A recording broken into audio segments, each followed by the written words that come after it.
everybody. My name is Nicole Collins, and I am Poesia. Hello, everyone. I am Jasmine Johnson, and I am playing Parker. Hello, everyone. I am Rachel Whitman Groves, and I'm playing Feeling Grasso. Hello, I am Caitlin Weatherford, Katie Weatherford, and I am playing Ray DeMonico, Dat-Ho Jessica, and Nurse. I am Lawrence J. Weber Jr., and I will be all of the various voices. There's more than like 1 to 4. Without anything further to do, this is Do by Adrian Dunn.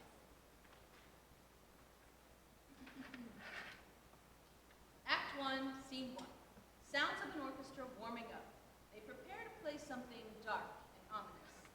Lights find Poesia dressed as Pastor Craig, a sickly old man dressed in an expensive suit and hat. Orchestra sounds escalate as he slowly crosses the stage. Pastor Craig wipes his mouth in a handkerchief, a flash of his gold rings and teeth. Thumps. If we could only see ourselves as we truly are, not who we say we are, who we pretend to be, who we wish we were or weren't. If we knew ourselves, we knew our truth, how would we tell it? Pastor Craig wipes his mouth. Coughs again. He spits. Flattens. Scene 2. Lights snap to Parker standing at a podium in a high school auditorium. She looks out into the audience, nervous and excited. Thank you all for coming. This is She Really Tried It. Eulogy for My Last Nerve.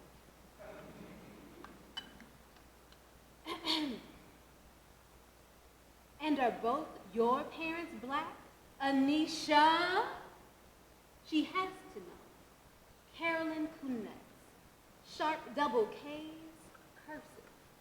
Cutting black ink bleeding through the bottom of my monthly artist residency checks. She has to know if I, standing requisite scenery by the melting ice sculpture of her oil billionaire grandfather, dearly departed, another non-profit fundraiser, white party for black artists. Carolyn has to know, am I really who I say I am? That's her.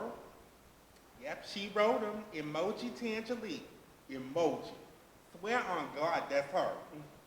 In a calm, soothing voice reserved for stunned starlings that strike the glass of my studio window. But this don't sound nothing like Pastor Prey. It's her, though. It looked just like that picture, that hair.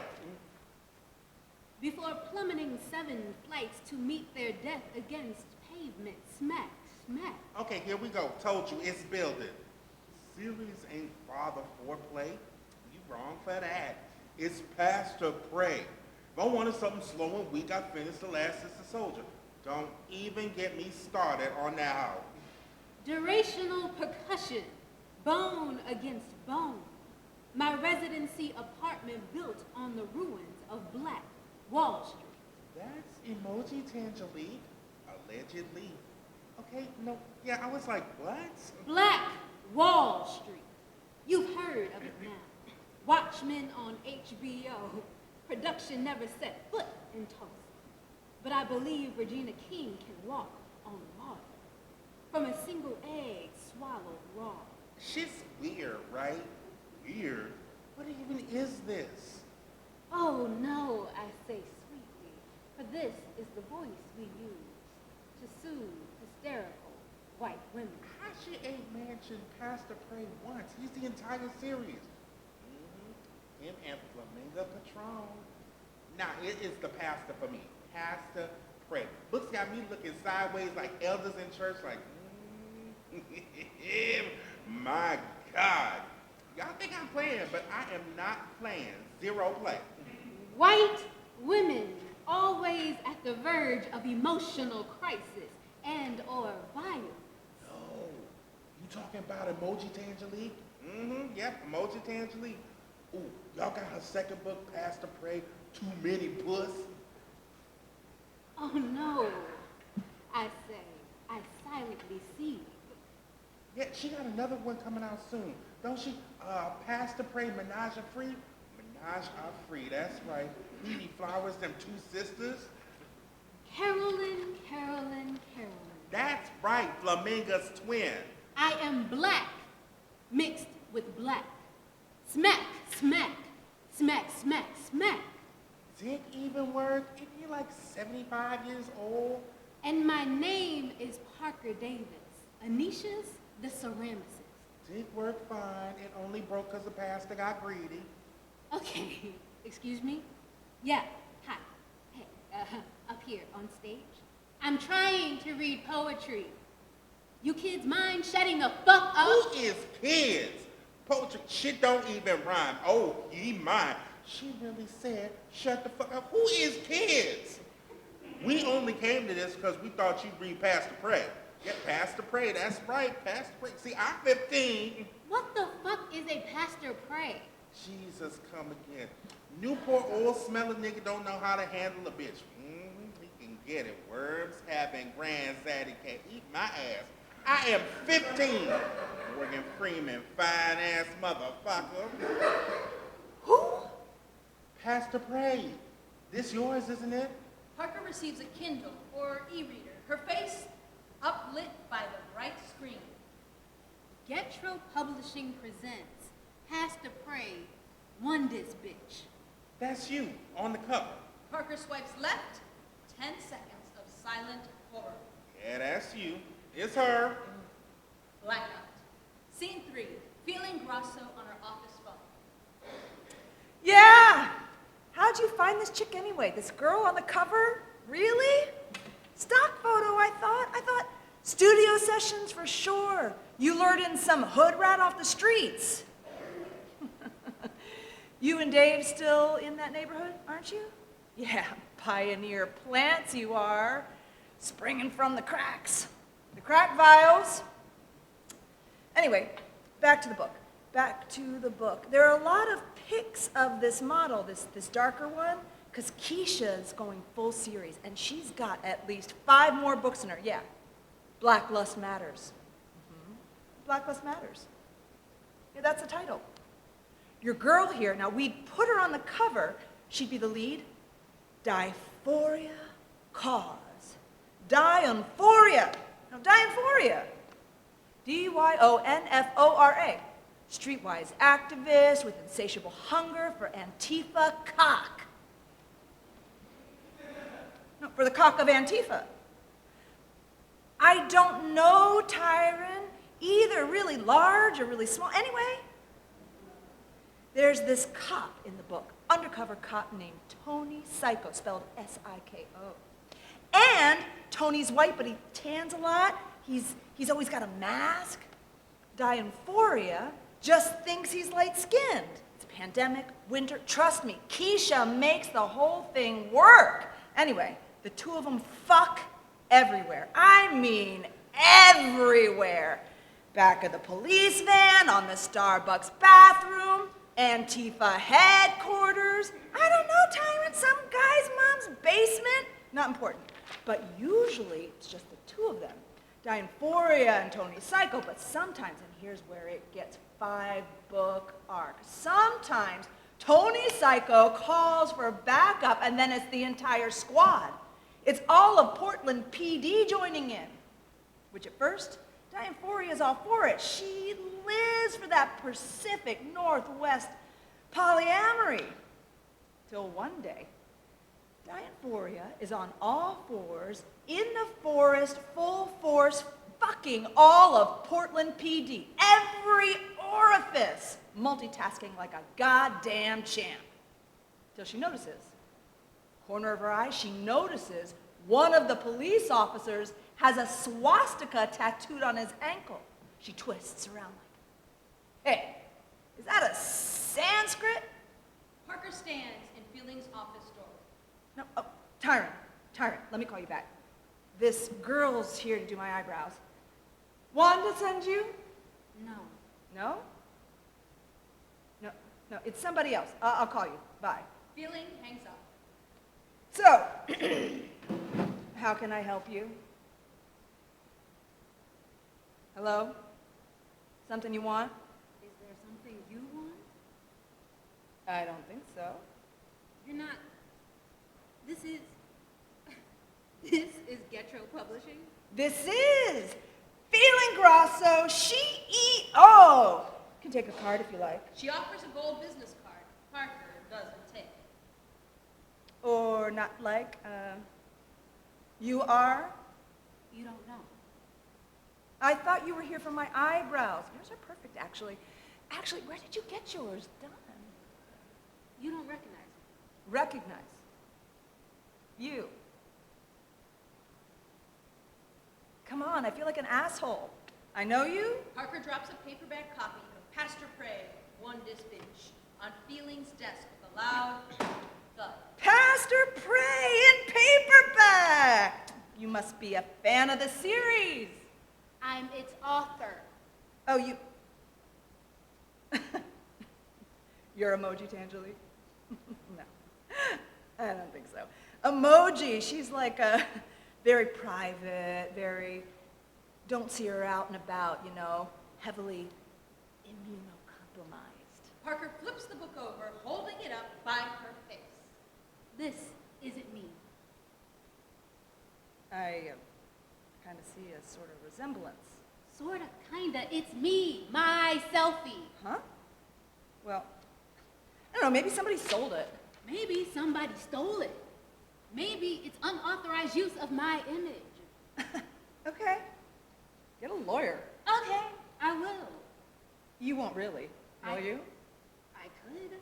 My twin sister's in entertainment law. You got a twin? Yeah. No, you don't look like, How do I look?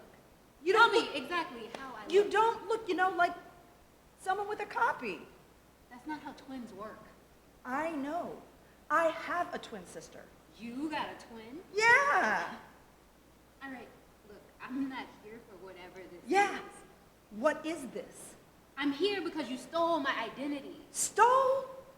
It's one picture. It's my picture to sell your books Emojis.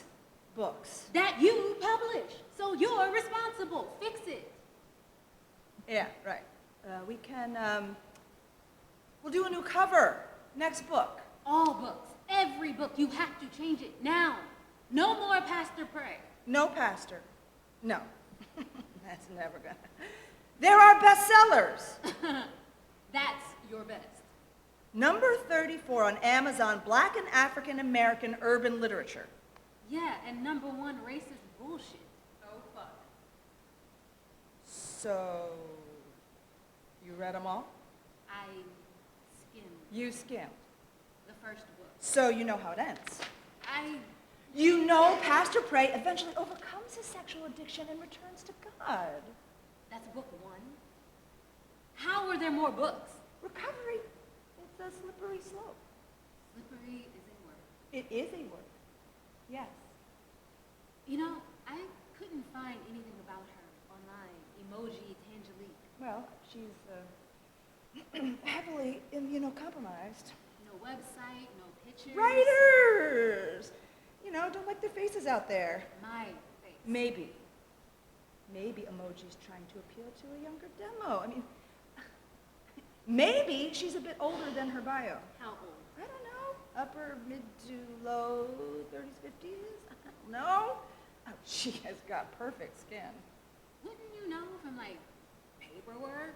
Like her I-9 form? Feeling grins nervously. Yeah. So, what were you, what's your name again? Did I get your... Parker Davis. Parker Davis. And you're with... Myself. Uh-huh. And you're... A writer. Or trying to be. Oh, emerging. Yes, and I can't make it through a single reading without someone interrupting, asking when the next Pastor Prey is coming out. This is a frequent occurrence? It's every reading now. Every reading here in New York? New York, Detroit, Houston, Oakland. I was teaching a teen workshop and Wait, that's not emerging. That's not emerging. You said you travel. That's not emerging. Somebody pays for that. Yeah, obviously. I can't afford airfare and a hotel. Would they put you up in a hotel? Just the university. Institutional. Must be nice. It's not. I mean, it is. When it actually happens, it is nice. But it's not a consistent... I am not institutional. Okay. I am devoid of institutions, except the one I teach at. Ooh, you teach? Which college? Not academia. Never academia. Oh, outsider artist. No, I have 2 MFAs. You have 2 MFAs. Yes, but I'm not interested in being a part of the, capital A Academy. I teach high school. Brave. Where? New York. Oh, I'm assuming New York. Which school? What? No, you just don't look... How do I look? Tell me exactly how I look. Not like you have kids. Feeling games. Impressed. I just meant... No, you got me, Parker Davis. Don't have kids, don't want kids. I don't like kids. I'm just asking, lifetime dweller. Maybe I went to your school, maybe a friend. You grew up near Harlem.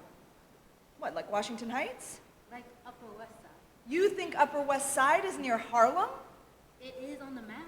Whatever you have to tell yourself, whatever you have to tell yourself. I don't have to say anything. No, but you said a lot already. I said I teach poetry in a high school, and some kids pay full tuition. Tuition? There's a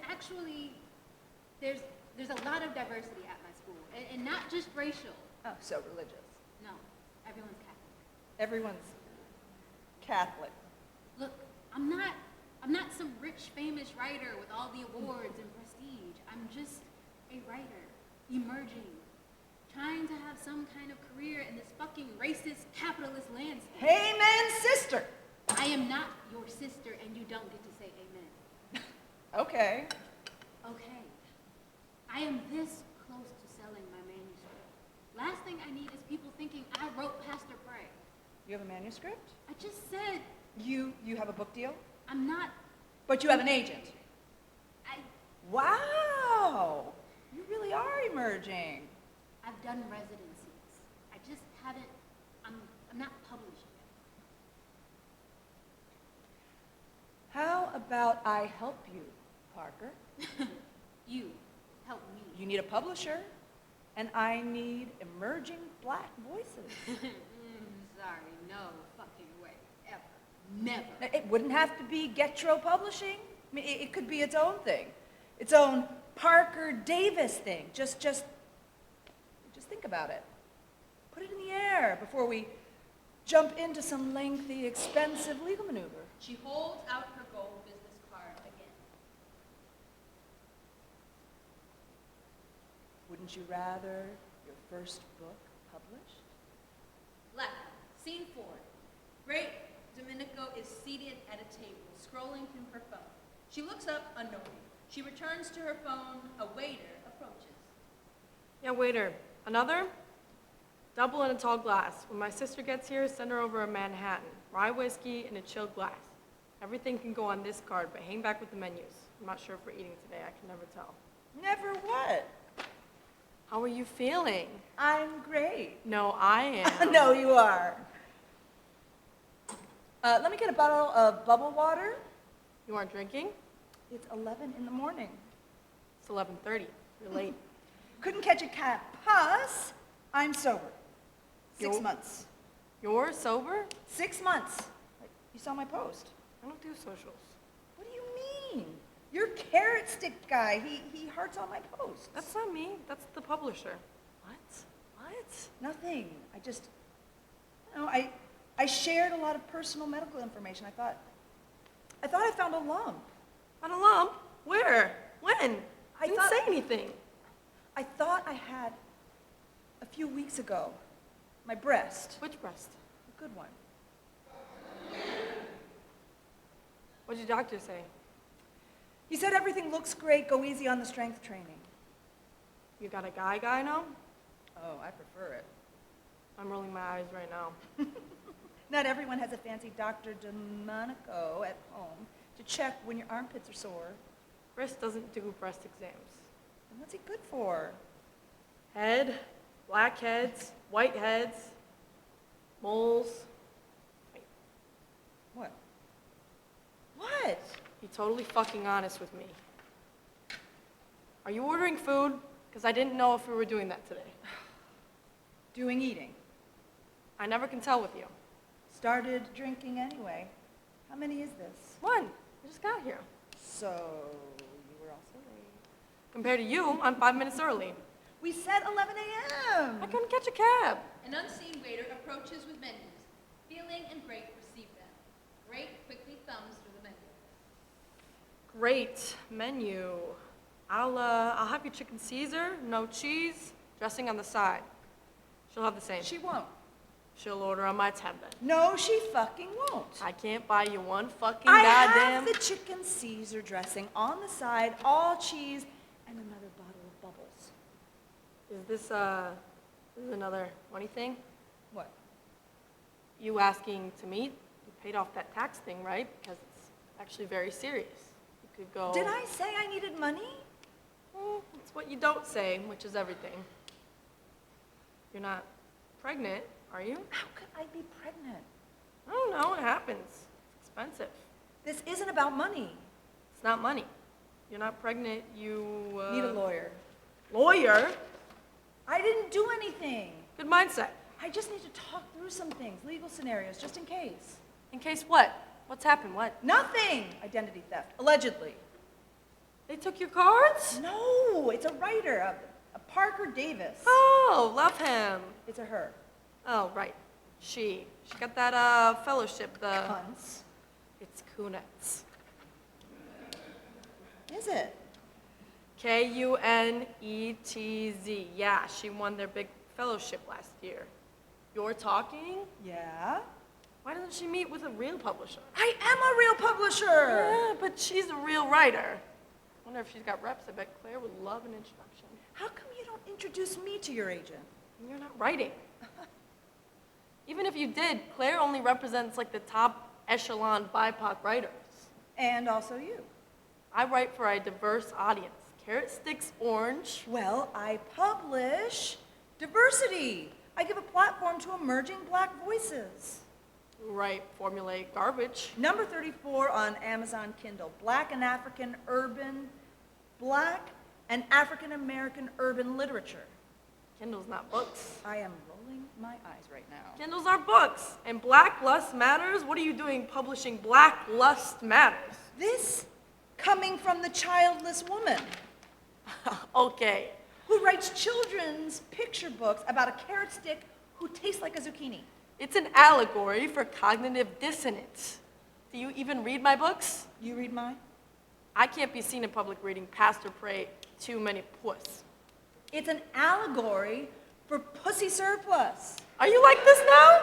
What? Are you really like this? What? Sober? Maybe try it sometime. Great purses her lips. Feeling you got your MFA from the University of Arkansas. Does that mean anything? No, It's got one of the most decent creative writing programs. it's not Columbia. You didn't apply to Columbia. I wanted my twin dependence. I wanted to be known as myself for who I am, not another Grosso institution. What's wrong with being a Grosso institution? Mom's a Pulitzer finalist. So everyone expects brilliance. From me too. You know the shit I get for writing children's books? Everyone's delighted you write for children. You're like a literary housewife, a book mom. Look, Mom, fuck you. Fuck you. Fuck you. Fuck you, fuck you. Fuck. You can be a really great writer when you want to be. I know. Your tiny little fiction, Microfiction. your tiny microfiction, they were so strange and violent and small. They were great. They were also white. Well, we are. Right. So, if it's me writing, no one cares. Our unseen waiter arrives again with their salads and a Manhattan for feeling. Food and drink materialize on the table in front of them. Oh, waiter, no drink for her, actually. Hold on. You just said. I said hold on. Feeling takes the orange twist out of the cocktail and sucks it deeply. She drops the shriveled rind back into the glass, shooing off the waiter. Take it away. Her drink swiftly disappears from the table, and Feeling digs into her salad with a knife and fork. They eat, and eat in silence. Finally, I need to talk to your lawyer. Yeah, all right.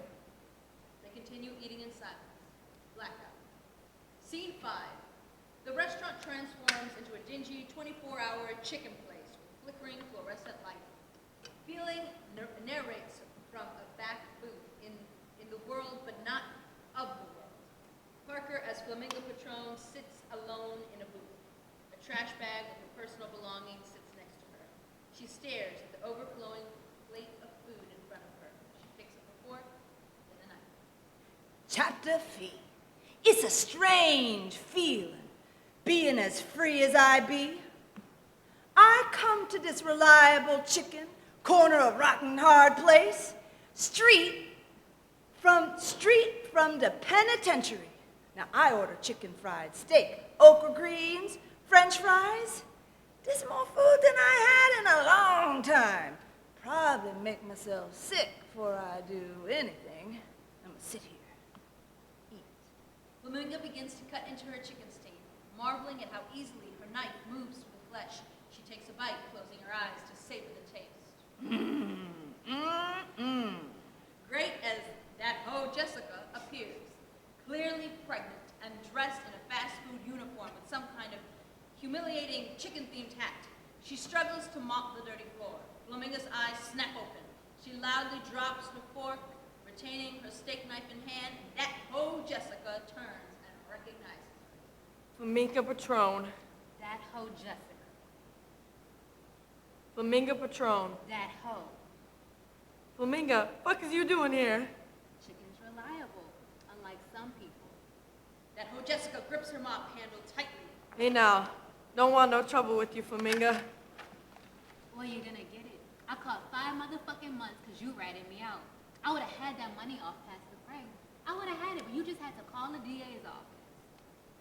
Flamingo, it's in the past. Look at me now. Ain't hell no more. I'm gonna be someone's baby mama.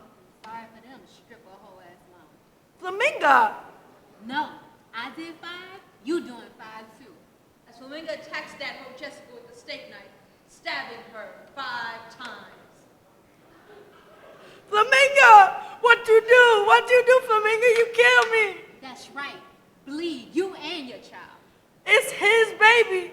Orchestral stinging, Flamingo stops in her tracks. It's Pastor Praise. He made me keep it, promising to take care of us. Only run off soon as his charges drop. You right back in that church right now, learn some other young girl into his bed. We're not enemies, Flamingo. Can't you see? Can't you see? It's Pastor Praise. Pastor Praise your enemy. You think I don't know that? Pass the prey next. Flamingo! Flamingo growls and rips the knife from out of her leg, and as orchestral music thunders, she limps toward that hoe Jessica. She stabs her again and again and again until That hoe dead. Scene 6. New York sidewalk. Parker walks up to Poesia, and Poesia wears a stylish power suit and long, long wind. A cursory hug between the identical twins. You want to walk? I have a client waiting. We can walk. Great, we're walking. Okay. Okay, so how are you? How am I? All right. How are you actually? My identity got stolen. They took your cards? They took my picture. Your picture? Like paparazzi? No, like my selfie. They stole it off my Instagram or something. Why you? That's your reaction? I just like me, like, why you? Why you? I don't know. I guess I have a look. You do. Yes. Okay. What? I'm agreeing. You said you have a look. Yeah. Parker, do you or do you not have a look? I have a look. You have a look, and you've had one consistently. You don't know. I know from your pictures on Instagram. Is it any good? My selfie? Good enough to be the author photo for their disgusting little book? You're mad you didn't get compensated. I'm mad no one asked my permission. They just cut and pasted my face onto their entire book series. Serious. It's lucrative, No, they don't do like real numbers. but there's an audience. There's always an audience. Not for lazy Hitler. TV deal right down the drain. Just Lazy Hitler? Who the fuck asked for Fox. Yeah, Fox, until Twitter found out that my client isn't exactly Jewish. So now no one will touch the project. Would have been a great vehicle for like a... Seth Rogen. Who? Seth Rogen. Seth Rogen. Smokes weed, throws pottery, he laughs. He laughs.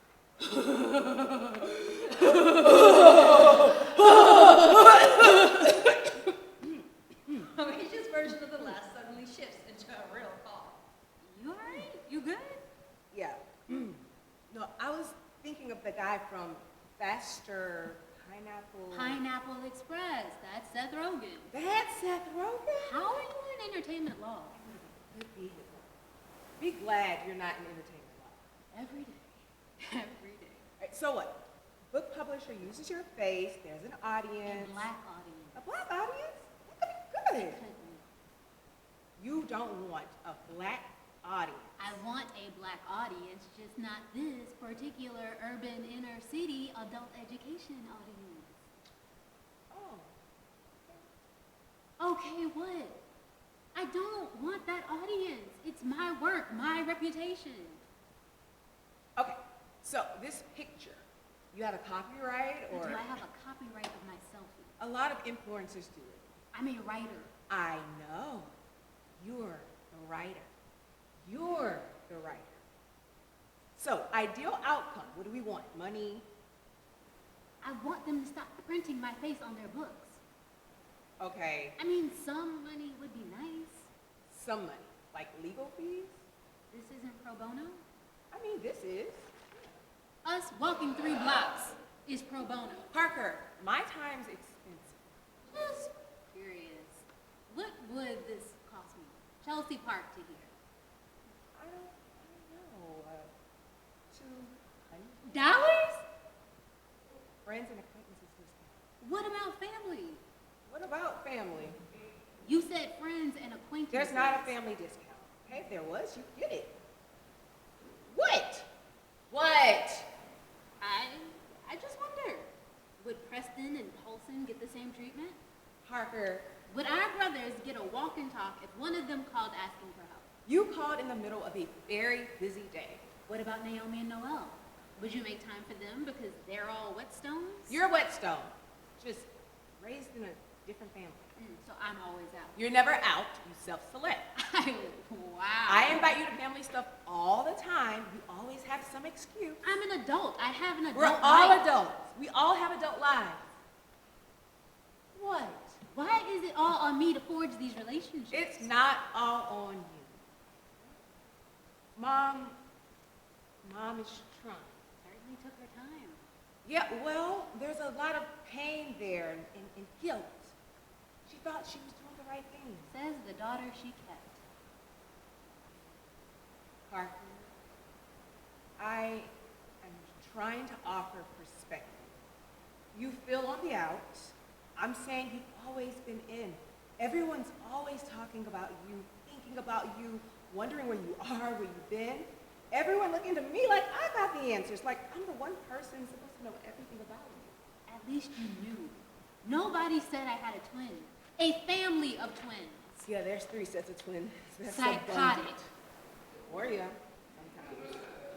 You know, she's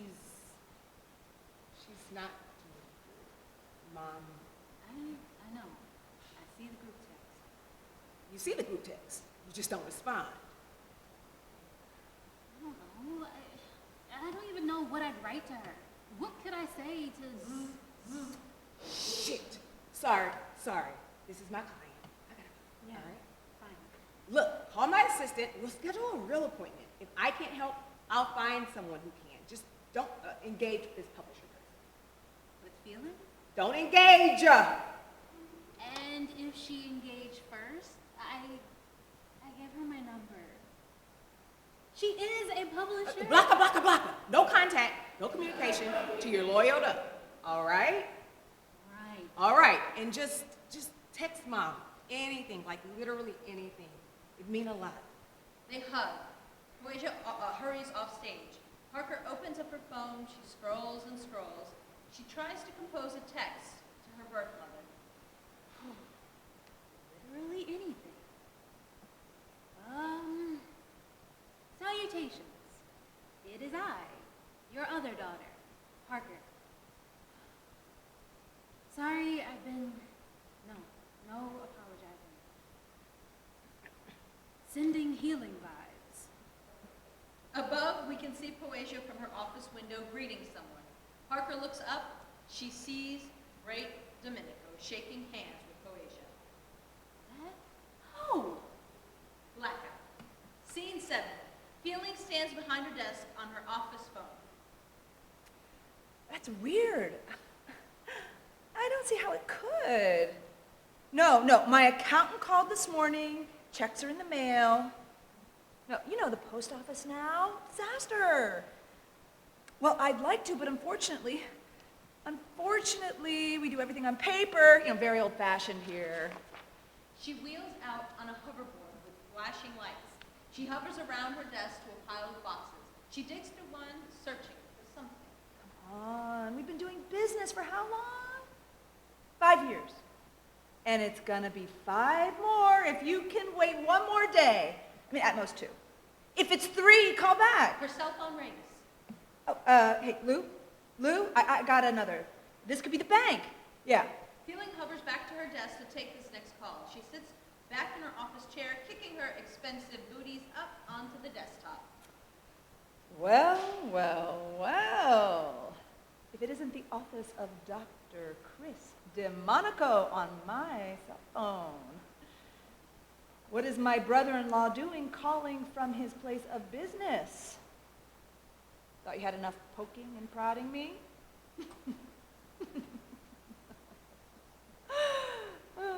No. I have an opening for you. How about this weekend? The Grasso family cottage? You want to drive, or should we be really bad? Should we take New Jersey Transit? All right. I'll see you at Penn Station. Friday. I never do. We can try. She hangs up, dropping her phone on her desk excitedly. She cues up a song on her laptop. Alexa, play Pony. Popular, suggested, R&B song blares. Feeling does a victory dance on her hoverboard as Parker appears in Feeling's doorway. The fuck do you think you're doing? What do I gotta do to get a decent front desk girl? Parker, hello. I saw you. I see you saw me. That was... The hell do you think you're doing? Sneaking around behind people's backs. Okay. I don't know. I don't know what... I saw you two together. You thought I wouldn't find out. You didn't consider for a second how I'd feel. Okay, Parker, listen, I don't know what you think you saw, where, when, or why you're so angry. Because it's sisterhood. You don't feel any guilt? No remorse? Feeling blinks. I don't know, just seems more like a private family matter. Exactly.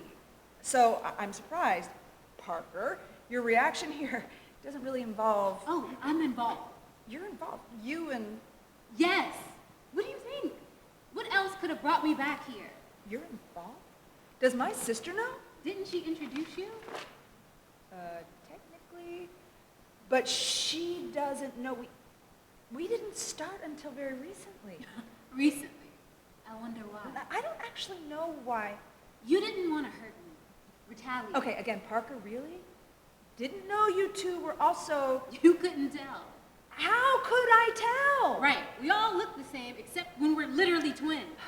We are twins. Feeling tries to piece it together.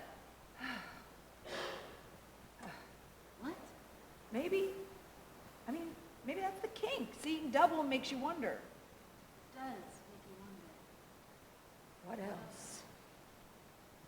What else? What else is a fucking lie?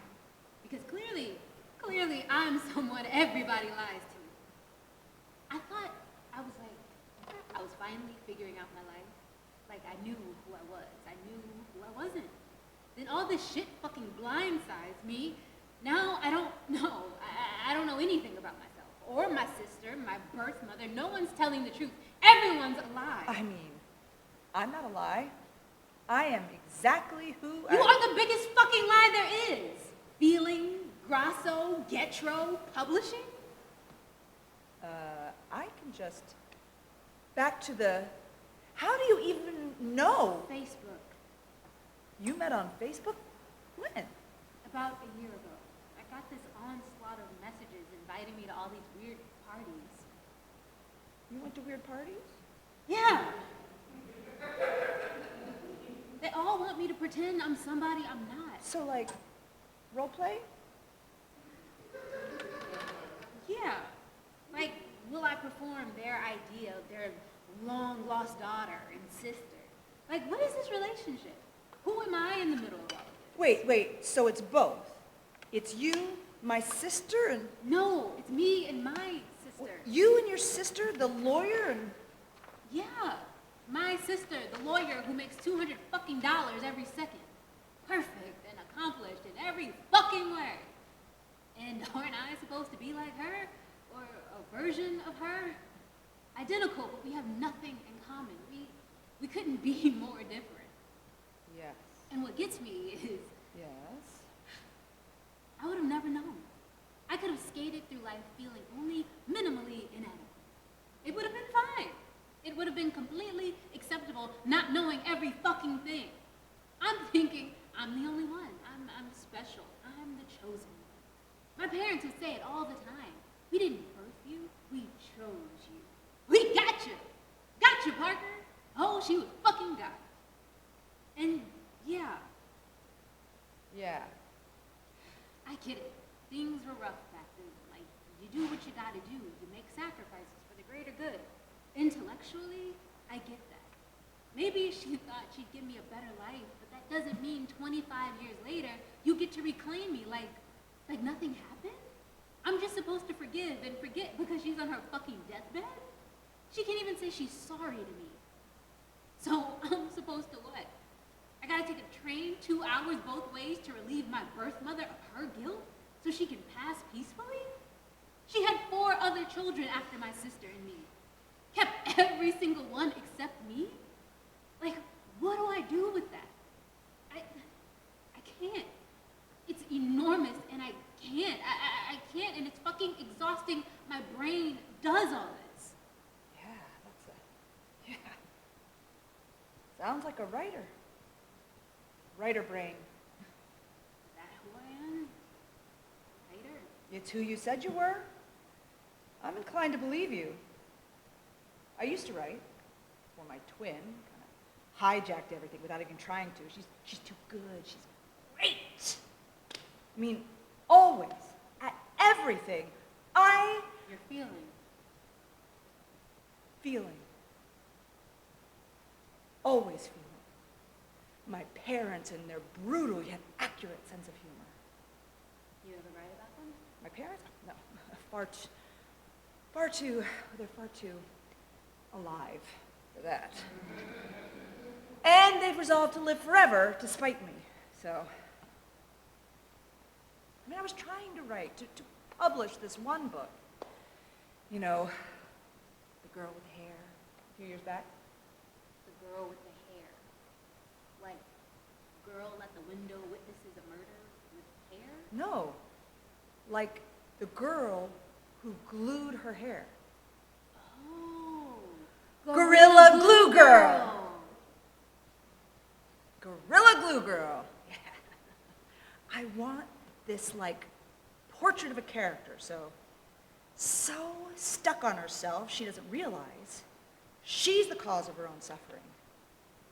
Like, she didn't have to get herself stuck like that. She didn't have to push away everyone who tried to love her, but she did. It's her fault she can't. She refuses to let go. Just need the title. That's the sticky point. Gorilla Glue Girl in our midst. Or mist. Okay. Hold on.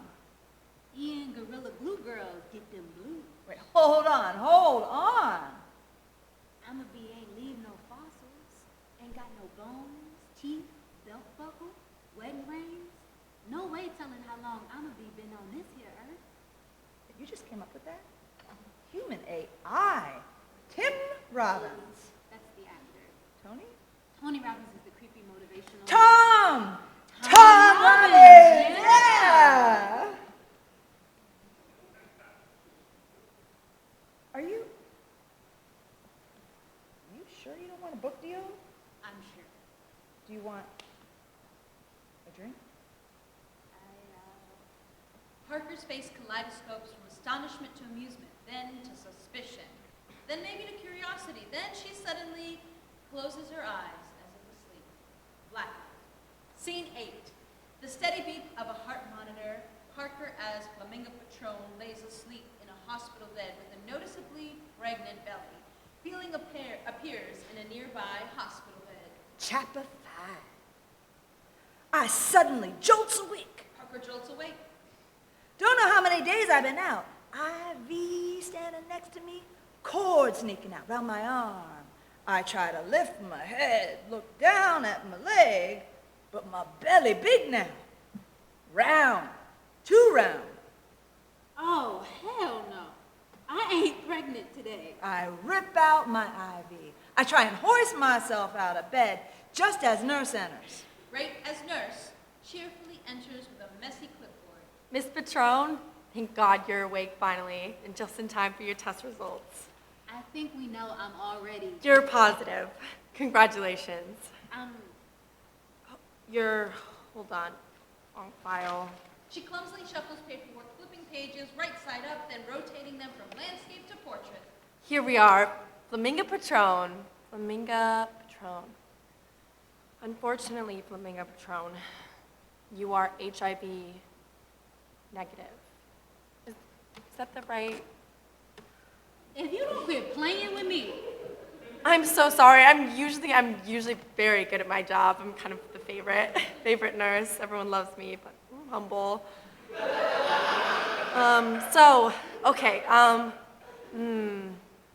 That's not so.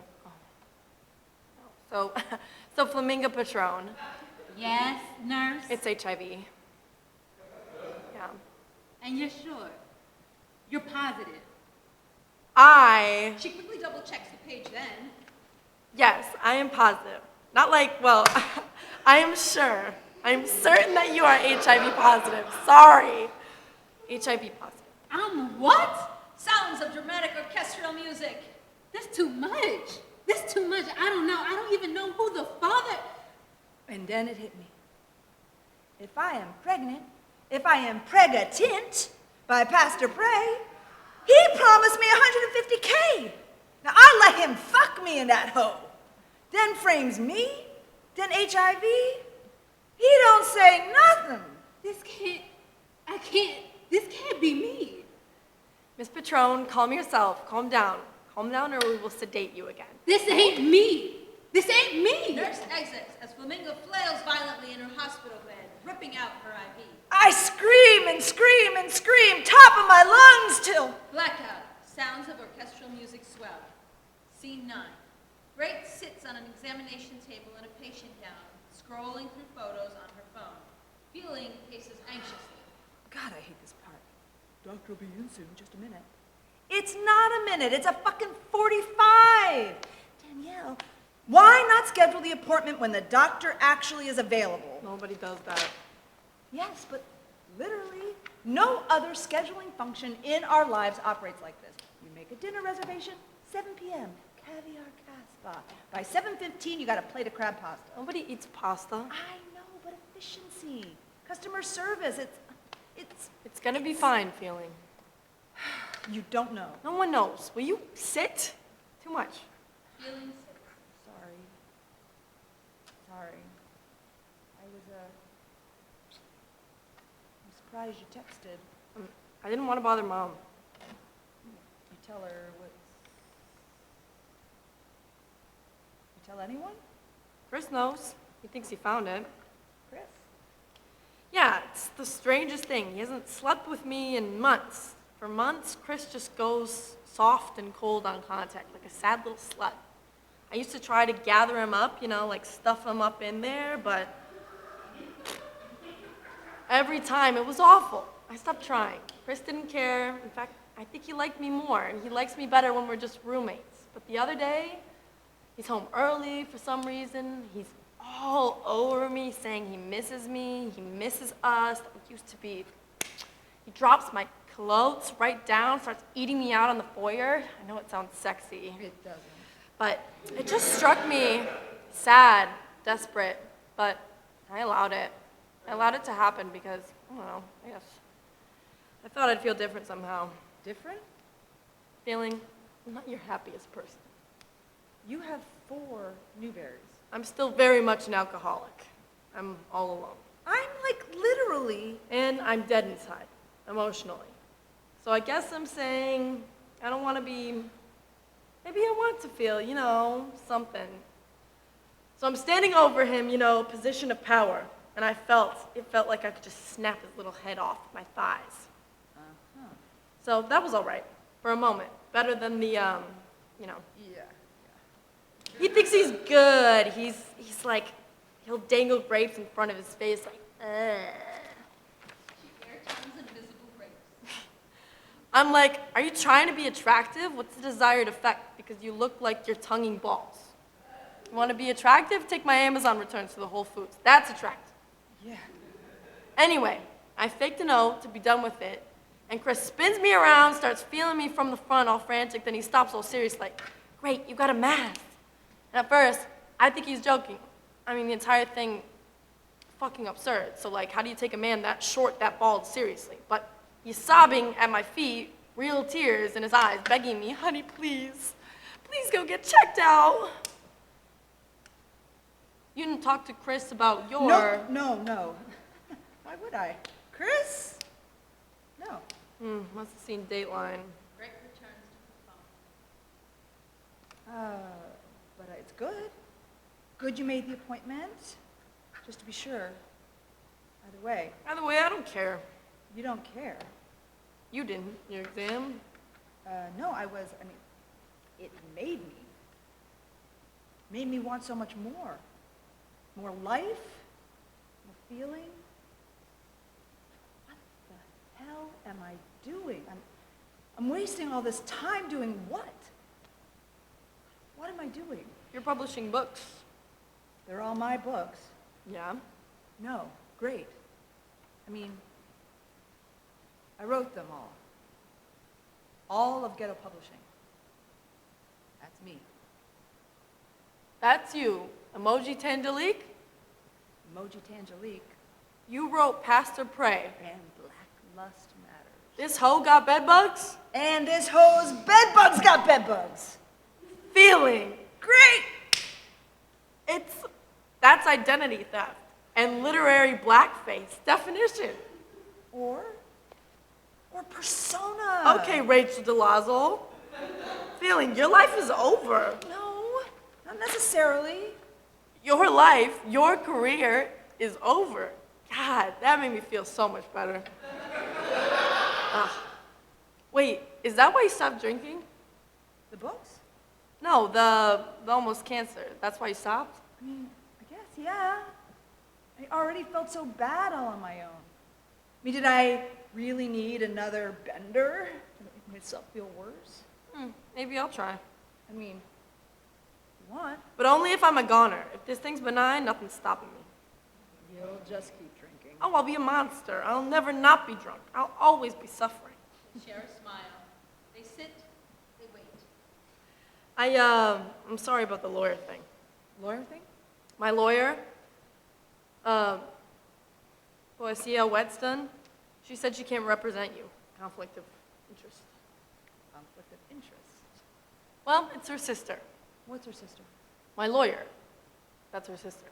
Whose sister? Parker Davis's sister, the writer. They're identical twins. They're twins? Yeah, but I got her a meeting with Claire, so. Wait, her sister? My agent. No, I know Claire's your agent. Who got the fucking meeting? The writer. The sister. Why would my lawyer need an agent? I said the writer. You said the sister. I meant the writer. Why are you so... I'm trying to do you a favor. If Parker's distracted with Claire, I'll bet she forgets the lawsuit. And Claire actually thinks she's really talented, so she's ready to sign her. Then I be the one that reminds her. Excuse me? Then I be the one that reminds her. I'm gonna see that bitch in court. Oh no, feeling. Like Oh no. Act 2, Scene 1. Split stage, Croatia appears in a hot pink power suit with matching long satin opera gloves. She confidently addresses judge and jury. The defendant is now afforded an opportunity to argue his case. But we don't want to argue. No, we don't want to argue with you. What we want is to discuss reasonable interference easily drawn from the evidence presented. Great appears seated in a cold orange power suit. She tiredly addresses a packed children's library, wriggling with hyperactive children. She holds up her latest book. All right, this is fun. If we could calm down, can we can all hear Carrot Stick. I am not that. Also, I don't really, this isn't necessarily his voice, okay? It's just a voice I do in writing. Okay, so. In the dark recesses of the refrigerator vegetable drawer, I am just me. Me is just I. My client, Josh, is hired to deliver the first draft of his pilot, which Josh does beautifully. The studio loves it. The network greenlights it, straight to series order. I am Carrot Stick. I am Carrot Stick. Even if I don't taste very carrot, even though my shape is round, zucchini-esque, I am still Carrot Stick. It is my core identity. Is the network risk-averse? They backed a first-time writer, no professional credits, found on the internet, not risk-averse. Is the network confident in my client? Are they confident in Josh's ability? $300 million contract. I'd say that's pretty confident. She confidently takes a sip of water. That's too confusing, they say. What's it all mean, they cry? See, he's crying there, clutching his lawsuit. How can you be a Carrot Stick? Remember the press tour? The press tour. Network schedules, week interviews, so Josh can sell the story behind the story of lazy Hitler. The network schedules him on Yom Kippur, Day of Atonement. Somebody want to handle this one? He's got a full diaper. Anyone missing a kid? Oh, Jason. Hello, and how old are we, Jason? We're 5. Nobody thinks it's weird Josh is working Yom Kippur, eating a pulled pork sandwich on camera, talking to Variety.com about his all-time favorite dictators. Thank you, Jason's handlers. Oh, I'm a grandma. 3 generations, that's very special. Leaving a legacy, how very fun for you. Finally, the infamous tweet went round the world. Josh logs onto Twitter. He freely admits his own violation. He is not Jewish. He never claimed to be Jewish. He does not have to be Jewish to tell this story. Yeah, legacy. Legacy's a thing, isn't it? Because if you leave, if you exit this mortal plane without a trace, who's to say you ever existed, right, kids? We should know who was here and what they did, or tried to do. Right, Jason? I do know how to spell your name. Jason. Oh, and you want to spell it for me, okay. In a matter of minutes, Josh is attacked, canceled, before a single episode airs. Fox pulls his contract, refuses his pay, the remainder of his fee. Jaceson? So I ask you, who is Lazy Hitler? Not my client. You're from the Upper West Side? Thank you.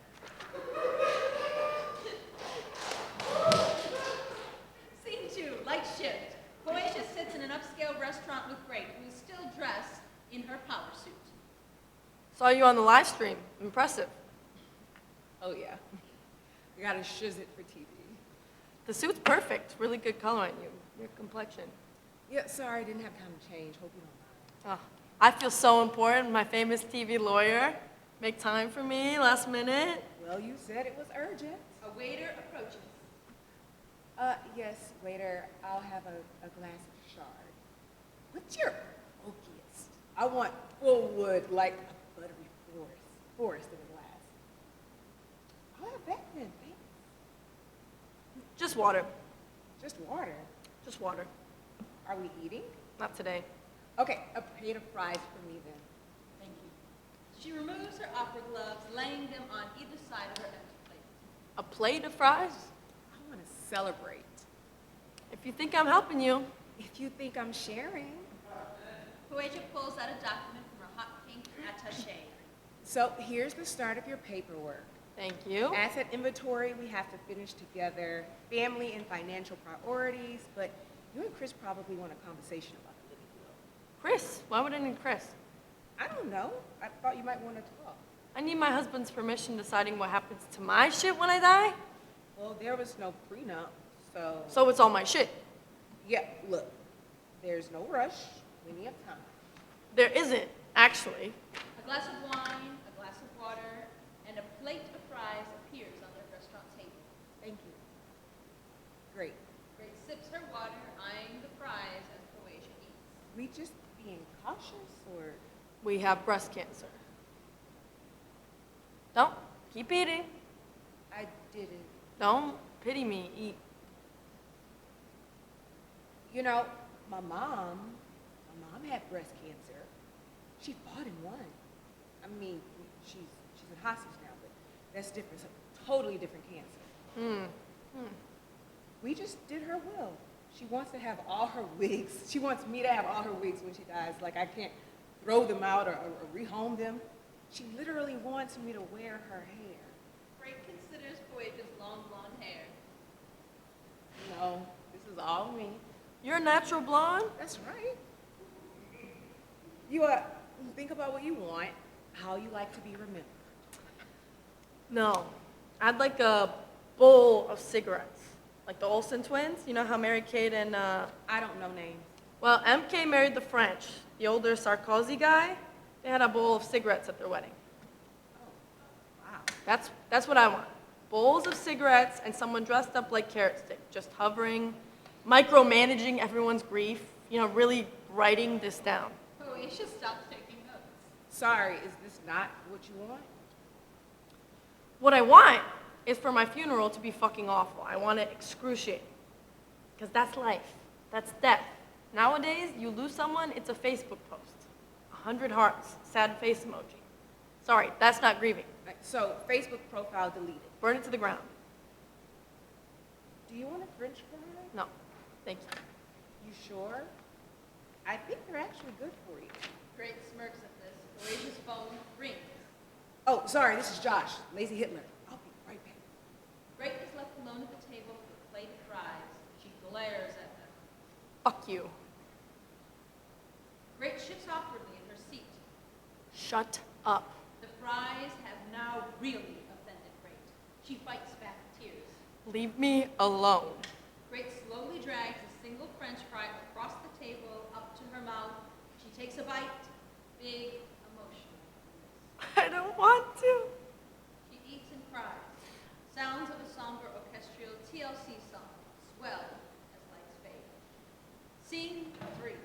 Park and Poesia sit at their funeral in their funeral blacks. They stare out into the audience, a mere image. Poesia wears what is clearly her mother's wig, a blonde tiboz. Sounds of family members milling about, eating, and various conversation in hushed tones. A family member approaches. Poesia shifts her posture. Oh, so sorry for your loss. Thank you. She was a beautiful, gentle, loving soul, your mother. God bless you. And oh, is this the other one? My sister, yes. This is the one she Yes, this is Parker. Parker, you poor sweet child. God bless you. God bless your family. Where's your cousin? Another family member approaches. Uh-oh. Uh-oh, seeing double. There you are again. Parker, there you are. I remember when you were just a little peanut, just as bald as you are now. Thank you for that. Don't you remember me? You remember me, don't you? No, oh, well, she was just a baby. But I took care of you every day. Every day with your mom in high school, I was there looking out for you. Gotta be like you were my babies. I was your mama. Don't you remember? What's wrong with her? Nothing's wrong. That was just a very long time ago.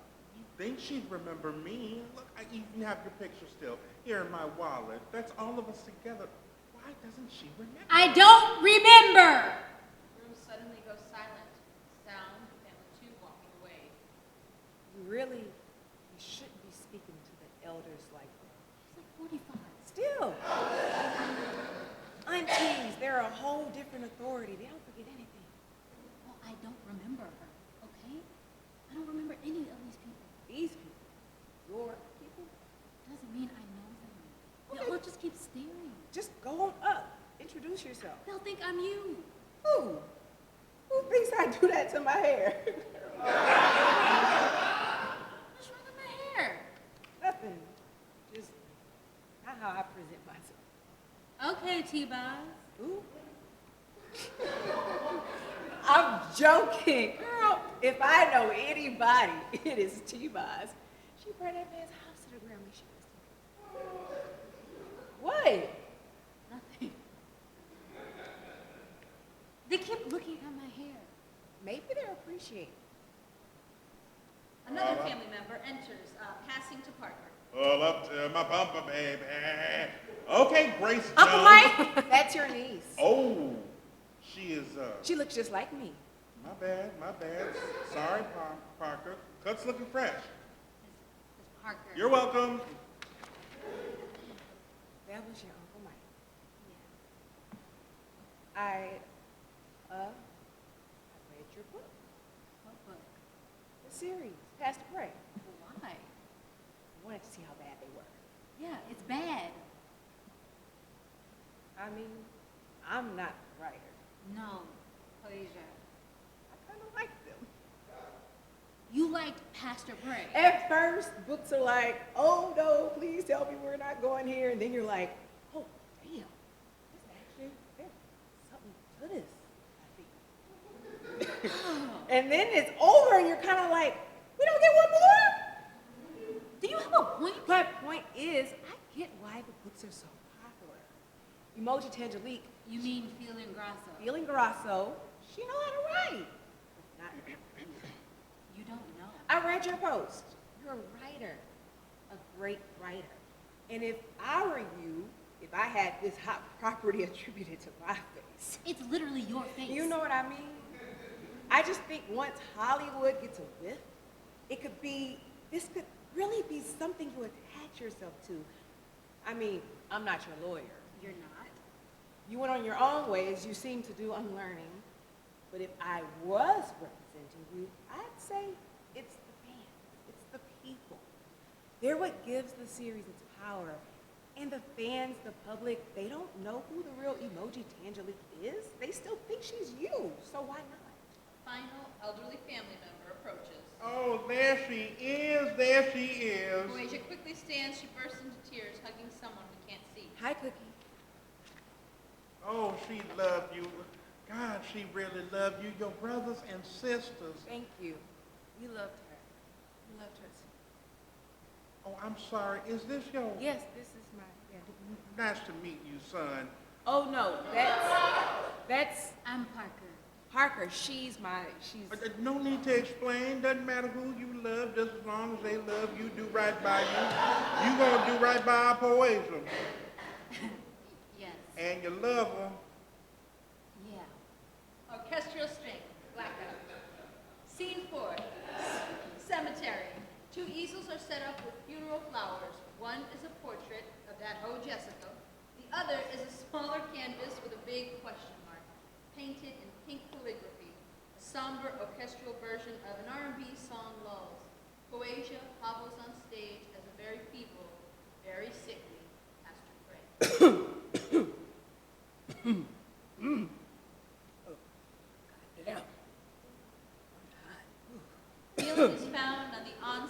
audience and funeral blacks, her back to the audience, she turns to address us. Chapter 8. Dat ho Jessica funeral. It real empty. Ain't got no folks of her own. Only people here, folks church brang. They pay the church good money. Snitch a look at what's left of Jessica, that dead hoe. Fix my mic.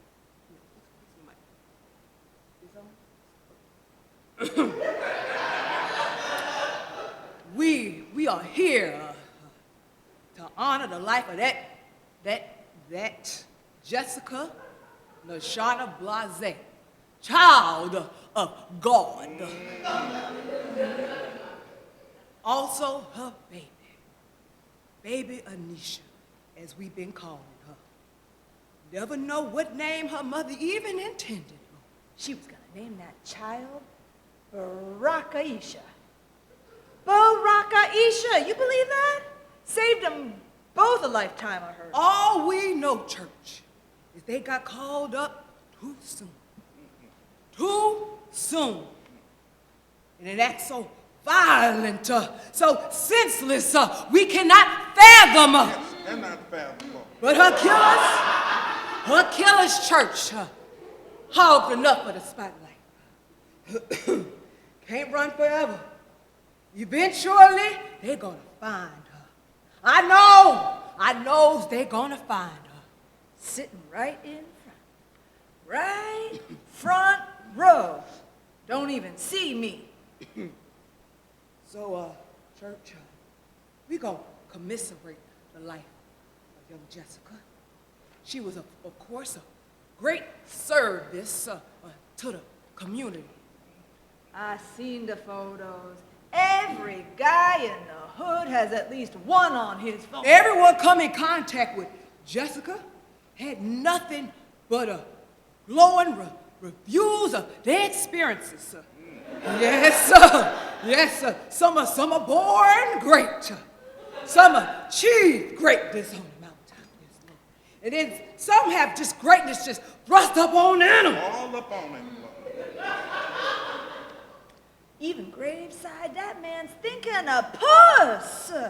That musty-ass, lion-ass man ought to cut him right here. Let his guts spill out onto the open grave, but... Church, I loved her. Don't actually think she knew to what all extent.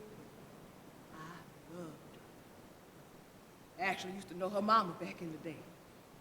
And I promised I'd protect our little girl. Oh, what?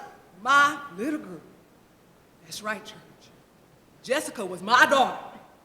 She my kin. And I should have told her when I had the chance. Before you nut inside her fucking nasty. But this service is more than just Jessica. This is also for us, to bring us comfort. Jesus said, he said, come unto me. Nasty. All ye that labor and are heavy laden, and I will give you the rest. What a comfort we have in Jesus. Yes, sir. Yes, sir. He is always with us. Fear thou not. Fear thou not, for I am with thee. Be not dismayed, for I am thy God. I will strengthen thee. I will help thee. Yeah. I will help thee right the right hand of righteousness. Life don't come with no guarantees. But I hope and pray for all us today recognize that nothing separates us from God's love. Nothing. Can't say, honestly, what made me let him live. Maybe in that moment, I actually felt sorry for him. Sorry for my enemy. Sounds crazy. Look at this man. He can preach whatever fantasy of himself he like. He already suffering. Why worry about Pastor Pray? Need to worry about myself. Need to worry about Flaminga Patron. Church, let us pray. I snuck out the side door, pausing to look back at Pastor Prey. One last time. Lights shift, the sound of a piercing violin. Pastor Prey looks out into the audience. He see right through me. Don't do nothing. Blackout. Scene 5. Sound of security door buzzer. Lights find Great and Feeling in a prison visitation area. Great wears an odd-shaped blonde bob wig. Feeling's hair is in cornrows. Wish I had an identical twin. I'd know what I'd look like in prison. Minimum security. Still prison. How do I look? I like the braids. They made me culturally appropriate. Yeah. The circles under your eyes are gone. I'm actually sleeping really well. Probably the best I've ever slept. Also, I'm up to 3 bowels a day. 3! Never shit so much in my life. Food just moves through me. Your roommate loves you. How cute. You call it roommate. It's not roommate? It's a cell. Cellmate. Oh, cellmate. I am doing better, I think. Yeah? I'm writing.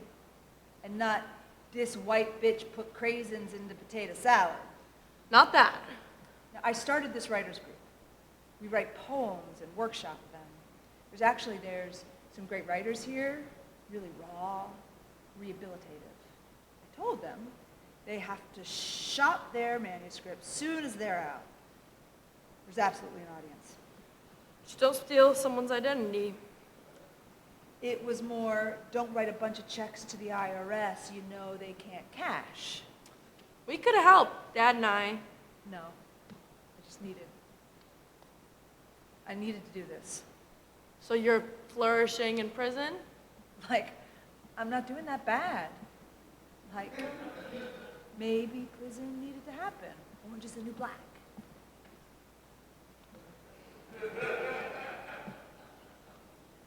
You're looking better, though. Better than the last time I saw you. More color to you.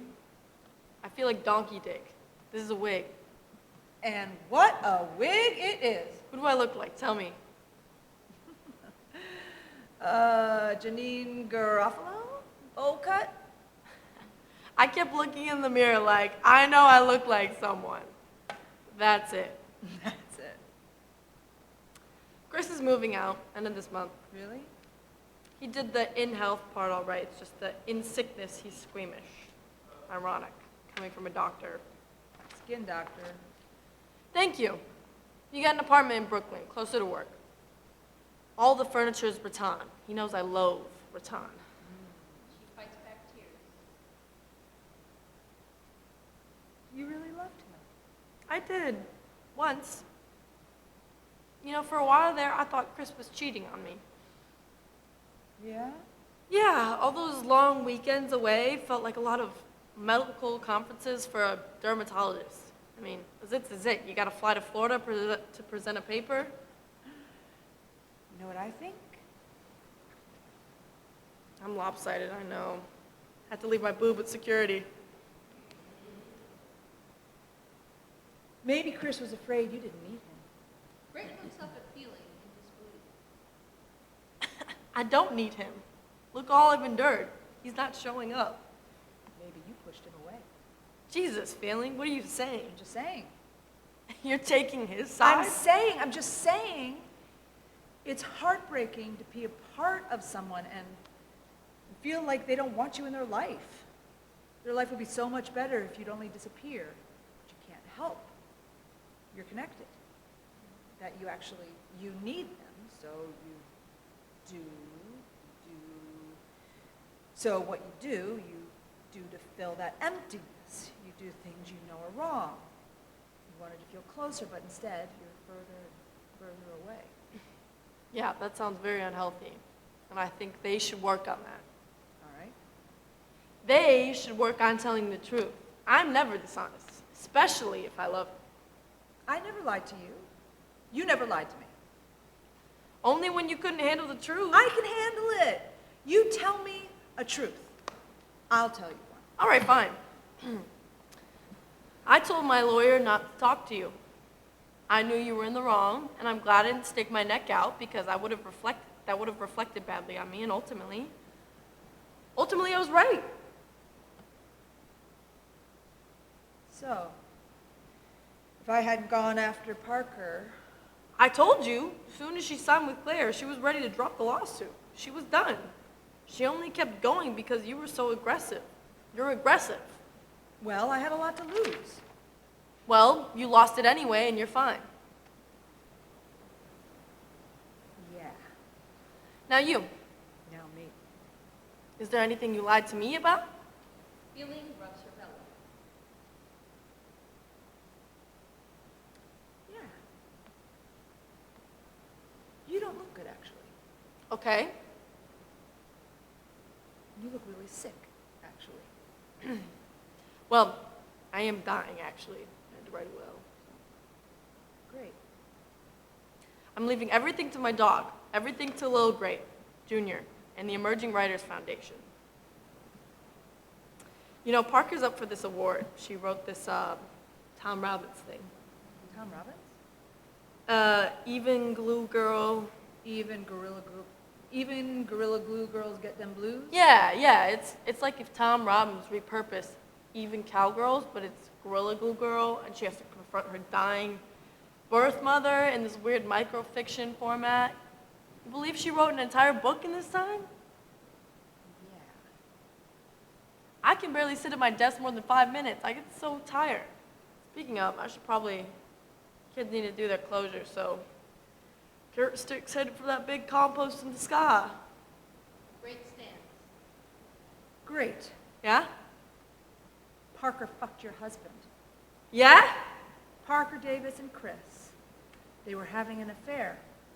Yeah? For months. I saw them coming home together. Penn Station. Great stares and feeling. Yeah. Blackout. Scene 6. Literary award show on a tiny non-profit budget. Parker and Croatia are seated at a table together, dressed in their literary award show best. Croatia wears a sharp blonde 90s auntie wig, and glasses of wine and water are set on the table in front of them. You look great. No matter what happens. No matter what happens, remember, you have that. And your settlement. That's not that much. Before lawyer fees it is, or was. At least you have your job. I don't have my job. What happened? I quit, obviously. Oh, Parker. Really shouldn't have done that. I had a book advance. Lawyer said I'd get a big settlement. Should have never gone with him. I would have ripped you for free. I thought you were representing Feeling Grasso. Also, I didn't want to owe you anything. And now you owe Crest Feldman. We won, didn't we? Yeah, behind closed doors. She's barely in the press, and it's all IRS shit. Nothing about cosplaying black. Sound of audience politely clapping. Croatia and Parker immediately start clapping, and someone has won some category. Could you get your job back? They said that? You asked? I don't want to go back to teaching. Wasn't Tony Angelou a teacher? My God, will you lay off? What? They haven't announced your category. I just prefer we didn't talk about all that right now. I'm actually really nervous right now. Are you? You think you'll win? No. Then relax. Enjoy the show. Drink some wine. Croatia takes a sip of her white wine. She immediately spits it back into the glass. Don't drink your wine. Sound of audience politely clapping. Croatia and Parker immediately start clapping. Someone has won some category. You think I could win? Emerging writer, first manuscript. Do you think I could win? Absolutely, yes. What do you do? What do I do when? When you're waiting for final verdict, you don't know how it's going to go. Usually, you know. But you have to lose sometimes, don't you? Oh, sometimes. So what do you do sometimes when you think you're losing? I don't know. I guess walk around. Try to walk outside if there's time and the weather's nice. But you'll miss your category. Just text Parker.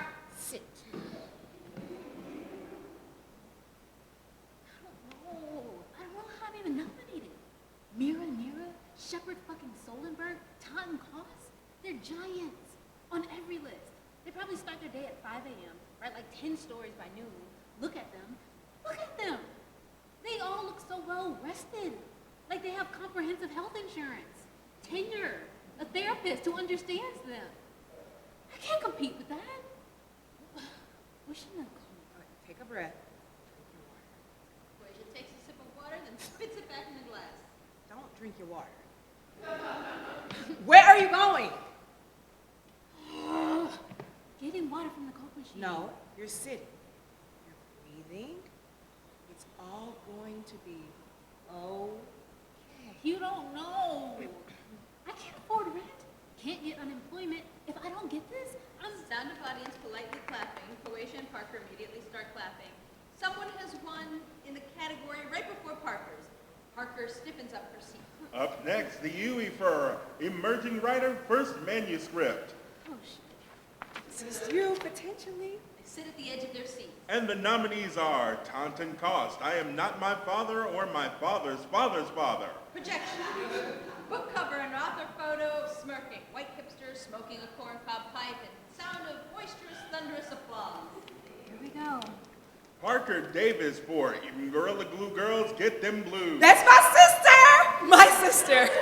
Yes. Projection of Parker's book cover, an image of a black baby with a huge afro smirking to camera like, you believe this shit? Sound scattered polite applause. Quasia claps the loudest.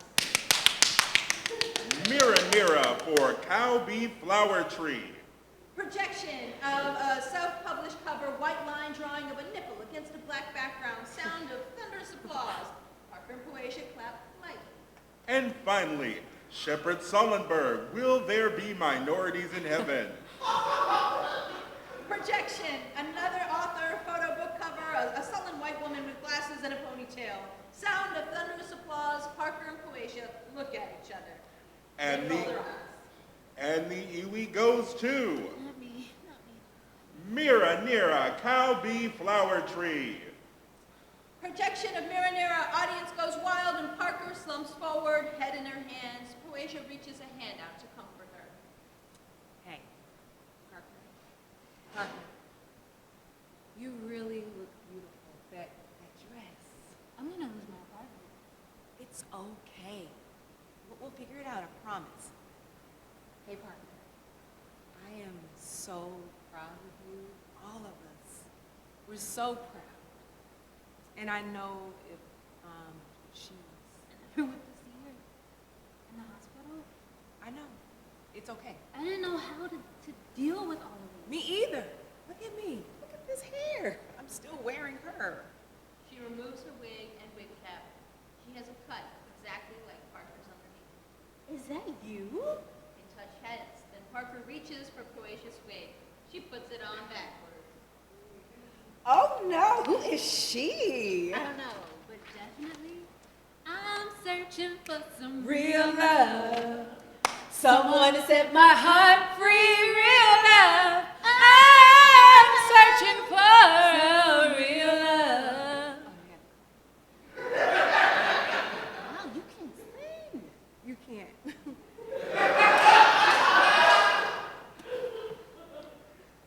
Up next, everyone, put your hands together for the Great Domenico. Sound of audience reaction, a mixture of applause and surprise murmuring.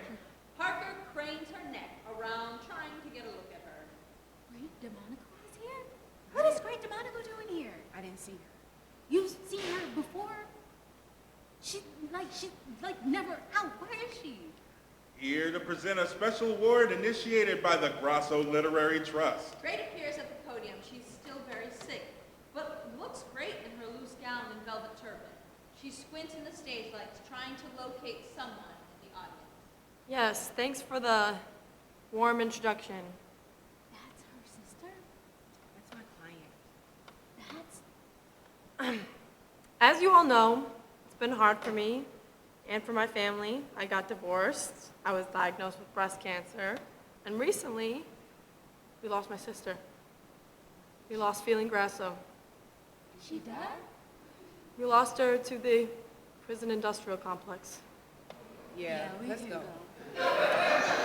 They They stand and try to maneuver to the exit. You might have known her as a publisher, controversial one at that. Or maybe you knew her as a fraud. Yeah. My sister didn't exactly tell the truth about her or her finances, but I wish you could know the real feeling, the feeling so loved and admired. She was a writer first, so as tribute, my family and I would like to present a special UE this year for a writer of exceptional, unparalleled talent we feel everyone should know and celebrate. This award comes with a $150,000 purse plus a year-long residency in St. Paul de Vence, all expenses paid. So let's congratulate them now. Emoji Tangelique. Projection, an image of Parker Davis with the title Emoji Tangelique underneath it. Sound of audience gasping in shock, polite scattered applause. And Parker starts to head for the stage, but Poesia intervenes. No, Parker, don't. Parker hands the auntie wig back to Poesia and approaches the podium. Crate offers her a trophy. They stand together awkwardly, posing for pictures at the microphone as the audience erupts into generous applause. Parker. Chris sends his regards. Who is Chris? Who's Chris, my... And then Grape realizes. She faces forward, and you found resolve. I was right to give you this award. Yeah? Yeah. What better way to honor my sister? She starts to laugh and continues laughing. Long, annoying laughter. Parker and Poesia exchange a look. Blackout. Scene 7. Light shift. Parker, as Flamingo Patron, sits on a church pew. She addresses the audience. Final chapter. Who will believe? My ass is back in the church. Used to be here every Sunday. But my mom used to crawl off the lap.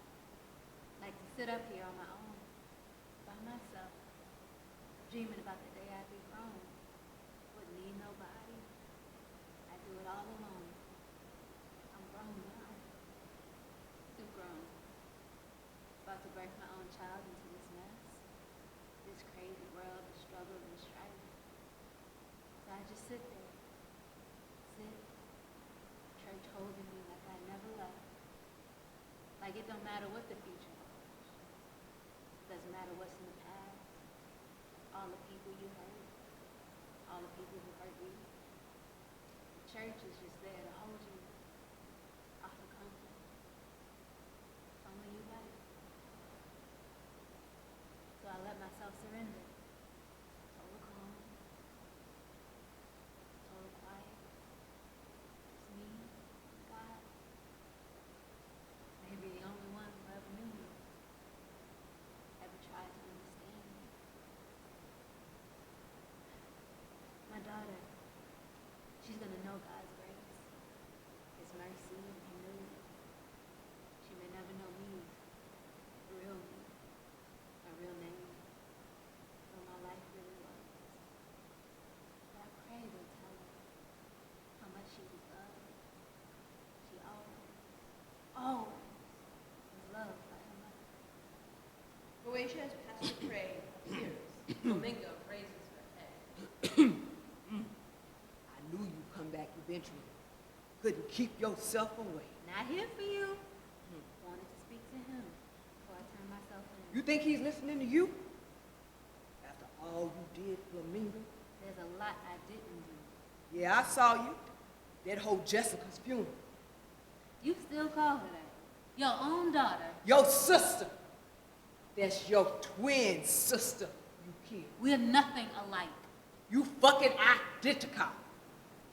You never stop to ask. You never stop to wonder why you so mash and running around with me. You wasn't jealous. I should have killed you when I had the chance. Was it because you wanted everything she got? I never wanted you. Still let me have you for free. Don't fuck with me, Pastor Pray. I may be as big as a house, but I will still fuck you the fuck up. Ain't scared of you, Pastor Pray. No? Pastor Craig grabs Flamingo. Orchestral music thunders. They struggle together for a beat. Methinks you're my glass, not my daughter. Flamingo growls and tries to free herself from Pastor Prey. I see by you. I'm a sweet face you. As he leans in to either kiss or cough on her, a pot of water suddenly drops from Flamingo's legs. The fight stops as Pastor helps Flamingo give birth. He then holds up one baby, biting through the umbilical cord to sever child from mother. Then a second baby is born. A second umbilical cord bit. Pastor Prey holds both babies in his arms, tears streaming down his cheeks, blood dribbling from the corners of his mouth. There's two girls. Come to daddy. Come to me, girls. Come to me. Flamingo suddenly lassos both umbilical cords around Pastor Prey's neck, choking him from behind as he cradles the twins. Pastor Prey finally dies. Orchestral music swells, then blackout. Scene 8. Parker stands at a podium reading pages into an unplugged mic. Her look is a distinct hodgepodge of Parker Posey fashions, a bold red lip, house of yes brunette bob, blue satin opera gloves, tortoiseshell owl glasses, sequins shorts, and a quarter-sleeve senior shirt. Then Parker as Flamingo rest her newborn daughters from Poesia as Pastor prays cold, dead arms. She hugged her twins tight, limping off into the unknown of her life, of herself, of her future. Parker grins proudly, revealing adult braces. Silence. Feeling sits downstage in a folding chair, her arms crossed. Thank you. We don't typically, podium's just for events, the mic's not even. We don't usually, on the stage. Oh, sorry.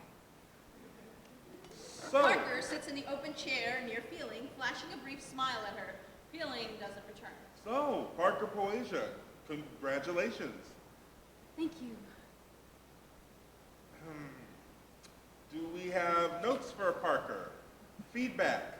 Stony silence. Finally, Feeling raises a hand. Start us off feeling great. Yeah, well, obviously I have feelings about the appropriation of my first and last name. Parker awkwardly scrambles with her book back to retrieve a notepad and pen. Feeling stops to watch her. Are you listening?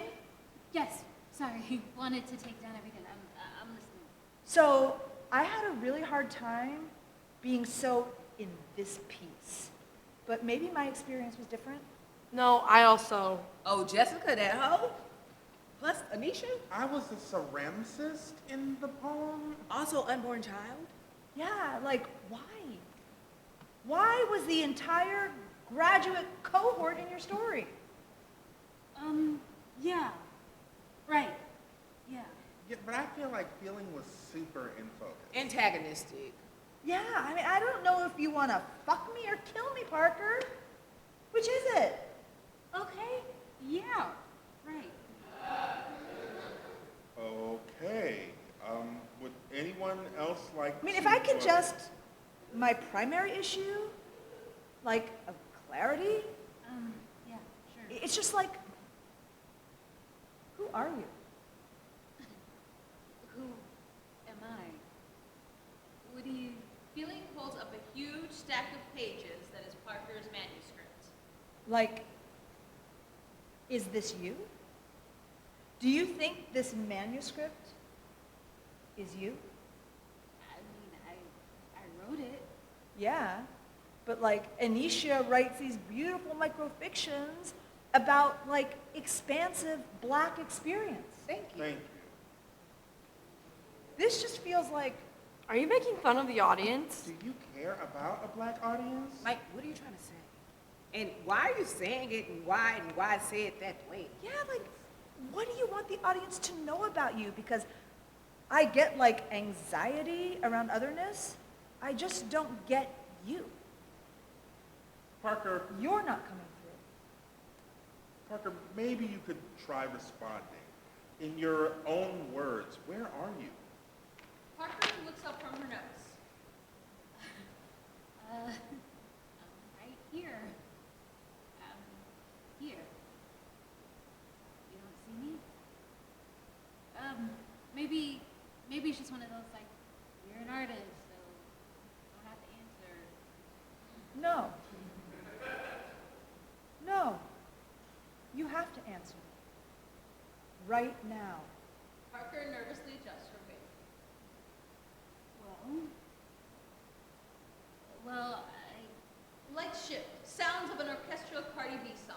Images of characters we've heard but not seen flash against the black slate of Parker's face. Then, the faces of Flaminga, Pastor Prey, Nurse, that ho Jessica, feeling great. It was then that Parker Poasia realized the answer was both painful and empty. Because how could we truly know our authentic self? How could we express it? When we're always someone else, we're always someone else. When we're always someone else, we're always someone.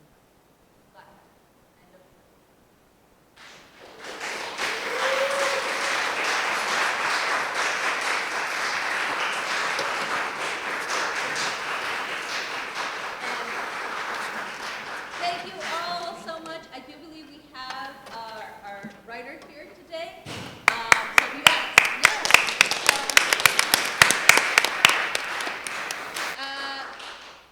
I'm not sure where Lauren went, but Adrienne Dawes, our writer, is here.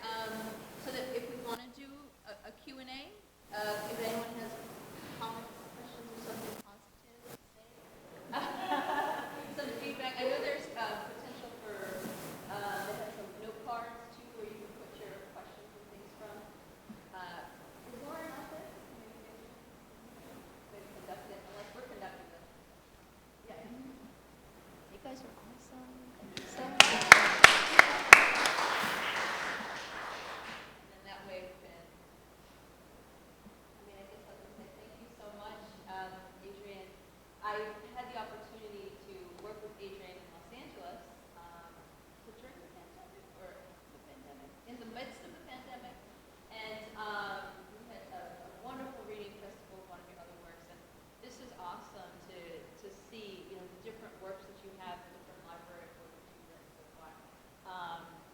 So it'd be great. I can't wait to see them, all these wonderful pieces up on my feed. Let me see, because I have so many questions since you're here, but in case she wants to run it a specific way, ask away. Okay. Do you want to come on up, or do you want to stay in there? Or whatever you feel comfortable with. Yeah, come on up.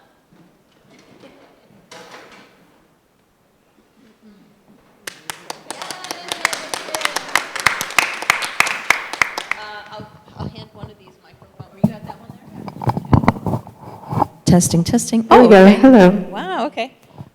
So Adrienne, if you can just take us a little, because this piece is in multiple realms, right? It's in the writer's mind, multiple different ways. That for me was something that stood out. How do you go from, well, let's start with your inspiration, I suppose. Let's start with your inspiration behind creating this particular piece, Dupe. Yeah. This is a weird answer. It's a gumbo pot of things. It's not like I sat down and thought this all out. It just kind of, I come from an improv background. There's very much the idea of like, yes, and yes, and yes. And that's kind of what happened is first I was really kind of troubled or interested in the idea of sort of white appropriation of Black identity as it was coming through in like YouTube videos like Thug Kitchen. There was one that was about art history. And I was paying attention to how I was like really interested in seeing Black commentary on what might be considered like white culture, museums and art history and things like that. But when I found out it was a white creator behind it, I immediately was disinterested. I immediately was like suspicious of it. And because some of those things would actually like have a Black comedian sit in for white writers writing. So that's like one ingredient. Another ingredient was Quan Mills. People know who Quan Mills is? Yes. Do not do this Google search while you are at your place of employment. I found Quan Mills. He is an urban or like street author. He writes these really outrageous like story. I found it like on a Reddit thread for like crazy book covers, and he has this book called "Pastors Eat Pussy Too," and I was just mesmerized. I just thought, this is crazy, but it's another really interesting, complicated problem and opportunity. On one hand, you have librarians and educators who are like, wow, urban lit is so amazing. It's opening up this world of literacy and like doing all these things, and people feel themselves reflected, and this is really great. And then you have other people on the other side who are like, this is really demeaning and degrading, and this is not Black life, and who's profiting from this? So there's like something really, really, really interesting to me about that. So I had in my head this idea of like a cat and mouse sort of publisher versus author, and like, I really love it on stage or on screen when you have two opponents who are really evenly matched. And so a lot of the writing was trying to let me get two opponents who are really, it's just more fun to watch a fight when both really have, ammo on either side. And then randomly, when I was in graduate school at the University of Arkansas, thank you, we had an assignment to write a piece that was inspired by music, something that was instrumental. And I came across this classical piece. It's by this guy, Arvo Part. He's an Estonian composer, like really popular in the 70s. There's a song called Ludus, and it begins with the sound of what sounds like two violins attacking each other. It's really loud and bright, and then it drops to silence. And then it's one little violin doing one motif, and another violin doing another motif, and then sometimes they come together. And so initially, I had this in my back pocket, like, this is something I want to write about. What happens if I put this on top of that score? And just as a first draft exercise, just see what happens if I try to, one violin is Feeling and the other violin is Parker. And then they started talking about twins, and I was like, okay, I guess they're twins. Yes, and they're twins. And then it became a really fun game of like, well, how do we keep doubling and doubling and doubling and doubling and doubling? And like, what does that give us? What does that take away from us? This is the first time I've had work in New Orleans. This is probably the third reading ever. So this is still a baby play, you can feel it. It's got training wheels on. Yeah, thank you for New Orleans opportunity. But so this was so great to just get to airdrop in and like hear it again, because it's been on my computer for years. So this is really great. I hope that answers your question.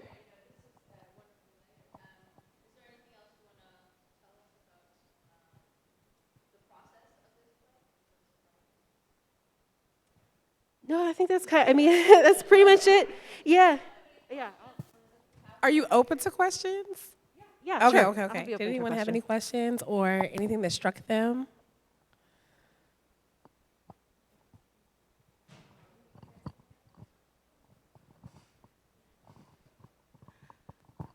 Thank you first. That was just amazing to experience. My question, I think, was for myself, but I'm excited to share it with you. When the, introduction of like finding out your face, your identity is connected to something that you actually want to do. A part of me registered that as like the shortcut, the universe, an offering from spirit. And so the question I wrote was, can all offerings work toward my good? And I just felt this dynamic of like what you wanted this experience to actually be versus what it was. Yeah. And this tension that I feel myself navigating in the world of like what I believe my purpose and my work is versus the confines of what the world offers for me to achieve it. Like, I know that's a really deep question, so not saying I have no answer. I want you to answer that, but brilliant. I wanted to thank you for pushing me, because that's a very real thing. I think even when we were outside, they're just, as creatives, there are futures that we're working toward that look very different from our reality right now. And the other thing that I wrote was decision makers being synonymous with fraud was really powerful, because there are gatekeepers and there are people that have power that don't know what the hell they're doing. And it was just very affirming And then the last thing I wrote is Kindle is not books. Thank you. That's awesome. Yeah.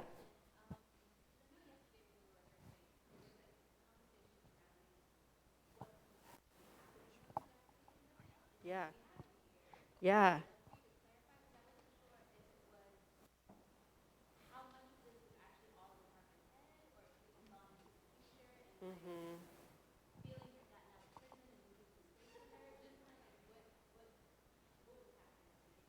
And this is why we have rewrites, right?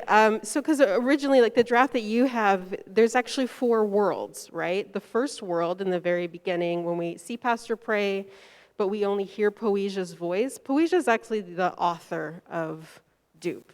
And inside her novel, there is the Parker versus Feeling situation, and then also inside of that is the emoji story. And you tell me, but I'm kind of feeling like too much world, you know? Like I think I can do it without, as much as I love taking shots at my my grad school, read my thesis, it's fun. As much as I like doing that, it's like you know, as artists, you kind of keep coming back and going, okay, what is the actual thing that I need to tell the story? Do I really need college level? Maybe I can stop there. So that's, in the draft that you're reading, the tag at the end is Poesia wrapping up the book. And what we've just seen is her whole entire book. And yes, there are layers on layers on layers inside of that.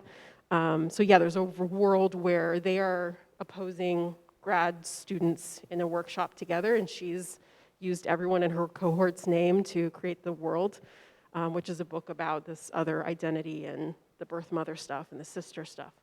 But yeah, it's a little too, I feel it's too much. It's a little too much. So yeah, that's what rewrites will look like in the future. All right, well, thank you. Oh, we got one more in the front. One more in the front. Hold on. Okay, okay.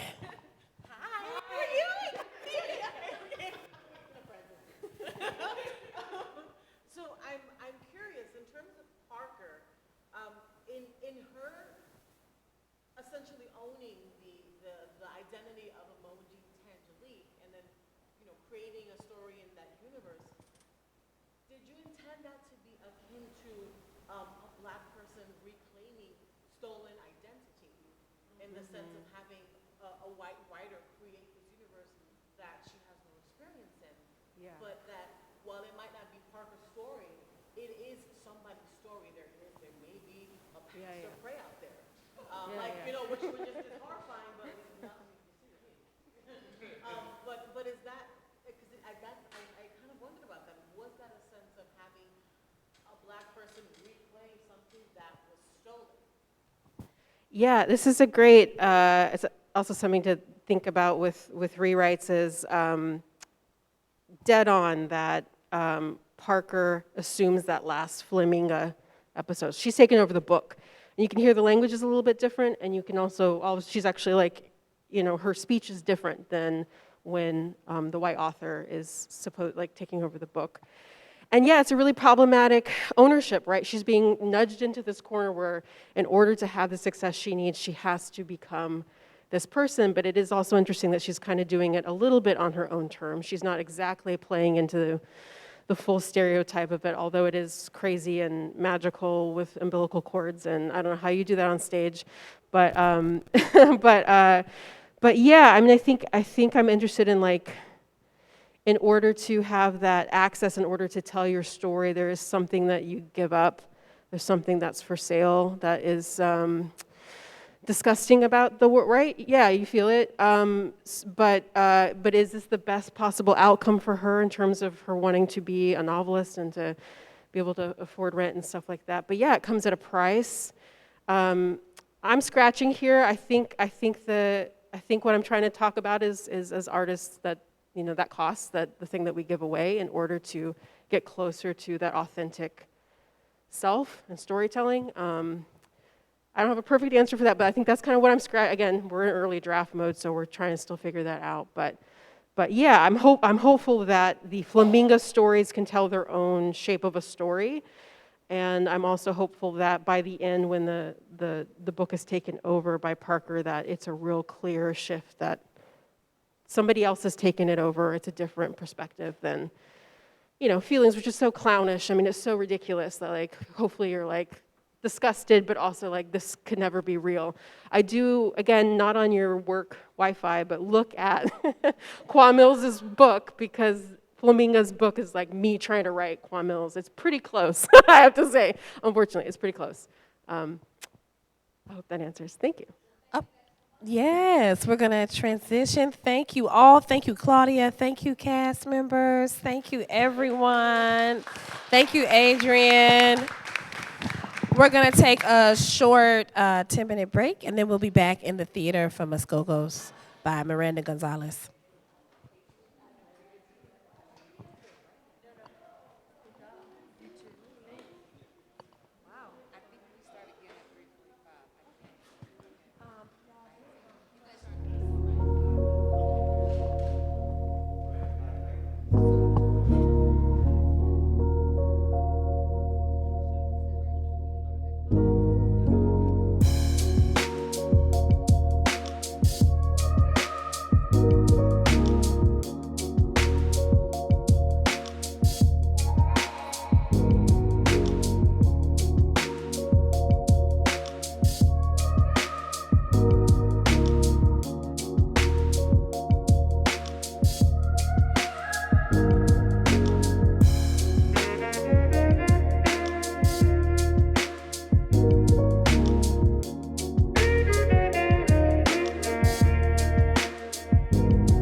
Testing, 1, 2, 3, A, B, C, D.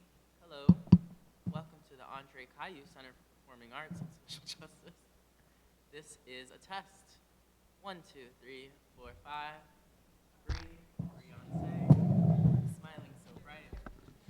And I'm still talking. And I was talking. And it sounds great in here. Hello. I'm still talking. AZÚCAR, a playwriting festival, celebrating Afro-Latin stories and places. This is a wonderful event. This is a beautiful day. Sky is shining. Sun is shining? Sun is shining. Sky is blue. Do not give this woman a microphone. She will monologue all day. All right, I think we're gonna go, y'all.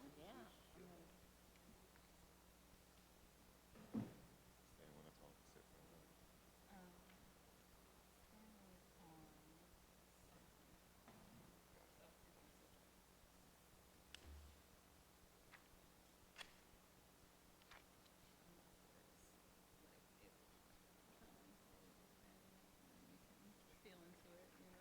Squat. In between.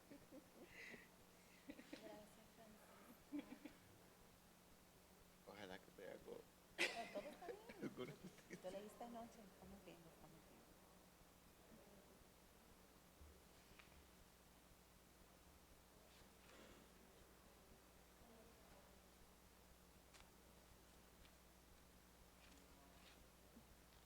don't know your last names. Invitate. I think I'm going to introduce us in a moment. Fernando Rivera. It's short. Is it hard? It's you're gonna be like.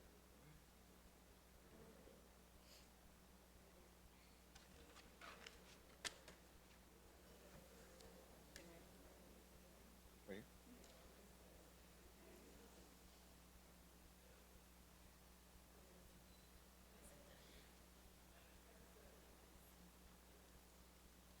It's possible. People say it like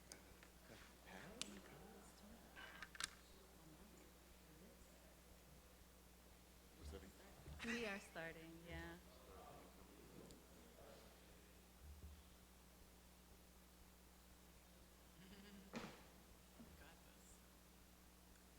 Good afternoon, folks. How you feeling?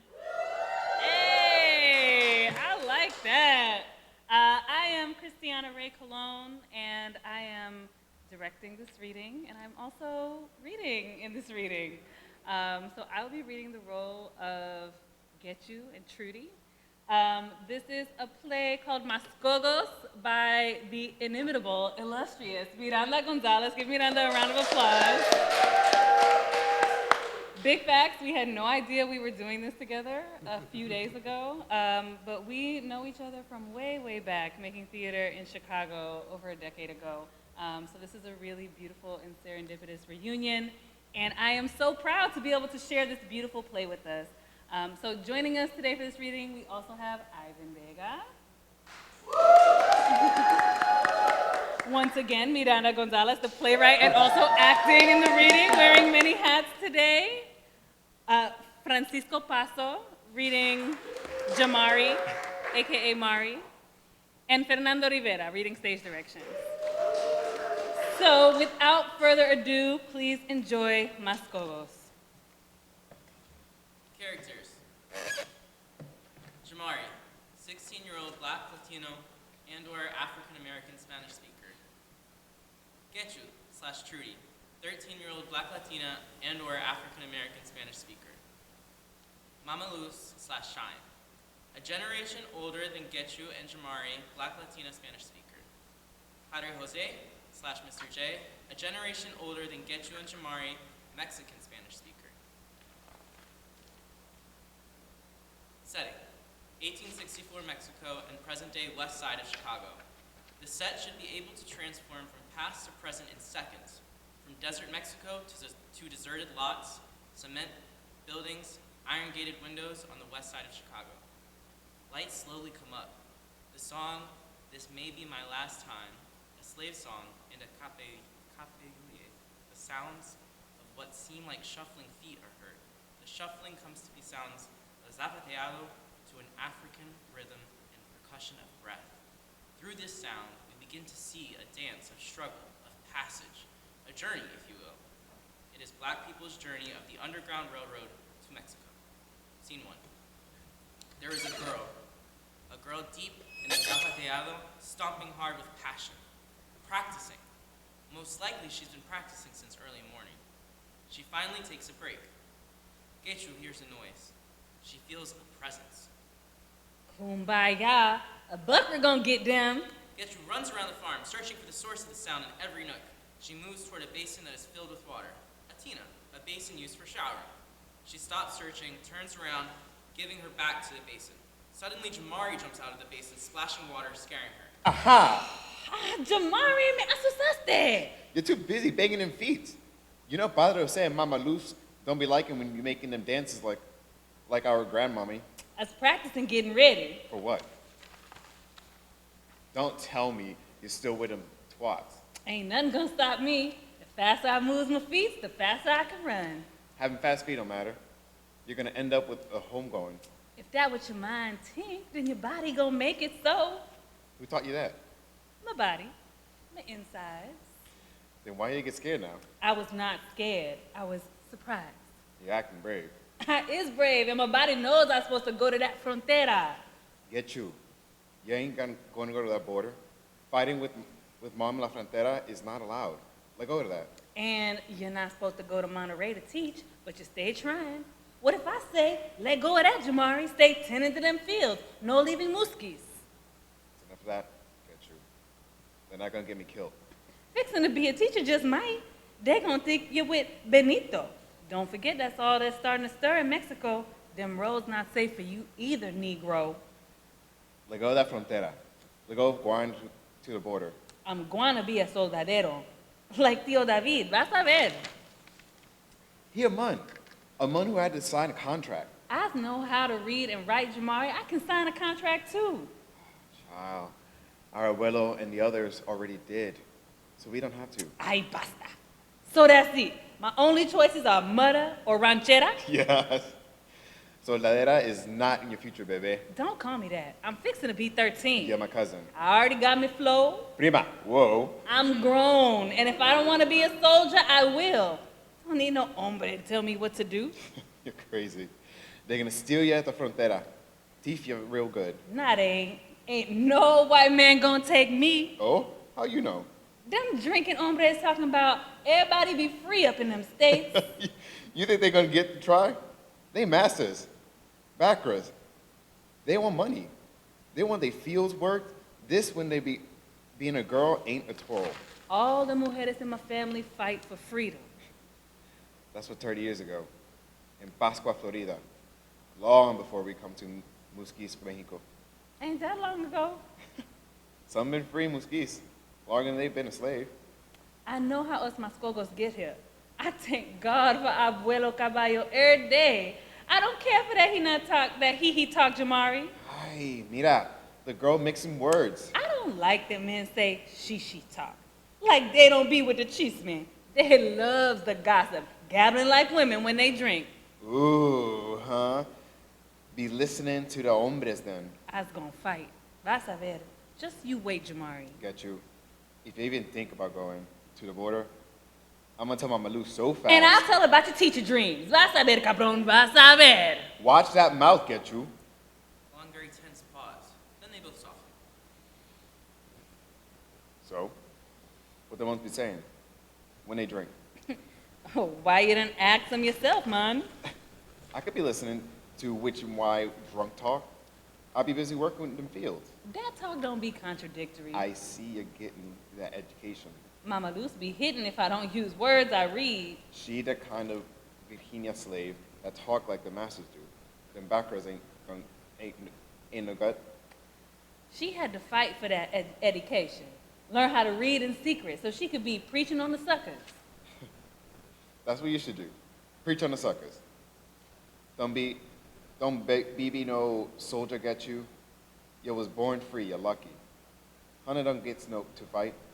You're too much, got you. And you too talk 'em. I knows I free. I was on that trail too, Jamari. Hannah's was in your mama's belly. You don't got the mind to remember.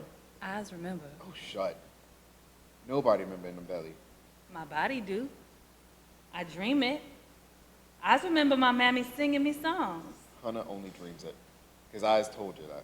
Jamari Caballo, I'm saying I dream it. Understand? Why do we even talk like this? I don't want to get long mouth with you. Niños, we got us a visitor. I hope it's not that Padre Jose. Now that's a man who'd be vexing, calling on prayers when they really spells. Espíritu Santo, Amen. That man feel like a bad hombre. I don't think it's that.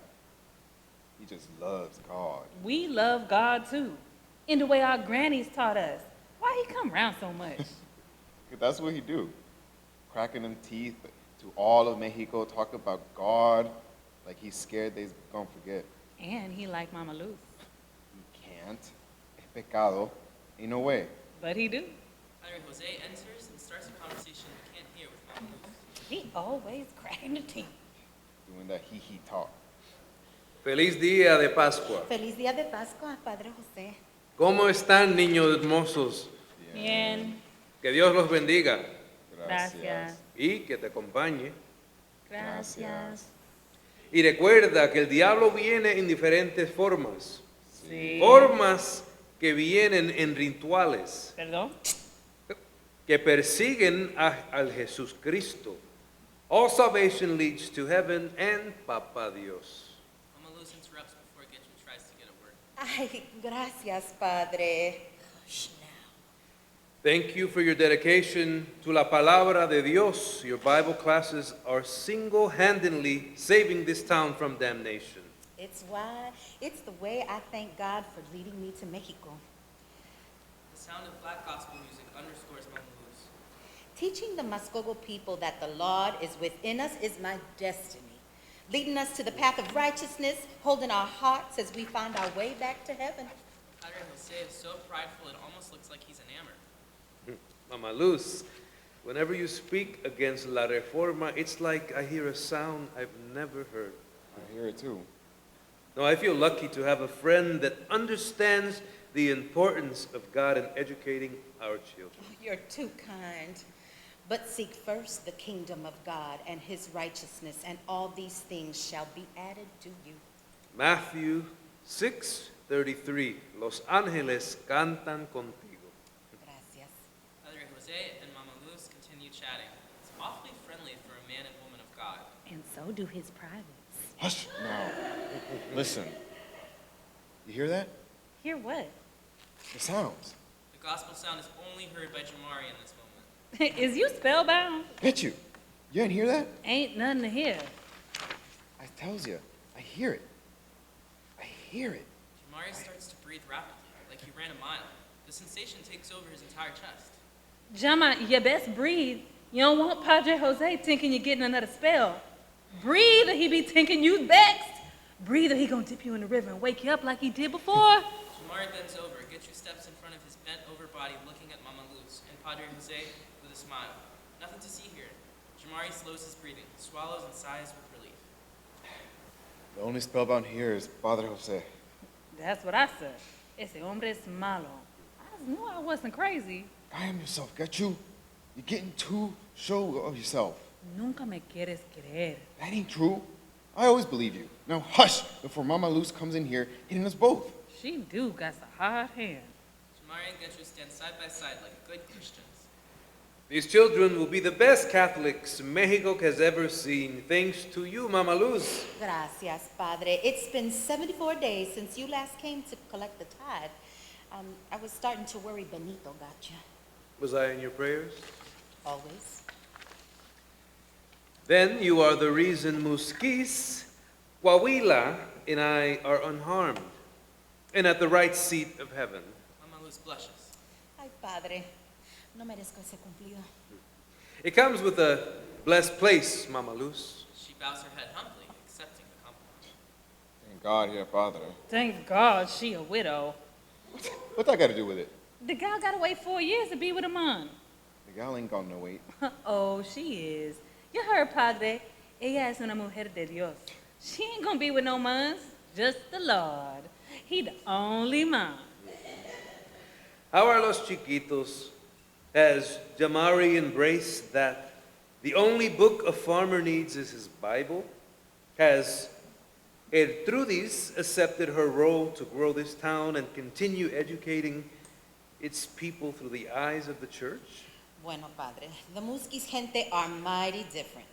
The Monterrey gente were more, ¿cómo se dice? Humilde. They accepted God in a way that this government can't undo. They believe. They be attending church 5 days a week, willing miracles. But these Mascogos, I don't know. I think they was a part of Florida for too long. Can't let the devil ways go. You think that coming from a town called Pascua would make them believe more in Pascua? Agreed. If you ask me, it's because their suffering looks different. They don't share the same history that my people do. Mi abuela was a woman of God. I wish she had a chance to find her way to freedom in Mexico with me. She would have been right next to you, fighting that church to stay in schools. She used to say that prayer and patience is what kept her safe from those masters. Your stories about your abuela are always inspiring. They are. I wish my mother wasn't as doubtful. Doubt is the devil's playground. Your faith is strong para todos, Lucecita. Eres una bendición. Padre Jose turns so the children can't see or hear what he's saying. ¿Y el muchacho, cómo va? Jamari va bien? How are his spells? Gone for now. Gracias a Dios. It must be our strong faith. Que Dios siempre nos ilumine. The children have been preparing for our town's festival. They've been working so hard honoring black freedom in the name of the Lord, of course. Oh, absolutamente, Mama Luz. What a way to give thanks to Diosecito. Okay, niños, remember what we rehearsed? Ándale, apúranse. Jamari and Getchu find a place on the stage with a tabla, a large square piece of wood. They place themselves on it and begin to practice zapatear with their tap dancing as a rhythm that is known to Padre Jose and Mama Luz. The zapateo turns to song that the audience can hear. An underlying drum/bass that resembles a heartbeat begins to beat and starts to speed up. This doesn't look like a traditional zapateo, Mama Luz. Thunder. This is not what we rehearsed. Te lo juro, padre. Thunder. Niños. Niños, ¿qué clase de baile es esto? Thunder gets louder. The children keep dancing. Niños, this is not what we rehearsed. Thunder. Es baile del diablo, Mama Luz. Basta, niños, basta. Padre Jose reaches for the holy water around his neck and starts to sprinkle it while reciting the prayer. Thunder. We hear breath, something that sounds the lack of breath. Jamari's dancing has turned quick, so quick that he is working himself up. Niños, stop it! I said stop it! Mama Luz gets up and yanks Getchu off the tabla and starts to spank her. Light shift, leaving only Jamari in a form of shadow. Thunder and lightning continue. Everything around Jamari is in slow motion but him. With each bolt of lightning, we catch glimpses of the set shifting from desert to cement, from wood to iron. We see Jamari's silhouette fall to the floor. We hear Getchu's muffled long yell. Jamari! Light shift, we go from being in 1864 to a city street next to an empty lot with sounds of water hitting pavement and kids playing. It's a familiar Chicago sound when it's hot out. It's kids playing in a fire hydrant. The desert feel has turned to cement and brick buildings. The drum/bass we heard morphs into sounds of sticks hitting plastic buckets. A light comes up on Getchu with drumsticks playing on an upside-down white 5-gallon bucket. She plays and it is good. She ends her drumming solo triumphant. At the same time the solo ends, the lights and sound fully shift to street sounds on a Chicago street corner. The sound of water hitting pavement from the fire hydrant, the sounds of children playing underscore the entire scene. Scene 2, Jamari enters. He's out of breath and drenched in sweat. Ooh, Mari, you sweaty as hell. You okay? I'm okay. You need water? No. You get another one of them asthma spells? No. Well, almost. Maybe. Not really. No. Trudy, I just got me $5 off that man over there. How you do that? Drumming my ass off in this heat. I even did a little flip with it. Jamari takes his wooden drumsticks and flips them in the air, then hits the plastic pail. Did you put it on the ground? You know I hate that. Boy, you better get over that. The Chicago Bucket Boys are all over the internet. You know they making that bag. Go join them. Being a bucket boy ain't gonna give me what I need. If I were a boy, I'd audition. They lit. I'm trying to make money. A lot of money. Not this chump change. You get anything good? Just a couple quarters.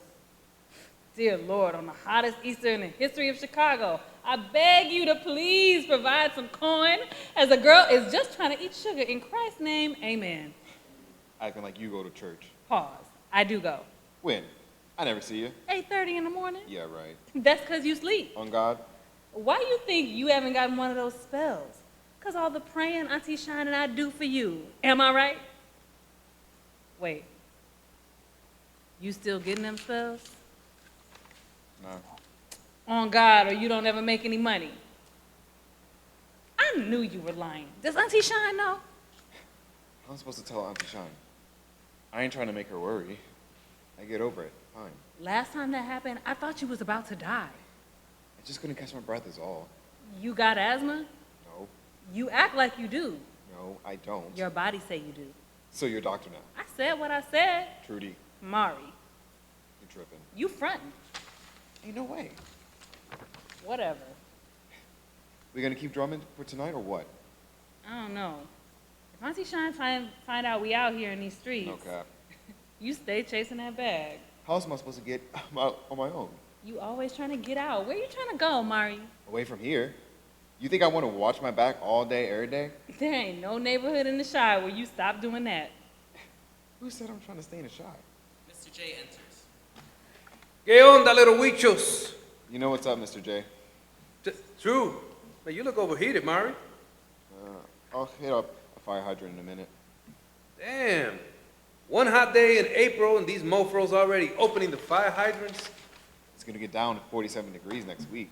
In true Chicago fashion. Bipolar ass city. Trudy, language. The ass part or the bipolar part? This girl. Marito's right, Miss Trudy. Like I tell the students, swearing at such a young age means you lack vocabulary. Man, time to read some more. Now the bipolar part. I know. Auntie Shine be on me about calling this city a serious diagnosis. Now that is where your auntie and I disagree. This city does have a serious diagnosis. Like Auntie always say, community over everything. Ashe. How's your Aunt Shine doing anyway? She's good. Just say you miss her, Mr. J. It's okay. Say it with your chest. Anyways, what you want these days, Mari? Besides drumming? I mean, still reading up in superstring theory on Dr. Strange? Nope.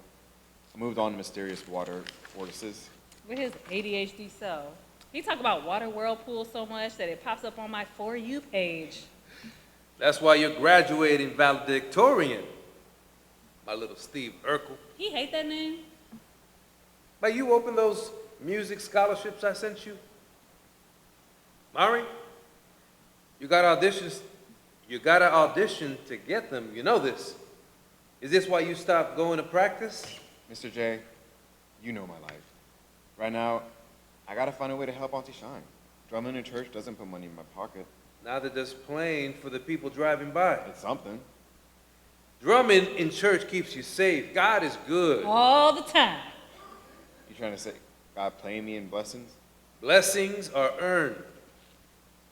Playing the self-righteous activist today, I see. Pay no mind, Mr. J. He on that sassy man tip today. How you doing, Miss Trudy? Hey, you make more money than your cousin today? Nope. Maybe if I was able to drum at church for more practice instead of singing, my blessings would come. After that choir solo last week, I'd want to switch too. Not sure your singing caught the Holy Ghost. Mr. J, who is you to say that? The only thing I see you do, right, is drink. Relax, man. Just keeping it real. I'm not alcohol dependent. Just giving my body a break from the hustle. Being a gym teacher? physical education facilitator. Okay, whatever that means. Still ain't that hard. Dealing with the nonprofit industrial complex to bring public school kids sports definitely is. Fact. You ever feel like having your master's degree was a waste? Never. An educated mind is the most radical act anyone can engage in. I think being free from the struggle would be.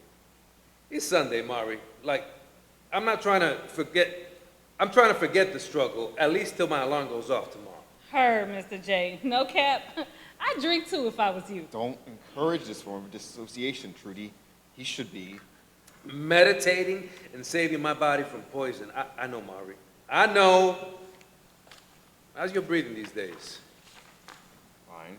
Last time I ran into Shine, she was pressed looking for a pulmonologist, you know, who takes Medicaid. I don't have asthma. But you have trouble breathing? Something like that. I said you do. Here we go. That's what I said, but less preachy. Again, it's Sunday. Look, I'm not in church. Let the drumming be my prayer. Play a little bit. Play a little bit, you huichos. Jamari and Trudy start to drum while Mr. J dances and drinks. They are all having a really good time when we hear police car sirens. We should bounce. No, it's feeling like summertime shy already, and these west side streets are hot. Heat makes people do the craziest shit. Trudy, watch your mouth. You ain't the boss of me. Always cracking your teeth, acting like you better than everybody. Oh, so because I want you to use better words, you think I'm better than? Mari, wait. Hold up. Wait. Ain't that Willie over there? Jamari turns around quick and looks. His face goes from joy to fear. He is frozen. That is Willie. Ooh, I hate that mofo. Come on, Trudy. Stop looking. Willie, you a goofy ass. Hey, Trudy, calm down. Mr. J, now in the history of mankind, you know saying that to a woman ain't never worked. Go home before I beat your big-headed big back. Yeah. We ain't about that life. We are what we need to be. Always trying to clown Jamari. I'm not scared of him. Trudy, stop. That's why he keep messing with you, because you act weak. Trudy, stop, please. You about to catch these heads. Trudy, enough now. Let's go, Willie. Please, Let's Trudy, stop, go. please. Mr. J, make her stop. The sound of water hitting pavement gets louder. Marito, you okay? Jamari starts to gather all the things around him quickly. His shirt, his water bottle, his sticks, in a panic. Come get this thing. Come on. Trudy, quit. I got time today, Willie. Trudy. I got all the time. Jamari starts to lose his breath. Marito, take a deep breath. Come on in. We can't stay.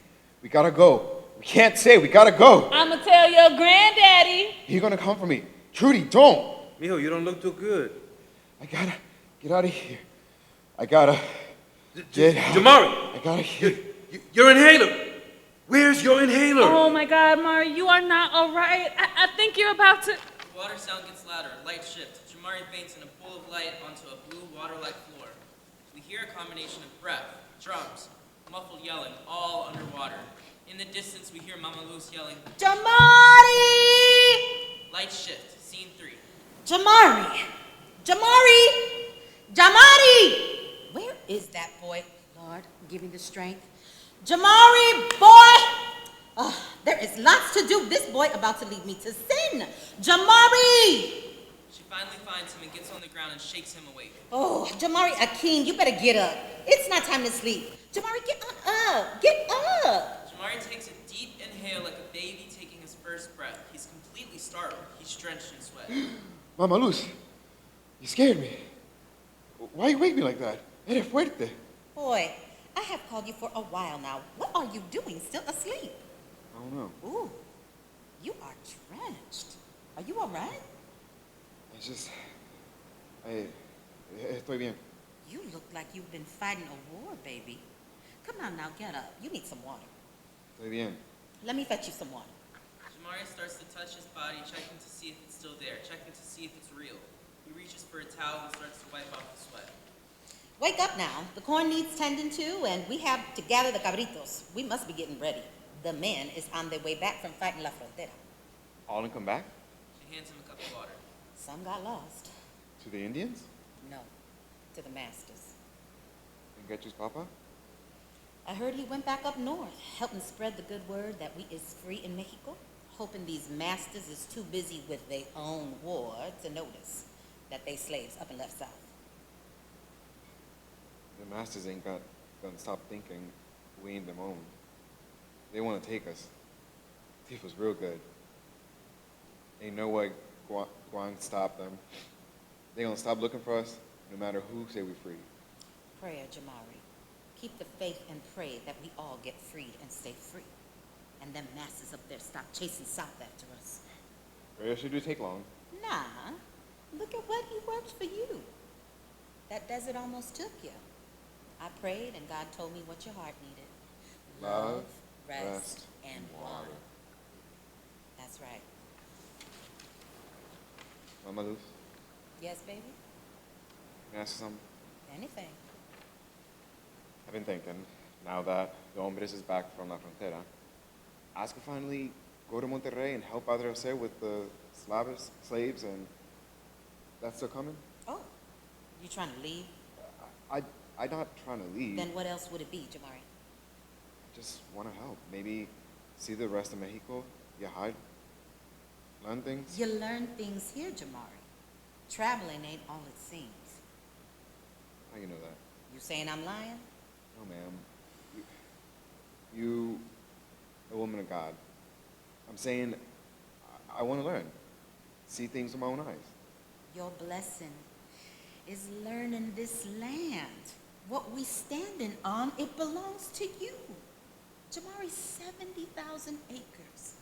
A gift to your people, a gift to me. There ain't enough men to tend to this land, even if all the Negro men came back from all the wars. How you gonna leave it? Abandon it for parts of the country that ain't yours? Come back. Not every part of the world is ready for you, Jamari. It's important to stay where you're planted. You know those songs we've been practicing? Yes, Los Capelludas. That's right, Los Capelluyes. Those are sacred songs. That'll remind you, get you, and anyone else that this is where the blessed journey led us. Yes, Mama Luz, where's Getchu? Playing with them chickens. She gets close to these animals and cries every time we make one for dinner. That pollito mine. They all hers. It's like she wants them to be a part of her. They do end up a part of her stomach. She wouldn't be worrying for and fight in La Frontera. That girl. She is, how do y'all say, talk 'em? She ought to talk 'em, which in way talk 'em. She do contradict herself. One day she want to fight for Mexico, next day she want to run for the South. You keep making it steady, Mama Luz. And nothing to make her not want to walk to the frontera. Listen here. Little Miss Gertrudis will be doing no such thing. She too scared. Besides, I bet she don't know that's a 5-day walk. El camino a la frontera es grave y lejos. What's this I hear? Did you say La Frontera? Never you mind about that, little Miss Gertrudis. Get you? I was just making jokes with our Jamari. Mama Luz exits. She forever thinks she more better than us. Pinche maestra cabrona. Don't cuss, Getchu. You a lady. You hush with that hee-hee talk. Quick, cousin. You're supposed to be getting that education. ¿Y qué? There ain't no cussing in education. How you know? You don't read. The soil in my book. Ser granjero es mi educación. Ain't no words in that dirt. I'm smart, and you not. You ain't smart enough to know how the Texas border is. You think it's a walk? Who says I was walking? We is warriors, Jamari. History say so. Our blood is meant to survive and test time. Bet you the dirt ain't tell you that. Jamari gives her a look and starts to begin his day's work. Getchu starts collecting rocks. There is a very pregnant pause. What was the maestra talking about the frontera for? I don't have the education to talk about that. Crack the teacher, Jamari. Explícate. Say you're sorry, and I tells you. I ain't gotta be sorry for being smart. Then Hunter never know.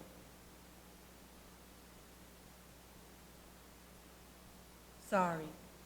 Jamari doesn't answer. Jamari, come now. You're my cousin. I love you. I'm all you got.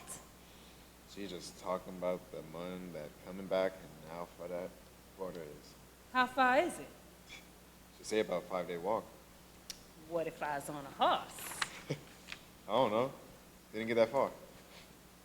No seas malo. What do you want to know? That we Negros is killing Indians faster than them buckra white mans? So we can stay free? That day is a war. A buckra white man war? Ain't nothing changed, got you? Why do you think Mama Luz think it's better than us anyway? Because her familia was free long time ago. Why is she this way? Because she don't have a family. Not even her mama.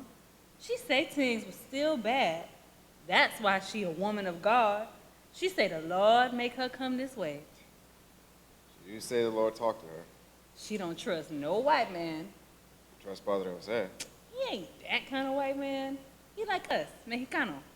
We Mexicanos got you. We Negros. We Negro Masogos. They don't treat us like that. How you know? When you ain't never left Musquis. We Masogos, wherever we go. We's Mexicanos at la frontera. We's mestizos. Okay then. Soy mestizo. Bishop starts to sing a capella, hush, somebody's calling my name. A freedom song that signals somebody is leaving on the Underground Railroad. Jamari rips in between. Hush, hush, somebody's calling my name. Oh, Hush, hush, somebody's calling my name. Oh my Lord, what shall I do? what shall I do? It sounds just like thunder. Somebody's calling my name. It sounds just like thunder. Somebody's calling my name. It sounds just like thunder. Somebody's calling my name. What shall I do? Loud noises that sound like firecrackers unfold as Getchus continues to sing. It could be mistaken for gunshots. One sounds so close it startles Getchu and rattles Jamari, knocking the wind out of him, making him lose his breath. Jamari, be careful now. Get you. His breath. Get you. Jamari, quit playing. Get you.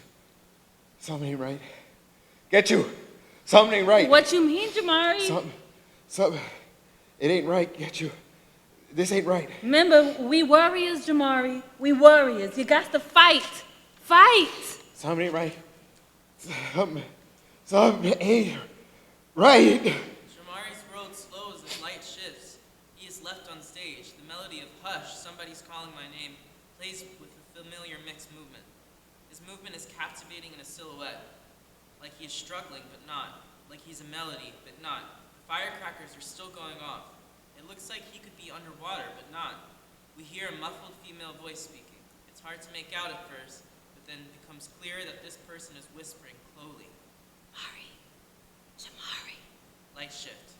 Scene 4. The fireworks sounds become clearer. We are back in present-day Chicago.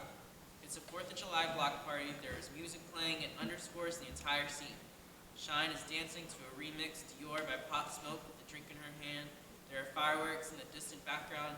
Mr. J comes out and joins her. Ay, Dios mío, shorty with your fine self. Happy 4th of July to me. She rolls her body even more and a bit closer to his. You about to blind me with your beauty, mamita. That's why they call me Shine, Pappy. They dance in a coquettish way, showing each other's moves on each other. I hope you ain't dancing with me like this, because you're drinking. Doesn't matter. Te quiero con una mente clara, no sombrada. Ooh, you sound like a poet. I like it. Doesn't matter, you know? What does? If you're only dancing with me because you've been drinking. Come on, Jay. Just enjoy the moment. We're just dancing. Be here, in this moment, on this block, with me. And say something in Spanish. Shine, come on. Please. Por favor, papi. Mr. J looks at her for a second and nods his head in agreement. A reggae song comes on. They keep dancing. They are getting closer than the Holy Spirit on Easter. They look at each other. Fireworks start to go off again. Shine leans in for a kiss. Mr. J complies. It's pretty passionate for someone who doesn't want to get with the other. Mr. J pulls back. You always do this to me. What? I like to kiss. Man, girl, you stay playing games. It's not a game. I already told you that I can't be in a relationship. I'm on a heart sabbatical. What the fuck does that even mean, man? Just be straight with me. It means I have a lot going on. Mari and Trudy need me. No, that cannot be your excuse anymore. That's not an excuse I ever used with you. That lying ass, man. Yes, it has. When? When we were 18? That's not true. Yes, it is, man. You told me right before you started Triton College. She looks at him with confusion. I took you to orientation over at Building R, and when I saw that letter, I thought, R is for romance. Man, it's a sign, man. I should tell her something. Why are you Mexicans so into signs? Wait, don't change the subject. Why do you keep making up excuses? Like you out here looking like a toxica. You don't know what it's like to raise kids, Jay. Especially kids that ain't yours. Oh, but being with Monty was okay? He was a mistake. You know that. It was traumatic as hell. You saw that. Yeah, it should have been me. Boy, please. You were with Letitia back in the days. Don't put this shit on me. It's a lot of stress with work, Mari's asthma, and Trudy being 13. A relationship is a distraction. That's bullshit, Shine. I mean, we will work. We out here working in the same place, living in the same hood, organizing the same protests. We don't even know what's really going on with Mari. What if the trigger is stress? I'm not trying to have these kids stress about us not working out. Oh, see, this is why, Jay. This right here. Do you see what I mean? Mari's already out here worried. I mean, we're from the west side, Wapa. We born worried. Jamari and Trudy run around chasing each other. Mari, you better quit running around like that before you get an attack. He's gonna be fine, Auntie Shine. Trudy, is your first name Doctor? No. Then stop acting like you work at a clinic, girl, okay? Yes, ma'am. And Mari, I hope you ain't letting this little girl over here make you seem like you can run around all wildin'.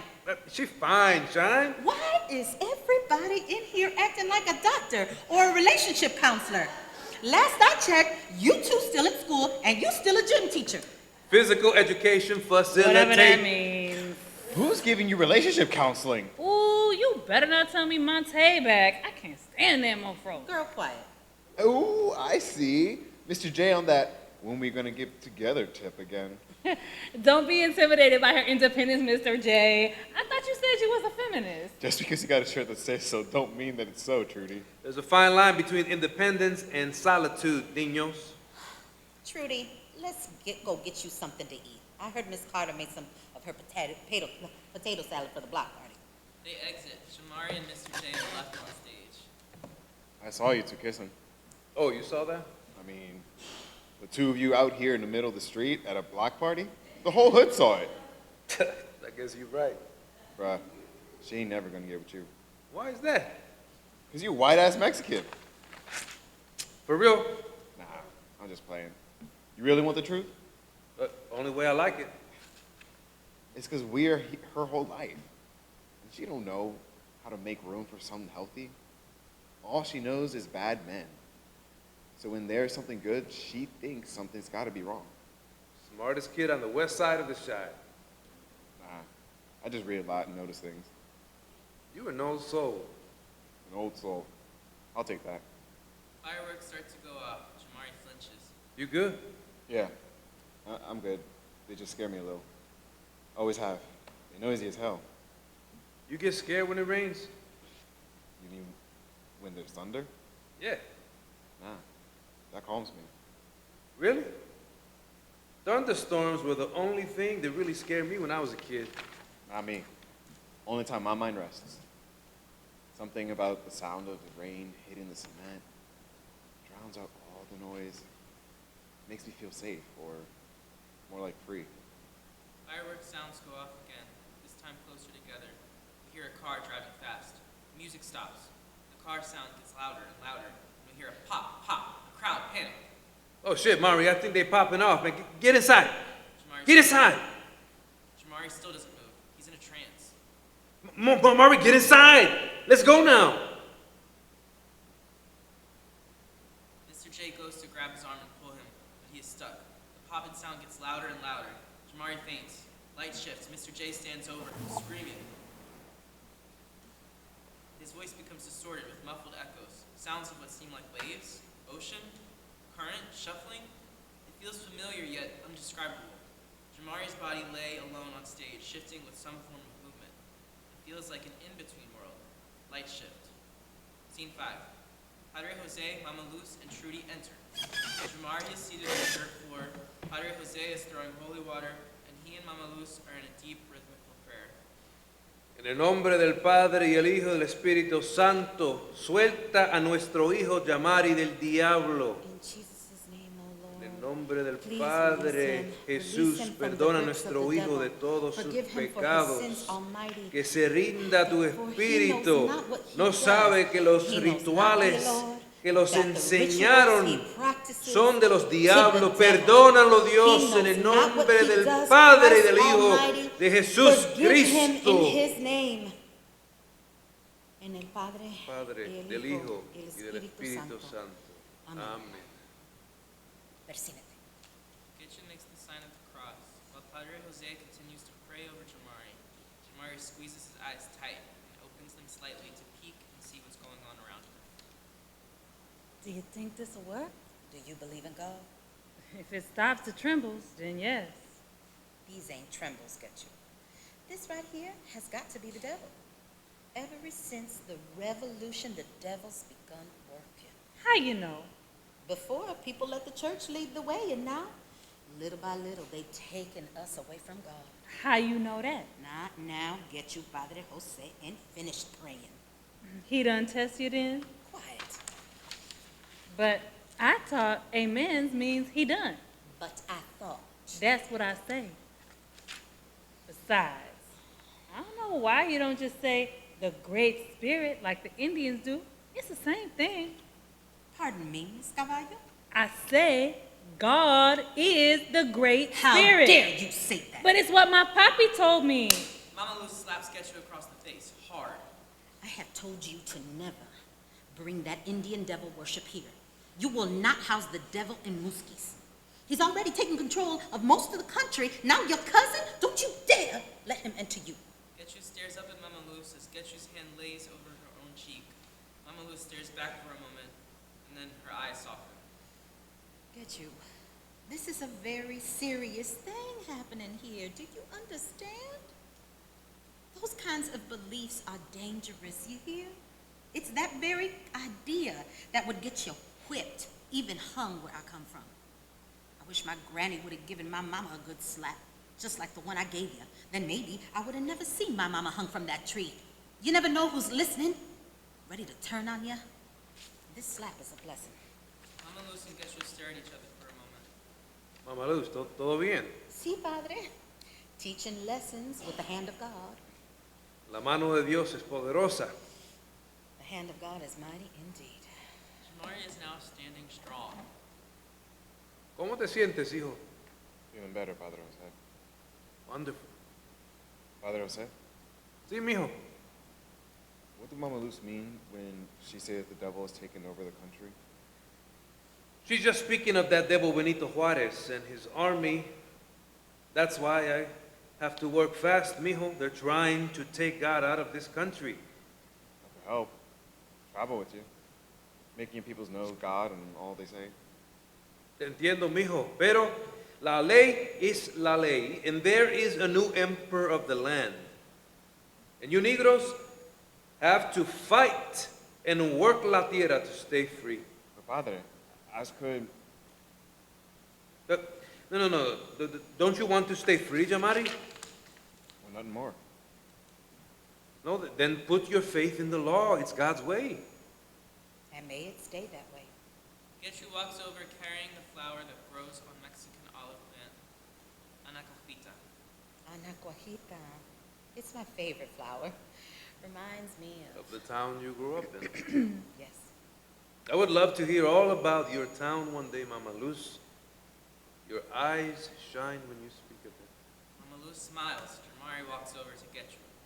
Isn't it good? She slapped me. Hard. What for? Talking about the Great Spirit. How did I know there's not a place? We ain't in Pascua. I don't know no Pascua, Florida. I wasn't born. Let's forget. Niños, it's getting late. Time to go home and go to bed. Get you, come now, and I'll run you a hot bath. Padre Jose, will you be staying with Jamari? No, Mama Luz, I must head back to Monterrey. I heard last month some of the men returned and joined the Juarez regime. What is the world coming to? Before you go, let me get you this month's tithe. It should be a bit more than last month's, thanks to the guerreros that returned. Such blessings. Jamari is saved and the tithe is plentiful. I'll be able to make archbishop in no time at all and push through the investigations. May you find the treasonous clergymen and cast them out of Mexico. Thank you for all your devotion. Buenas noches. Que Dios te bendiga. Gracias. Padre Jose, buenas noches. Padre Jose nods his head respectfully and walks away. Mama Luz watches him for a moment. Come on, get you. Let's go. She turns and walks into the house. Getchu starts to follow. Get you. Yes? The Indians, the Seminoles, is who kept my mommy alive, so she could have me. So I don't understand why they want us to see God only Padre Jose's way. For me, the Seminoles are part of our story, very important part. Don't you go feeling soft and saying that to Padre Jose. That white Christ man will feed you right back to El Otro Lado so the buckers come get you. That's why I'm telling you. You and not that bad hombre. He's gonna say that's why you get them spells. No. She starts to walk away. Get you. Yeah? Don't go. You're not right. Just for a little. Jamari, you're gonna get me mocked. Just for a little. Jamari, what's going with you? Just scared. I don't understand. It's just, it wasn't nights. What you mean? It's just my body. When I sleep, sometimes it feels like I sink in. Like something heavy on my chest. Does that happen to you? No, I sleep very well. Your chest shouldn't feel heavy no more. No escuchaste, Padre Jose. Padre Jose just said that the Holy Spirit is in you now. You think Padre Jose is a good father? You got every Negro in Mexico praying to Jesucristo. Something must be right. Maybe he just got a bunch of Mama Luz running around and slapping people. That Mama Luz tiene un mano pesado, I tell you. I think my dead mama even felt that slap. I slap you all the way to wherever your daddy fighting right now. Both laugh for a bit and stop. Everything going to be fine. Got you. I don't know what's gonna happen to me. Everything going to be fine, primo. Jamari shakes his head in agreement. Getchu exits. Jamari is left on stage alone. He wanders about cautiously, a little jumpy at the night sounds. He finally goes to a part of the set and pulls out his bed. He starts to sing, "My Mother is Gone," while sitting on the bed. He takes a couple of deep breaths. He starts to cry and starts to sob. He lays down on the bed. His wails turn into what sounds like an underwater siren, sounds of the sea. Shine is in the distance. Mr. J comes in with a coffee cup and some snacks. Scene 6. When they gave you to me, I didn't know what to do. I was so young and was already taking care of Trudy, but I couldn't let the state have you. I know my sister would have had my hide if I let that happen to you. So I read books, so many books on how to parent, how to love you right, how to keep you busy so these streets don't take you, just like they did your daddy, like they did mine. I put you in any sport I could, come to find out that wasn't your thing. You just weren't coordinated. It just wasn't your thing, baby. No, it just wasn't your thing. And that's when she sent you to me and I put sticks in your 6-year-old hands. And it was magical.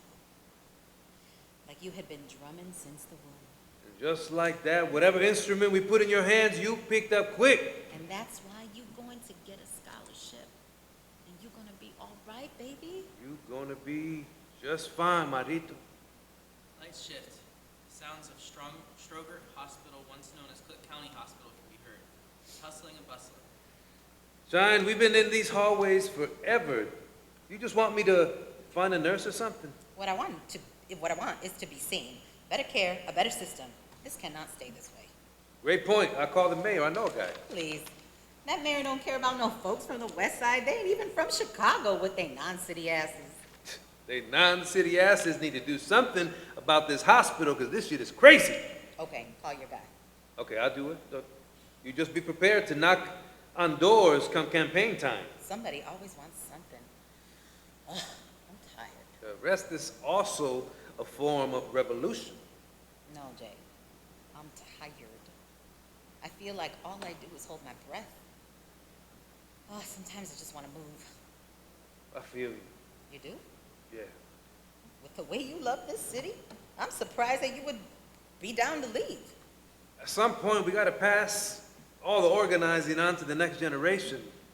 You know, I want to be like the elders, just showing up to give them a little speech and a little blessing, and yeah. Jamari moves. He gets so tired after an attack. And do you know what's triggering them? No.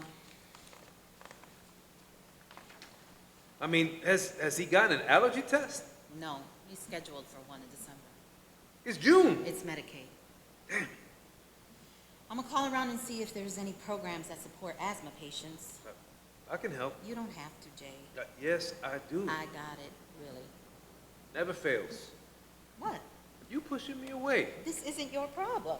Wow. Okay, I've known that boy my whole life. I told you I'm fine. I got me, myself, and I.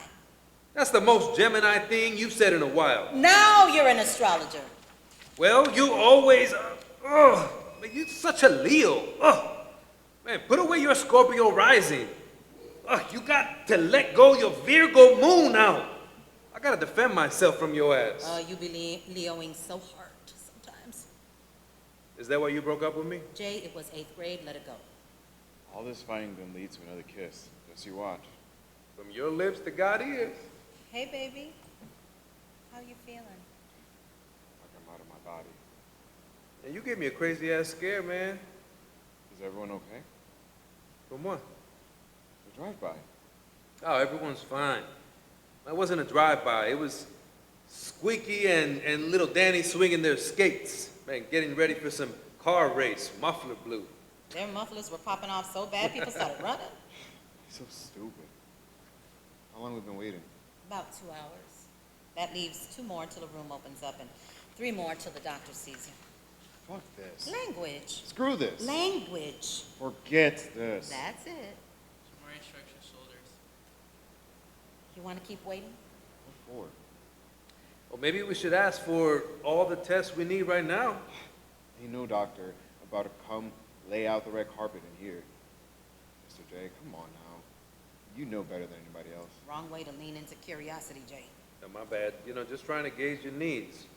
I don't want to land, as a misogynistic or, come off as patriarchal. Or white manish. How many times do I have to tell you that being Mexican is not being white? All it takes is better tongue placement and a good code switch, and bam! Everybody thinks you're Brad Pitt. My areolas are brown. Again with the areolas. So that means I'm brown. But I can see your veins, though. Like, I can see your veins. My hair got curls. Oh, my God, please. Oh, my God, please don't start saying that you're Afro-Latino. My ancestry results said 12% Congo. Just take up all the space, white boy. All the damn space. What did your results say, Shine, huh? Yeah, because we all mix. This is why people don't jump to march with y'all. Always wasting energy on the wrong things. I'm laid up in this bed, can't see a doctor, and you two playing Depression Olympics. But I can see his veins, though. Auntie Shine, it don't matter.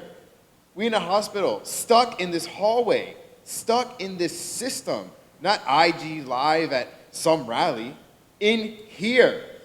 That argument don't do nothing. Leave that with the birds. They sit in silence, filled with everything with awkwardness.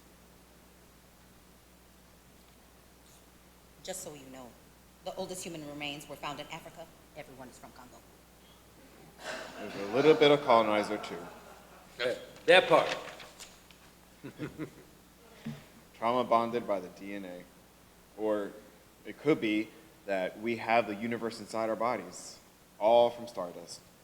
Same elements as the Big Bang, truly connecting us to each other and other life forms out there. Where'd you hear that, TikTok? I ain't Trudy. Neil deGrasse Tyson, in a documentary. Oh, so. You didn't tell me you got your DNA tested, Auntie. Well, well, well, some things do change. Be quiet. It was African ancestry, not the regular ass one. And? Mostly Nigerian, some Mali, some Western Bantu. And? And 9% indigenous from northern Mexico. There it is, there it is. We're Mexican. De la tierra. Like my grandma Hazel would say, we fought in every war, even the ones that aren't in books. We come from a long line of warriors, and our blood is made to survive. Stand the test of time. That's right. Always remember that. Always. Like epigenetic tags in our DNA. Never thought of it like that. But yeah. My epigenetic tag also keeps me wanting something better than being here. Oh, this is waiting and it's bullshit. Language. Auntie Shine, we've been here for hours. I gotta be bleeding out for someone to notice me. Don't get yourself worked up, baby. I could have died. Hell, statistics show I should be dead. I should be at the end of my life cycle, and no one has noticed that I'm even here. Oh shit, this is feeling like a Sally Fields moment. You're about to slash somebody. I just want someone to care. I'm just tired, and I want someone to figure this out. Okay, baby. Okay, we just gotta get your asthma under. This ain't asthma. This is something else. We don't know that, Jamari. I know that. How? What do you mean? How do you know that? Like, how do you know this isn't asthma? Because I don't lose my breath. Really? What you mean, baby? Yes, you do. I've seen it happen. I mean, I can breathe. It's different each time, but each time I can breathe. Sometimes things start to get a little blurry first, like I can't see.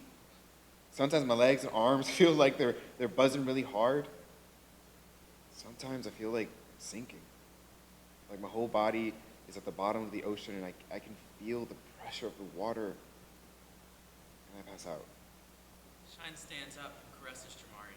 You wake up so disoriented, like you blacked out. No. I can see things. I can hear things. You can hear us? No, not you all. I hear people, but it's not you. I hear chatter. I hear words, but I don't understand all of them. What parts do you understand? Some words are muffled, but the clear ones are loud, and they say, Padre, Hijo y Espíritu Santo, suelta a nuestro hijo del diablo. The hospital sound starts to get louder. We hear a flat line. En nombre del Padre, Jesús, perdona a nuestro hijo de todos sus pecados. En nombre del Padre, suelta a nuestro hijo, suelta a nuestro hijo. The flat line gets louder. There's bustling and muffled voices. Suelta a nuestro hijo, suelta a nuestro hijo. Mari, you okay? Mari, look at Mari. Suelta a nuestro hijo, suelta a nuestro hijo. Mari, look at me. Mari, look at me, mijo. Suelta a nuestro hijo, suelta a nuestro hijo. Look at Suelta, Jay. suelta, suelta. The flat line in the hospital sound like they've been dunked underwater. The flat line turns into something that sounds like a harmonica sound with the sound of water. All of the words, all of the lights, all are coming together rhythmically, all underwater, and then everything goes dark. Everything is silent. In the darkness, we hear the following, in a loud and slow whisper close to the human ear. Jamari, John Cavallo, open your eyes. End of Act 1. Act 2. We are going to pause. Thank you, friends. We are going to take a 5-minute intermission on our act break, but like a real 5 minutes, not a CP time black minute, 5 minutes. So back here in 5. Thank you, 5.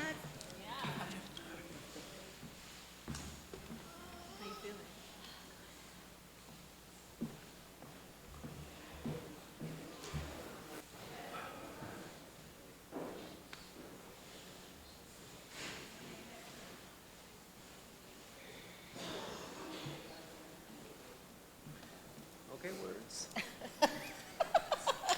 Okay, words. Well, it's flowing.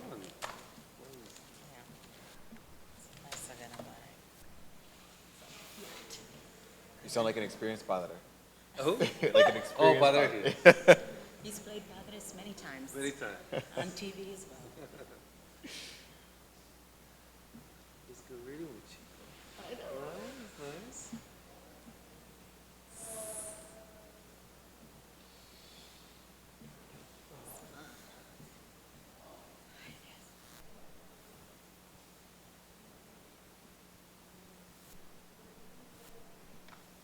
Get ready because this is the part we gotta make float.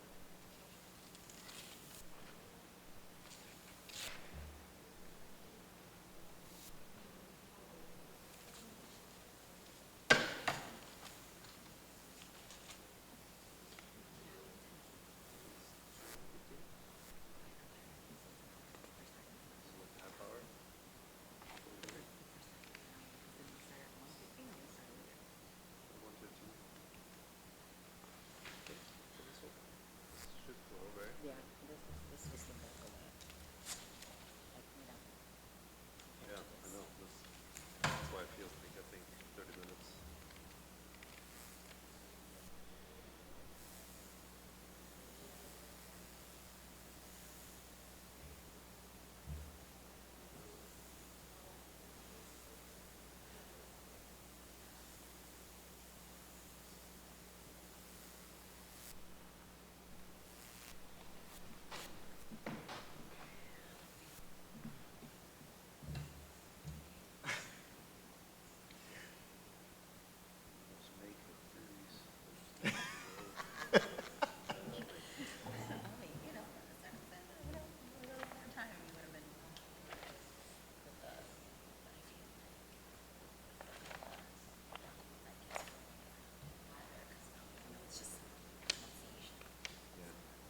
I guess that was.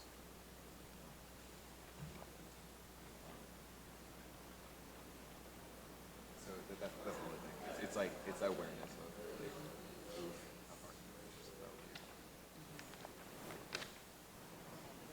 this is a sound. Because it, for me, at least for me, I always look for language because it helps the playwright more than the directors. I like direct as well. After 15 years, so I'm supporting the playwright and the work. I'm like, what is more important to you?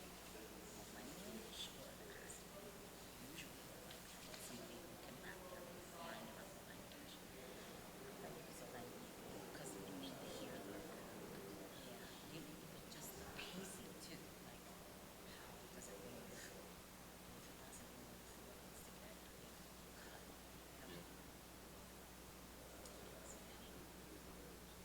I like the addition of tunes that like actual they start dancing before the first spell. That was fun. It was fun because I was talking. That was cool. The way I also interpret it, just because you.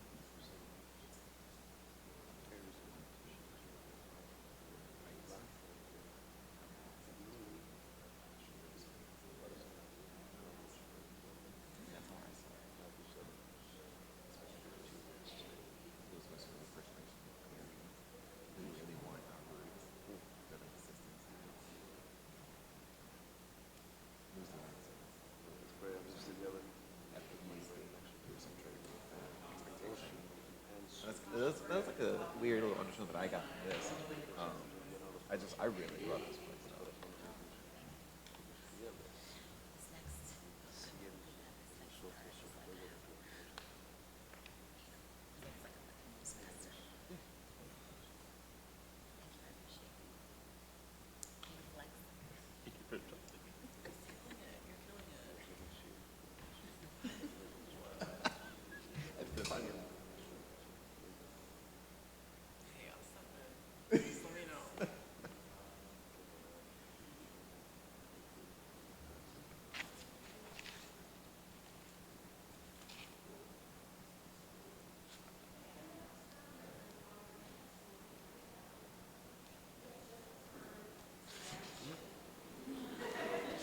just one wing.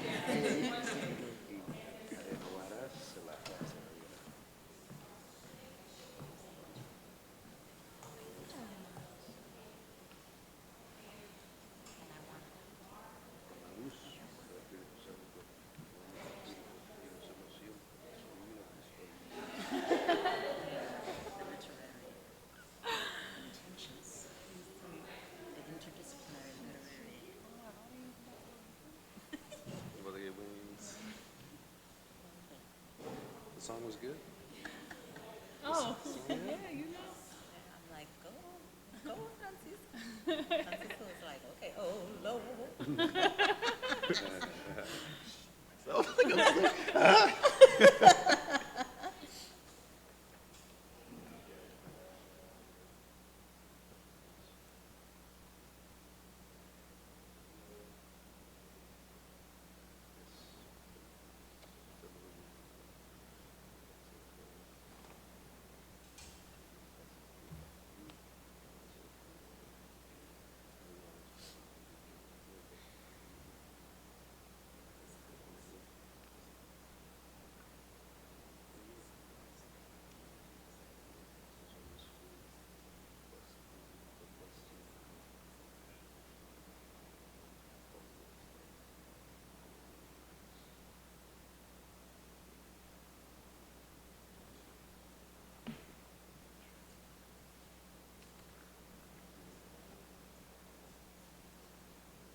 He's trying to. He's trying to.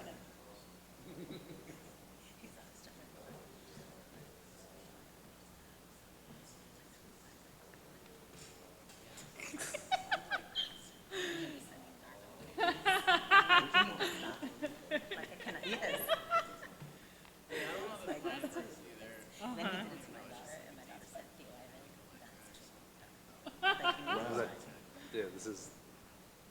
I'm not tan. You can see my veins.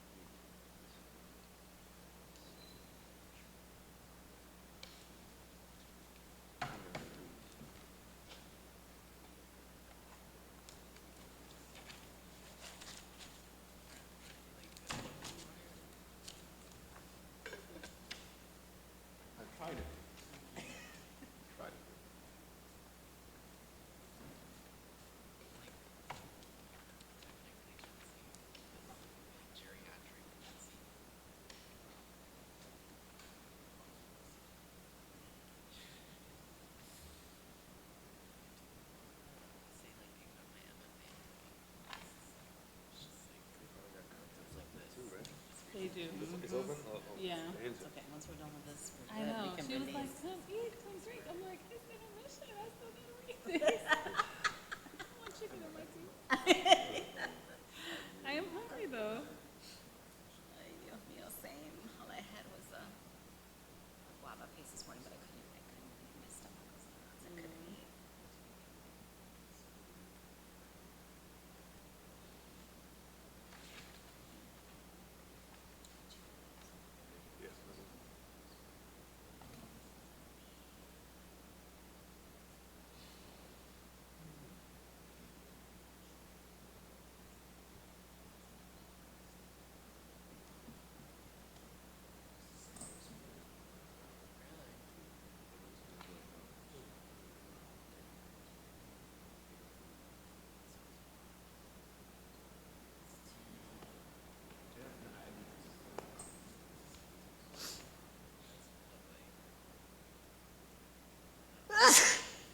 Salud. Gracias. My allergies are pronounced. No, my allergies been kicking my ass. Like, I never really dealt with allergies in Chicago, so it's a new thing being in the swamp. It's pretty. No. But I'm like having a hard time breathing. Like, Like you most know, nasal it's like swabs.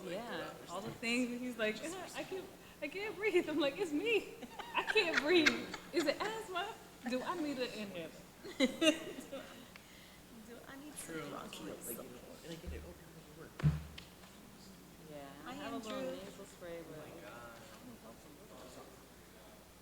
Thank you so much. We appreciate it. We just got the script this morning. No? This one.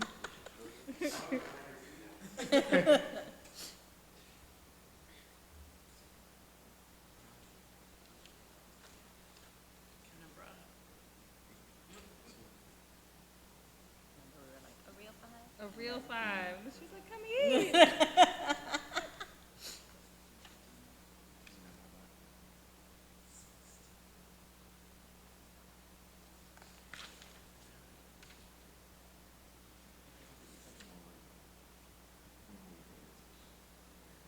Hey, welcome back. Right. Yeah.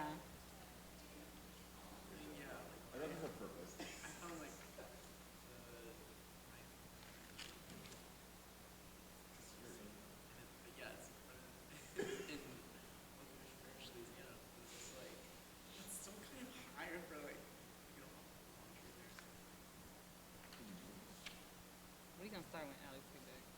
Yes, that's what I'm saying. You know, you can let them know we're gonna start, you know. Thank you, Megan.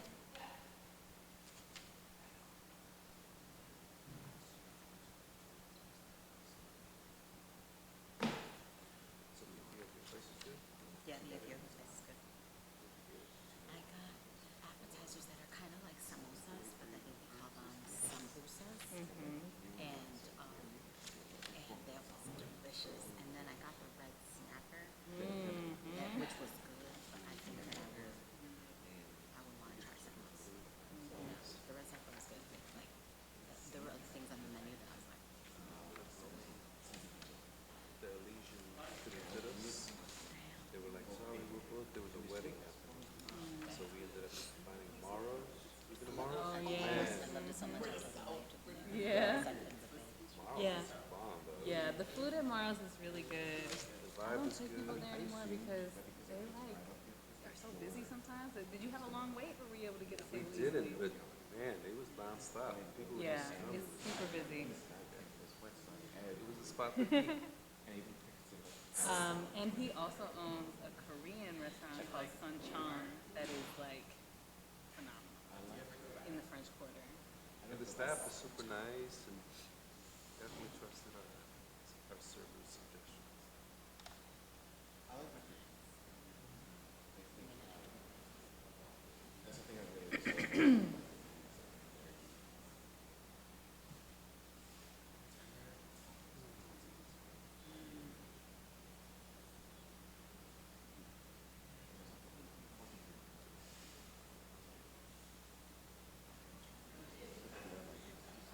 I feel like a kid. You know, like I'm like, am I doing great? Am I doing great, Dad?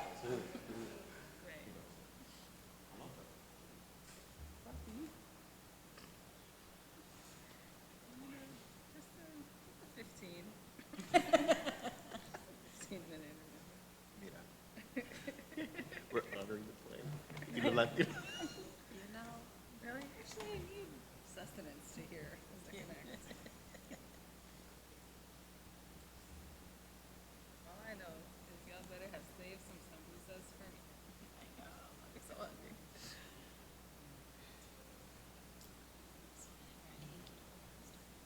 I'm just trying to wait for Alex. I think we're gonna do it. Yeah. Hello, welcome to Act 2. Did y'all bring us some chicken? No. Act 2, we hear underwater harmonica clapping that turns into zapateo, that then gets layered with the humming of the song I'm Packing Up, traditional Mascogo song.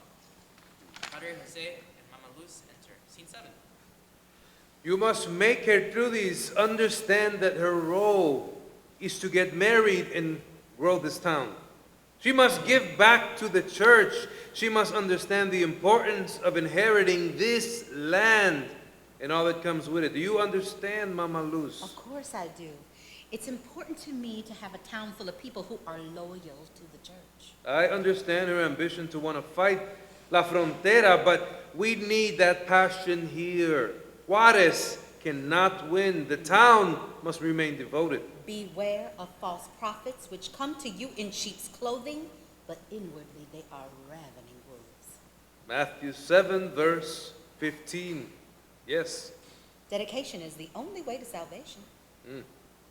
Amen. Let's pray on this together.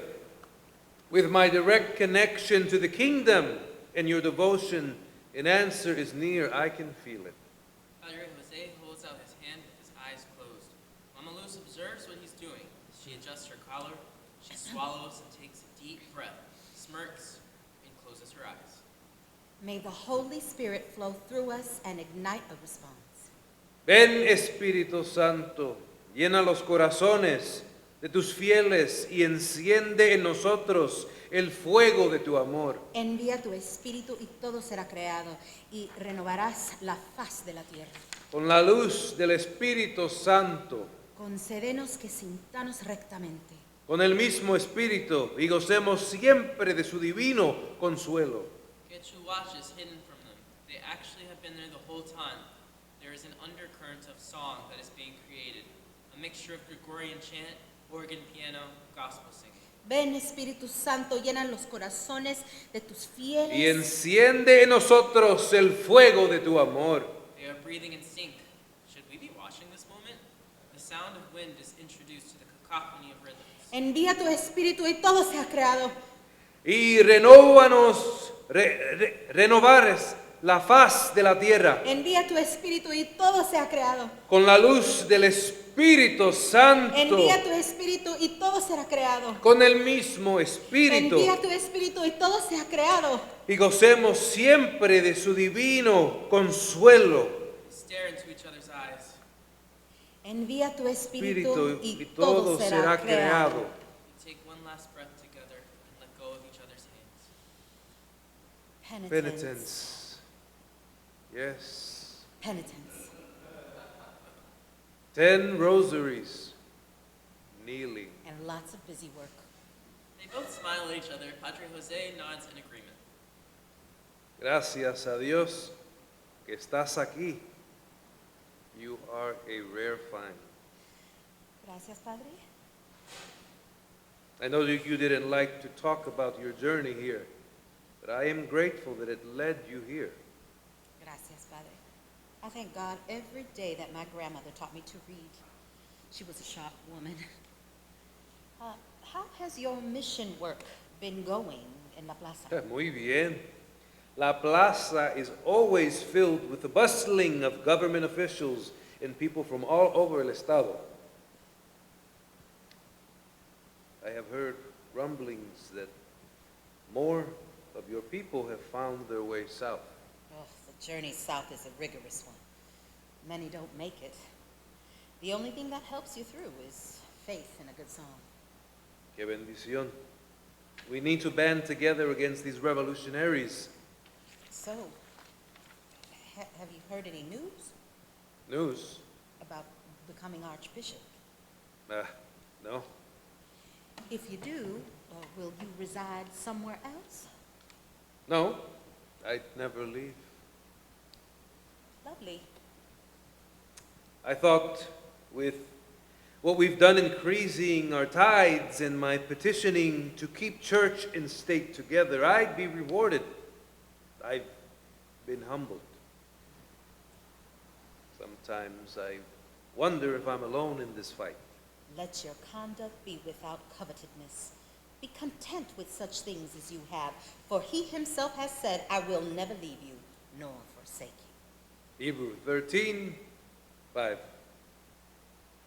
As always, Mama Luz, fue un placer.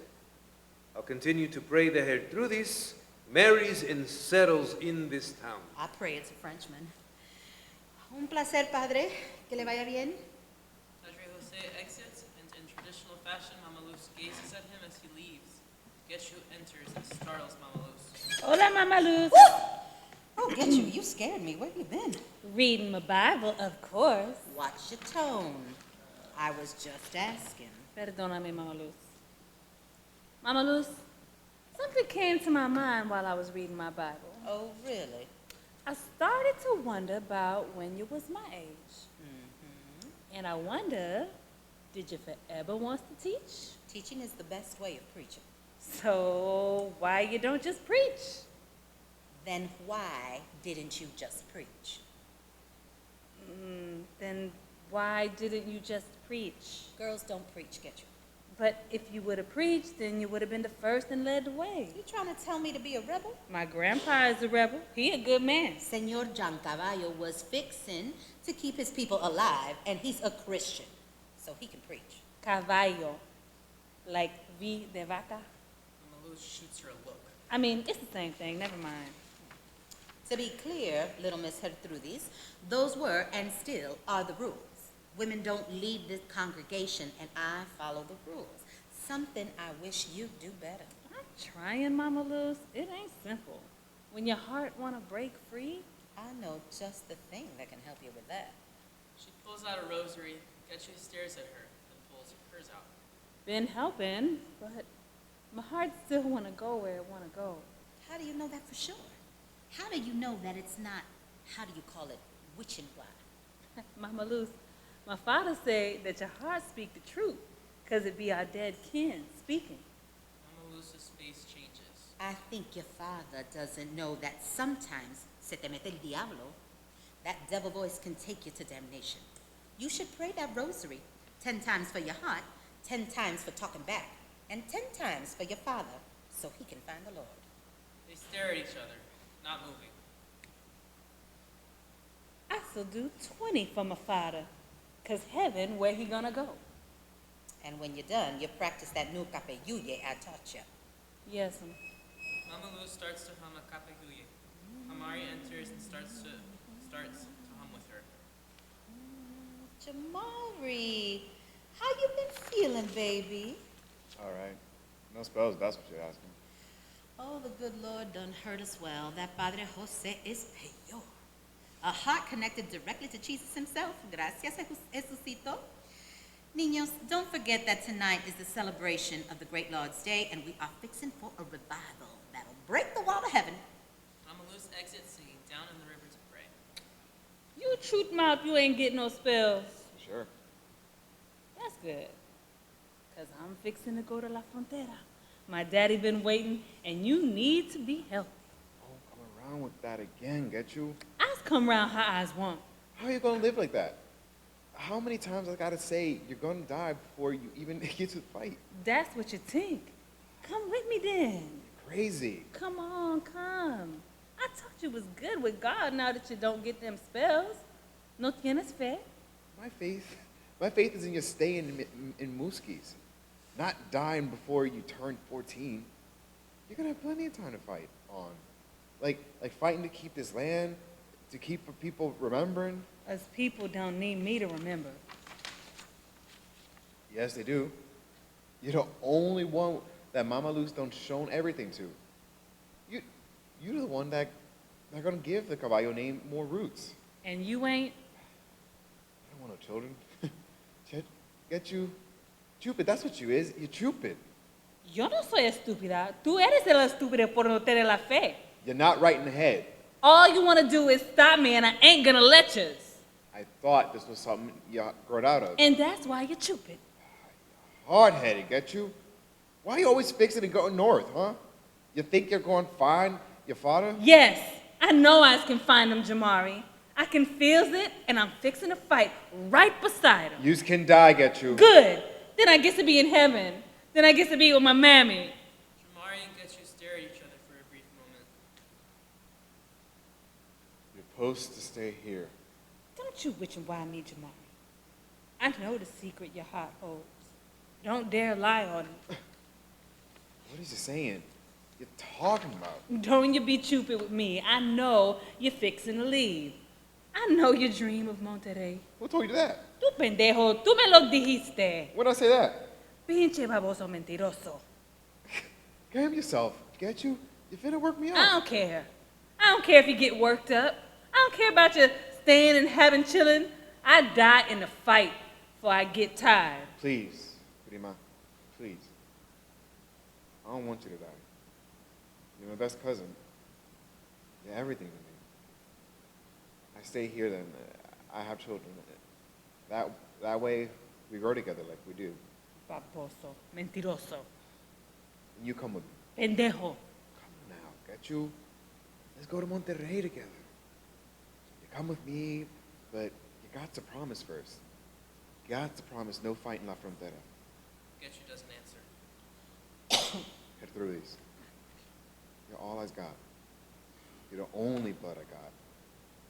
Your blood is supposed to survive. Get you is still with rage. Mama Lou's calls from the distance. Niños, ya es hora. It's revival time. Promise me. Come on, say it. My blood will survive. My blood will survive. My blood... Niños, don't you make me come get you. Get you finally looks at Jamari. He gestures for her to take his hand. She doesn't. He reaches out to her again. She turns away from him. In the distance, we hear that church has started. There is a large celebration. Jamari walks towards the church door. Getchu starts to follow. Jamari crosses the church threshold, and as Getchu is about to do the same, she doesn't. Instead, she slowly walks towards the audience, stands on a wooden tabla, and starts to zapatear. Lights shift. The audience hears African spiritual songs and sees lights that bleed into different parts of the stage. Silhouettes are revealed through the church.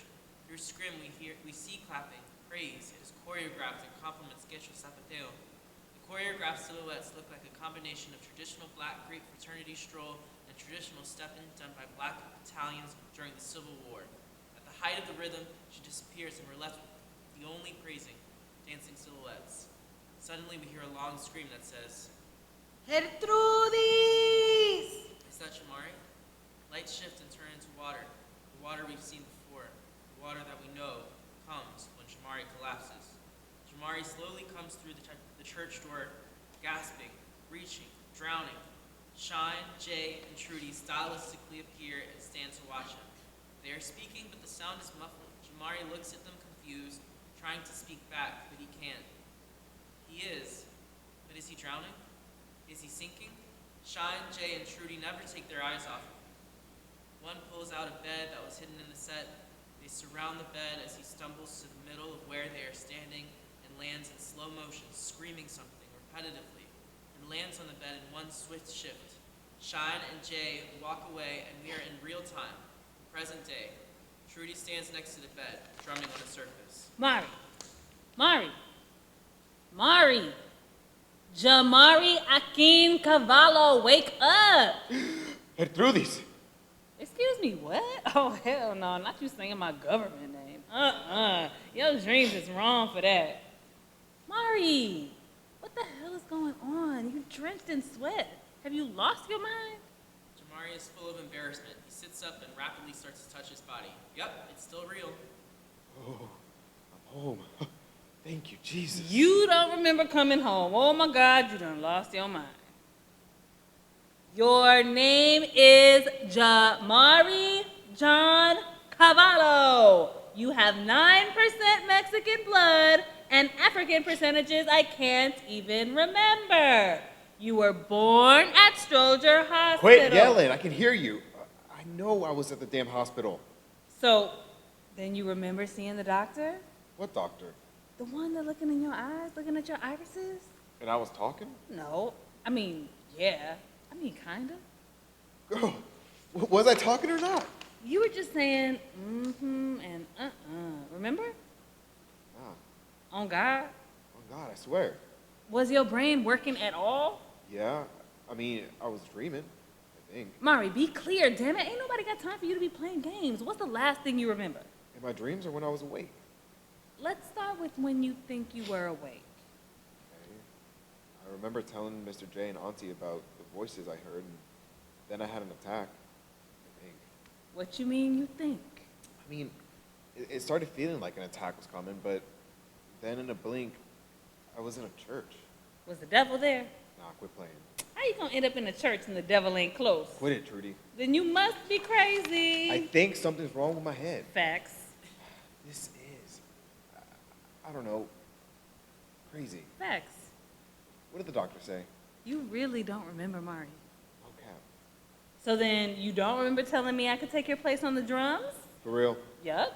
You said that the pastor don't know what he's doing and that I'm the best player you ever saw. I mean, I do think you're one of the best drummers I know. Yup, and then you said that I deserve your spot in the church band because I'm a goat. Now I know you're playing. I ain't playing. Auntie Shine said that she'll even talk to the pastor for you. First of all, I'd never say goat. And second of all, Auntie Shine would never talk to the pastor. She hates that man. How you know that? Because she says it all the time.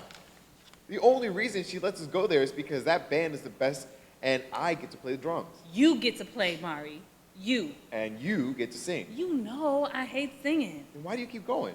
Faith, Mari. You ever heard of it? You better fix your face. It's all I have, Mari, faith. I just know one day they're gonna need an extra drummer and I'm gonna be ready. I'ma stand up and come down. No. Descend from those choir steps, take those sticks in my hand and play and be the best they ever heard. That's right, cousin. And you will be. Amen. Don't let Shine hear you. Ashe. I say ashe. Trudy, Yeah? I really can't remember anything. I know. Did the doc say anything good? The doc told Auntie that it wasn't asthma. They don't know what it is. So now what? So they're gonna get you more tests. I don't know. I think Auntie Shine said they said a MRI or a kitty scan. Cat scan? Same shit. Language? Since when can't I say shit? Language? Last time I checked, my daddy's with God, not here in this small ass bedroom. I just don't want Mr. J to try and hear you. So what if they do, Mari? Girl, sometimes I feel like you're begging to get whooped. Trudy shrugs her shoulders, pulls some Welch's gummies out of her pocket, and starts to eat them. Shamari just lays there, staring at the ceiling. So what happened after? After what? After you were in that church?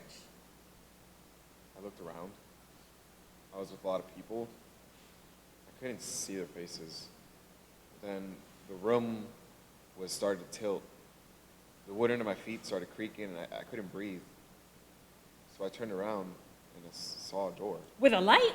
Don't tell me you saw a door with a light. Damn, Mari, you was about to die. You can't die. You're my best cousin. I don't think that's... This may be my last time. This may be my last time, children. This may be my last time. This may be my last time. I don't know. Shut up, Trudy. I can't lose you, Mari. If you see a light, you turn the other way. No, I didn't. You turn the other way, Mari. There was no light, Trudy. Well, damn. Don't play with my emotions like that. I can't lose another person. It was just a door, a wooden door. Like the doors in an old church, like in the movies. Then what? I couldn't breathe. I felt it in my body, but not in my body. I opened the door to go outside, started walking down these little steps. I looked up, and there you all were. All who? Mr. J, Auntie Shine, and you. Y'all were trying to talk to me, but I couldn't hear you. All I could hear was clapping and stopping. And then I saw my bed and thought, I need to lay down. I tried to walk, but my feet felt really heavy, like I was in mud. So I moved with them with all the strength I had, and then I fell in the bed. And I heard you say my whole name, and then you were here. then I was here. You think that was a dream? Did it feel like a dream? Kind of. Like, I was there. But you weren't. Yeah. Has that ever happened to you? Something like that. It was the night Auntie Beverly died. I was about to sleep when I felt like I was sinking and I couldn't move. Then I saw something like a person and I wanted to say something, but I couldn't. My mouth was stuck. Then I realized my body was stuck and I couldn't move. And from a distance, I hear Auntie Shine come through the door with her keys. I tried to scream out, but couldn't. She came in my room, walked over to my bed, smiled, then walked out. That don't sound like the same thing, Trudy. Pause, sir. I'm not done. The next day, I tell Auntie that I saw her and I wanted to get up and hug her last night because I was scared, but I couldn't move. And she says, baby, what are you talking about? When I looked in on you, you looked so peaceful. I didn't want to wake you up. Now you get what I'm saying? Oh, yeah. Some scary shit, right? Scarier than a mofro. Mari, what if part of you is just remembering something from before you were born? Like a past life? Yeah. No. It feels like now. Like today. Shine enters. Hey, baby. You're awake. She walks over and gives him a kiss on the forehead. How you feeling? Like I fought a war. Oh, my God. You're drenched in sweat. That nap wasn't enough, huh? Shamari gets up. Where you going? You need to rest up. I just want to go get air real quick. Try to get back into my body a bit. You okay? You mad? I'm fine, Auntie, trust me. I just need to feel my feet on the ground. We hear rolling thunder. Oh, okay. That's okay, do you. But make it quick, because it sounds like it's about to rain. It's just a walk around the block. It's finally summertime. Be careful. I bet. Shamari walks to outside. Auntie Shine, where do you think our ancestors are from? Like, what part of Africa? I don't know, baby. I don't think any of us really know. Where did our last name come from? Well, Grandma Hazel used to say that it was tradition for the children in our family to take on their mother's last name. Down with the patriarchy. I like that. What else do you know? I only know what Grandma Hazel told me when I was little. She said that her great-grandma came up from down south and that all the men in our family fought in all the wars you could ever think of. If I was alive back then, I think I would have wanted to fight in the wars too. I believe that. What else? Little Miss Trudy, we will talk about this later. Now go on and check on your cousin. I don't want him outside alone. Getchu grabs her drumsticks and joins Shamari outside. Hey, cuzzo. Hey, you checking up on me? You know it. You gonna walk around the block with me? Yes, sir. She starts to air drum. But first, you gotta put them sticks down. Mess around and hit me right in the head. Okay, but only if you make a TikTok with me. Oh, I hate TikTok. Come on, Mari. I'm trying to go viral. Hey, fine. Mari. Yeah. I don't want to be in a choir anymore. I really want to drum. I know. And you will one day. No, I don't think you get it. I can't be in the choir anymore. Now you're being dramatic. No, Mari, listen to me. There's something that calls my soul to drum. Something from deep down that starts from my feet and moves all the way through my hands like another language. I need to drum. I watch those boys do it and they don't need it like me. It's not how their body talks. This is how my body talks. And if someone told me I could never do it again, then I'd rather die. You love it more than life, huh? Yep. I'm gonna show the pastor what I can do, and I'm gonna make him put me in that band. You watch. Okay. But what if you don't? Then I won't stop till he do. Oh, you gonna fight him? Hell yeah, like my soul depending on it. I guess Grandma Hazel was right about us. What you mean? She used to say, that's why we fighters, baby. History tried to kill us, but we as warriors, our blood is meant to survive the test of time. And I think she's right. You're a fighter, like me. Our blood is blessed, it's sacred. It's filled with generations of prayer. I'll be fine. And you won't drum, forever. I believe it with my soul. So remember, when you feeling like you can't no more, like you just want to lay down and die, that's when you say to yourself, my blood is meant to survive. My blood is meant to survive. My blood is meant to survive. On God.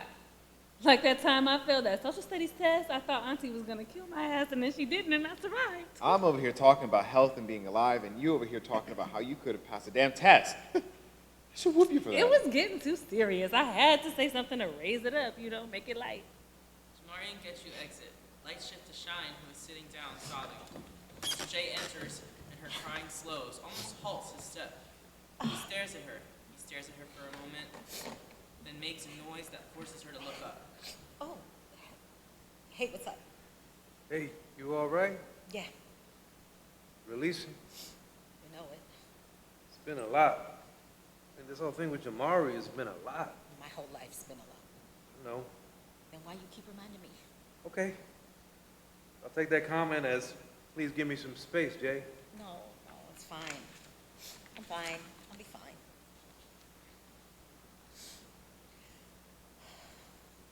When I was a little girl, my grandma used to tell me this story about her great-grandmother, and her great-grandmother used to tell her about a girl named Gertrude who grew up far from her parents. And And she had this voice inside her that would say, find your way home, even though she was already home. So one day, the little girl packed up her things, and she was on her way out, and she ran into a boy and decided to go, and he decided to go with her north. And the journey took them months. One morning after a good night's sleep, the girl woke up and the boy was gone. Wasn't there, so she waited for him for 3 days.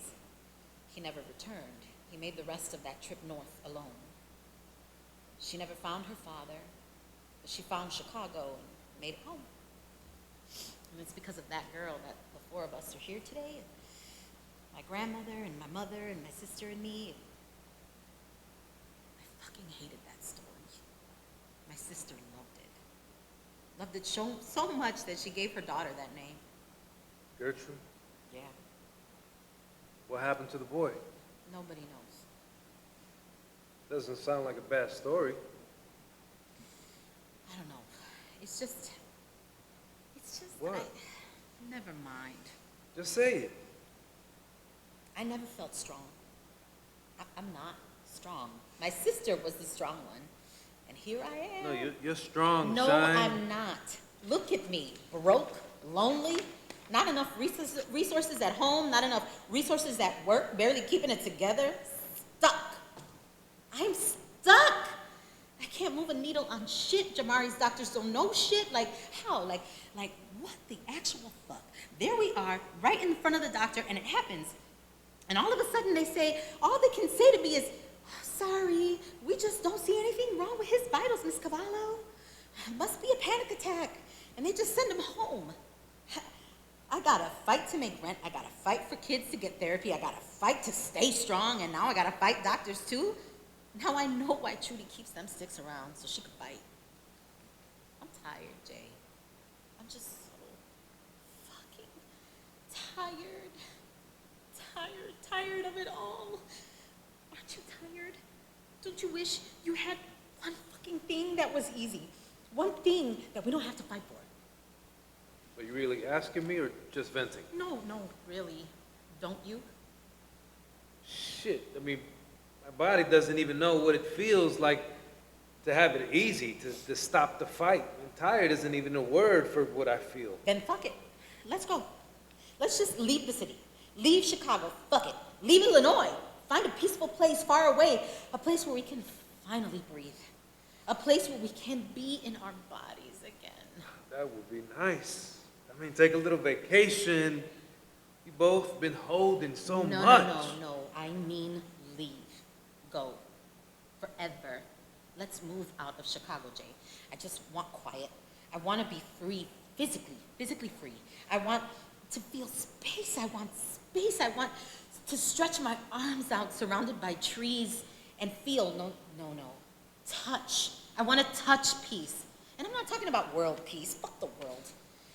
And I'm not talking about, people, because fuck it, people are crazy. Fuck them. Fuck people. Ooh, that feels good. And to say it's like, fuck these people. Fuck them. I want peace. I want my own damn peace. Inner peace. Yes, I want that. Give me that. I'm so ready because this shit right here, this city living shit is for the birds. You for real? Yes. I have my master's, maybe find a remote university, be a professor, get on that 10-year track, get out of this small profit nonprofit struggle, fuck this mission-ass driven work, get better benefits, get Trudy and Mari in open air, maybe all these fainting spells will stop, finally get Trudy in a real band that will accept her, and... Yeah, you really are thinking about this? Yes, I am. And I don't want to go alone. Come with me. Let's go. Let's find home. Jose, be with me. You said it yourself. We're bonded. I need you. You have your master's too. We can go anywhere, wherever you want. Wherever you want. Wherever you go, I go. I need time to think about this.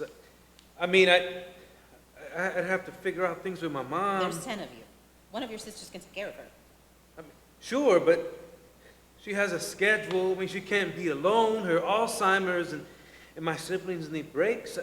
I mean, I want to go. I just got to plan it out. I mean, what time frame are we talking about here? As soon as we can.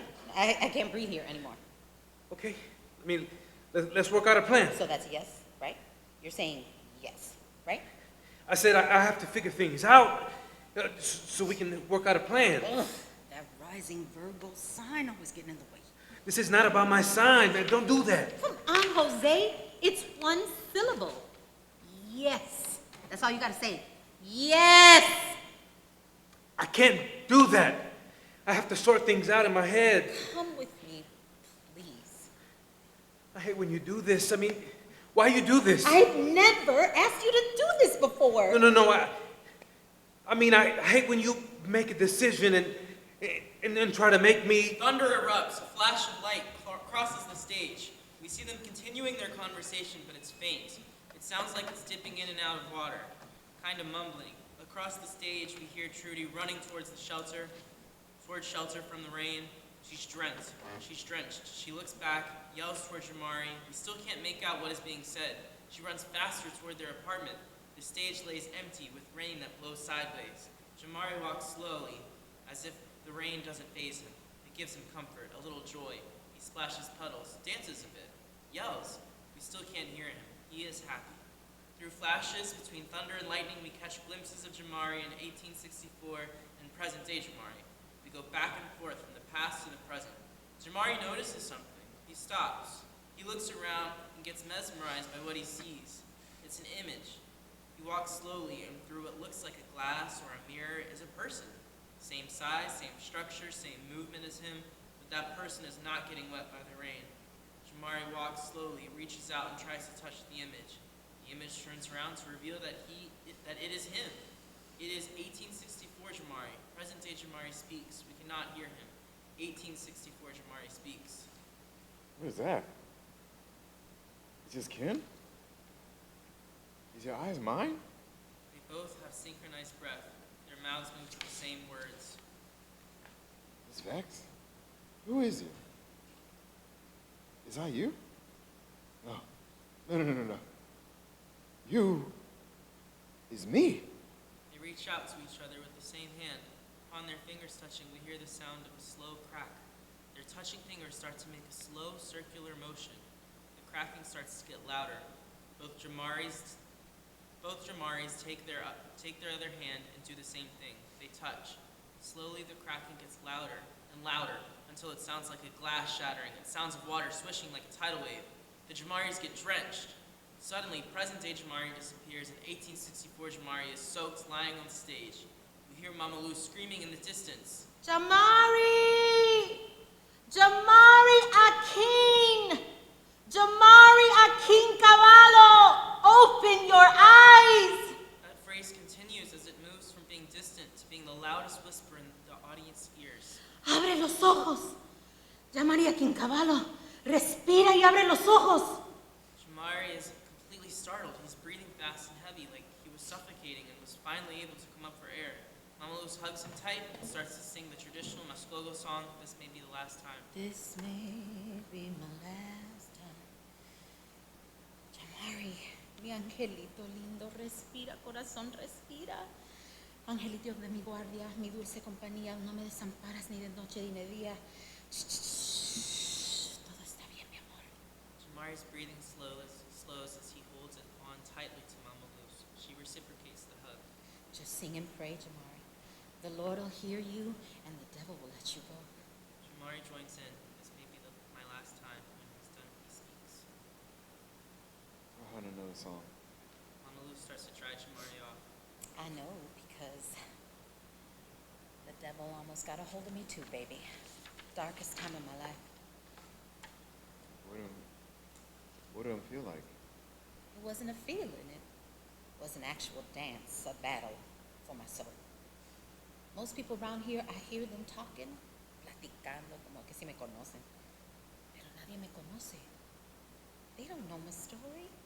They don't know what it took to get to Mexico. Una pelea del alma. Trust me when I say, era Dios que me salvó. Ay, corazón. We've been praying so hard over here, and I see you fighting, and it reminds me of the fight I had. One day, a white man took me even though I was free. knowing freedom, having it ripped away, test the goodness of your soul, and I had the darkest thoughts. I thought unimaginable things. I planned to take that white devil's life, and I started to doubt the faith my granny passed down, and then one day, the Lord spoke to me, and I saw in the fields that way. I saw the way. I saw the road south. God made us warriors, Jamari. Our souls are meant to survive. Feels real, Mama Luz. Each time this happens, it feels real. What does? Water. The water? Water, Mama Luz.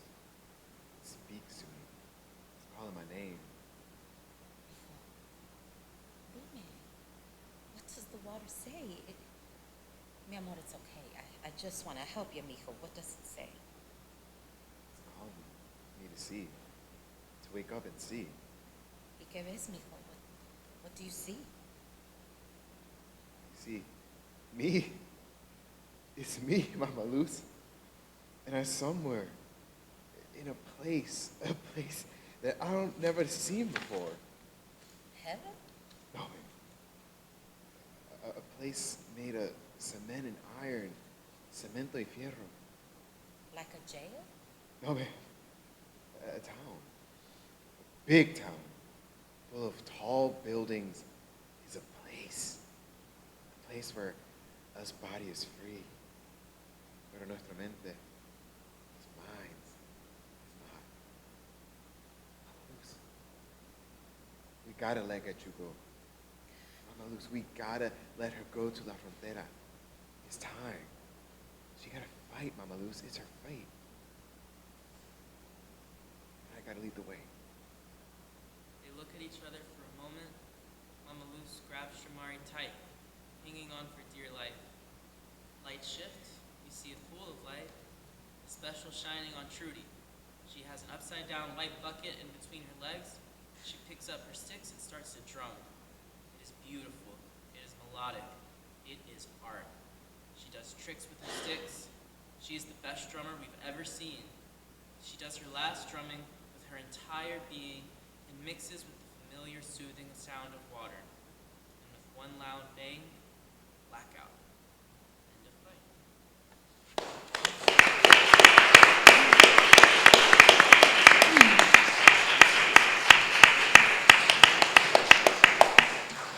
Thank you so much. So grateful that y'all got to experience that. And we'd like to chat for a little bit just to give the playwright some feedback on what you heard. So I'd love to start by inviting folks to just throw out any words, images, sensory things that are still with you from the play.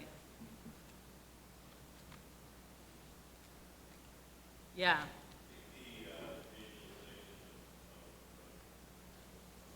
The drumming? Yeah. And the way the drumming transforms and like becomes a portal between time and place. Yes.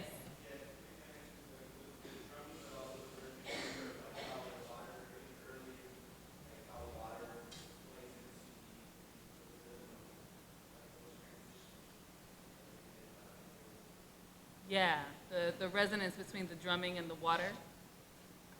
Yes.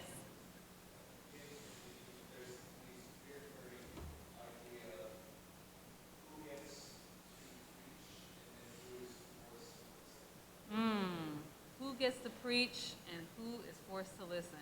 Yeah, whose voices we privilege over others. Thank you. Yes.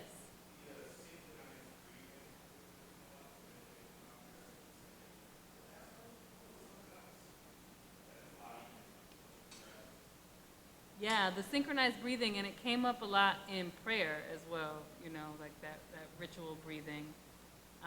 And that's a nice noticing, the contrast of that with the loss of breath. Thank you for that. Yes.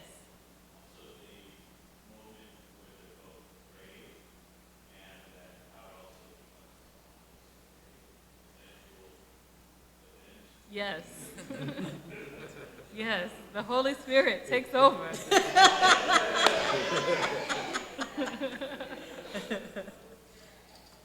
Yes.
beautiful noticing. Look at you, engaged audience taking notes. We love an engaged audience. Yeah. Lauren, the And producer. a beautiful producer, yes. Providing the audience with tools to remain engaged. Thank you. Yes, anything else? Images that are sticking with you from the play?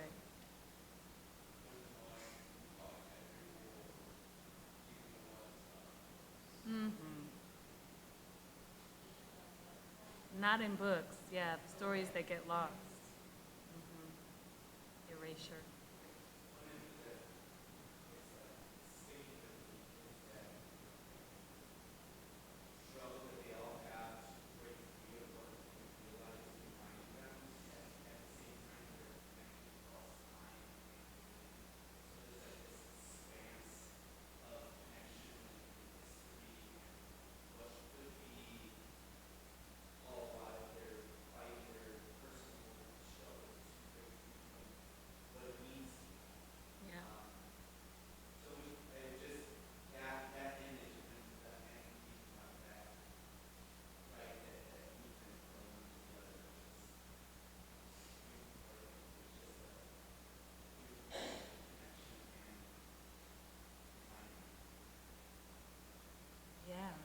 Yes, thank you for drawing that connection. Yes, Alex, over here.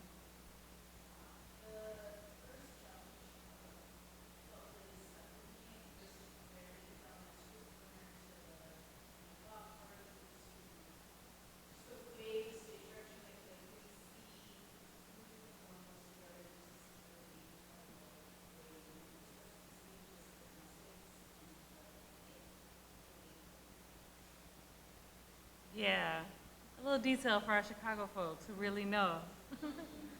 Yeah, it brings us right home. Yes, right here.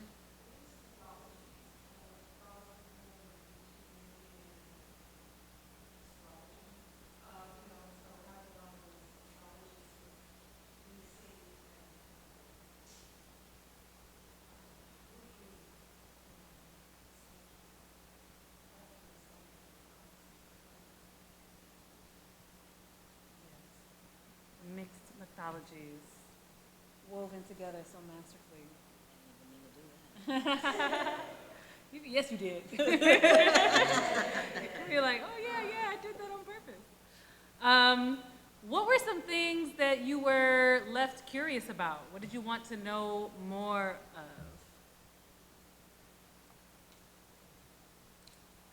Yes. Mm-hmm.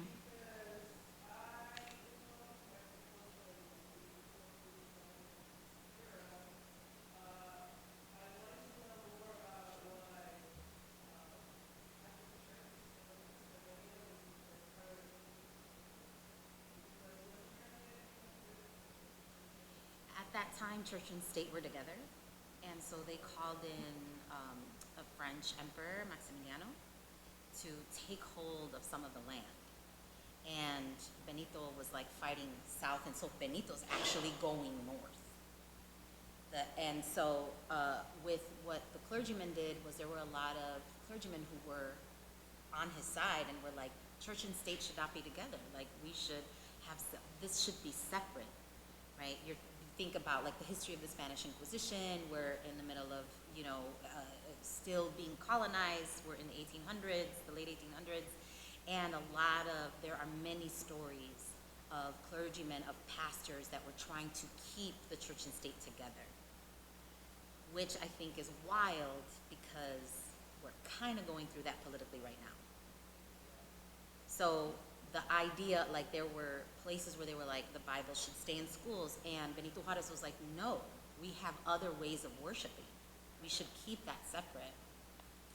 And so the idea is that north, in this particular way, you have this one pastor, one priest, who's trying desperately to be like, no, because we need to turn these folks. Like these folks need to be Catholic, and it should be in schools, and that should be their only way of relating to education. So yeah, it was a wild time in the late 1800s. Mm-hmm.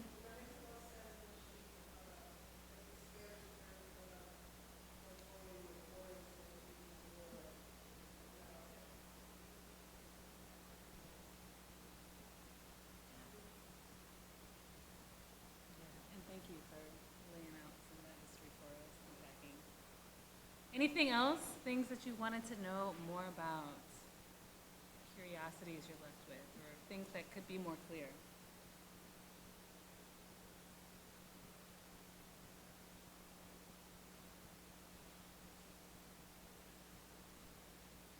Yes.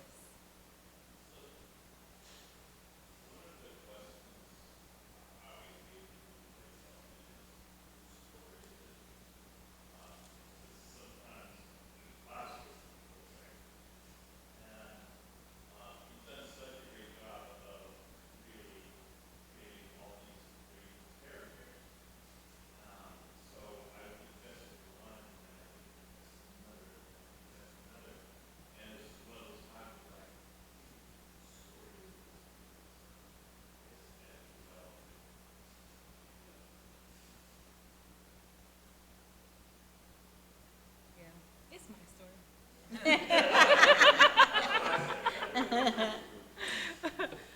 But also, it definitely feels like an ensemble piece, you know. But you know, it does end with the image. I'll get you.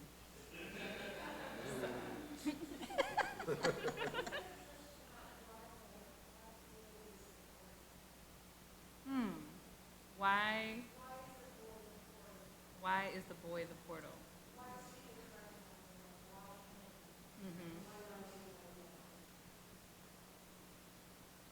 Yeah, that's a great question. What was that?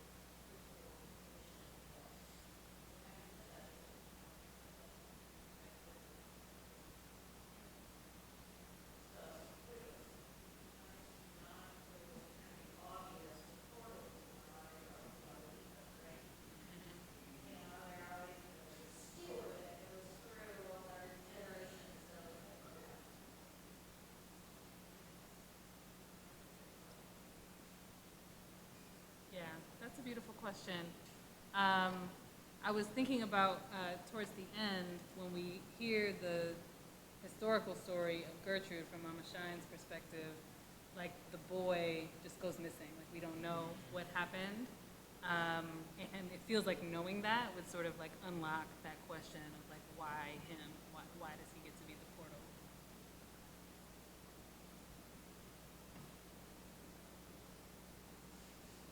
Anything else? Other curiosities, points of clarity?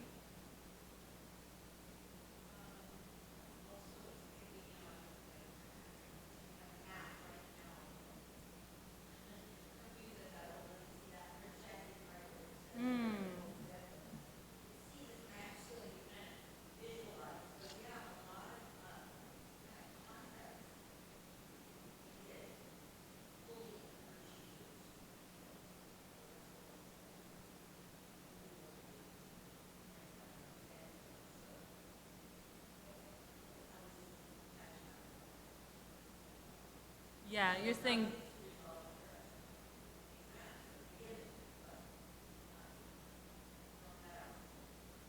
geographic context to sort of locate us of like where is Muski's?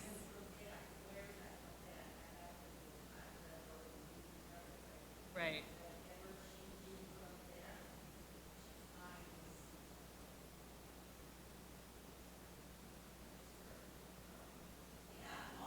Yeah. Yeah, we in it.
seeing that, and I think that percussive element juxtaposed with the buckets, right?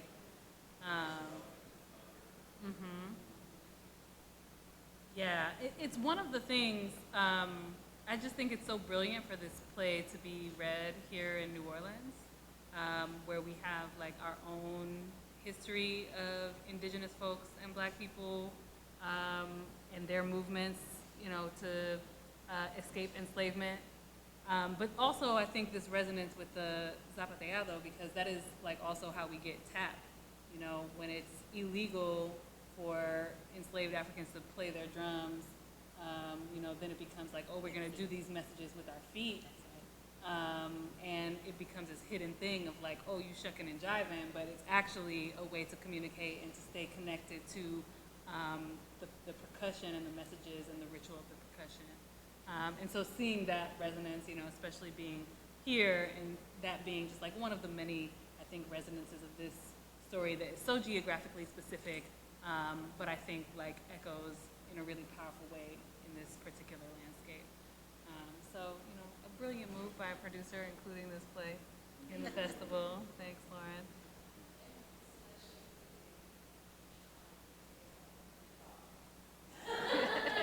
Yes, yes, and she's humble.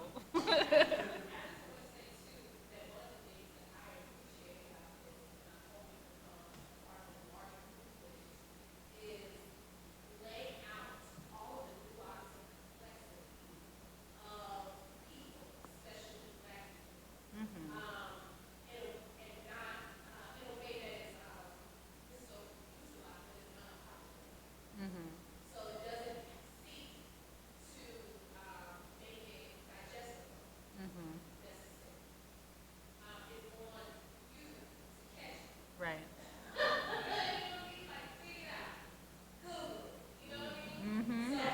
That's my saying. Yeah.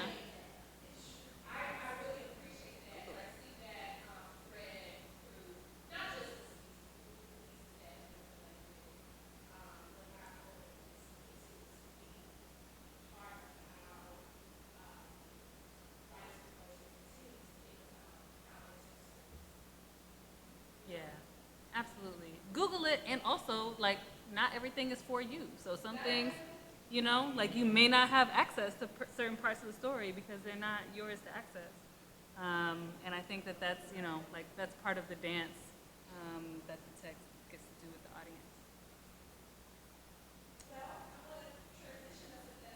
Yes.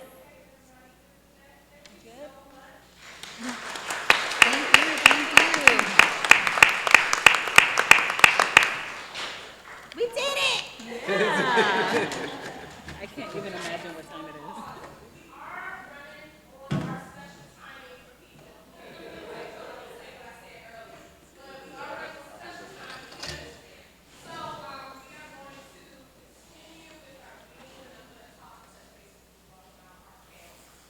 Cool. Thank you.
We're being watched on the streaming or something, right?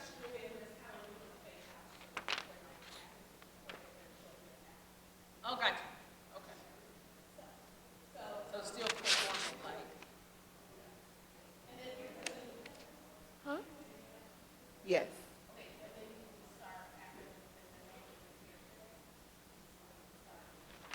Okay, with the title. Yes. Should we start with Alberto? The title. Oh my gosh, wrong one. You're Cesar. I was about to say what you Yes. The Messy Cesar. title. Encebollado. No, okay, I want to say that's like encebollado. Encebollado. Encebollado. I never did Which is like a delicacy, okay? Bistec. Bistec. No. Encebollado. So it's encebollado, but Puerto Ricans are lazy, so we say yao. Encebollado. Okay. Cebo. Do you know how to say cebolla? Cebolla. That's what it is. It's onionized beef because it's cooked with onions. Cebolla. Cebolla. Encebollado. Encebollado. Say something last time, like No, you should have. No. I'm gonna patronize There's, you. like, You are an there's probably expert. No, honey. No. Not an expert. Yes. Spanish is your mother tongue. My mother. Oh, the tongue of your mother. Or the dad. Yeah. Dad.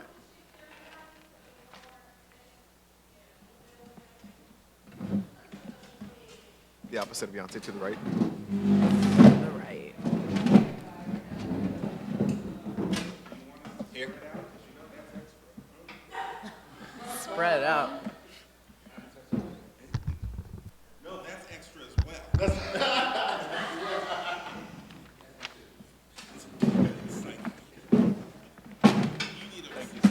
Uh-oh. I'm gonna just, yeah, okay. I'm gonna just not.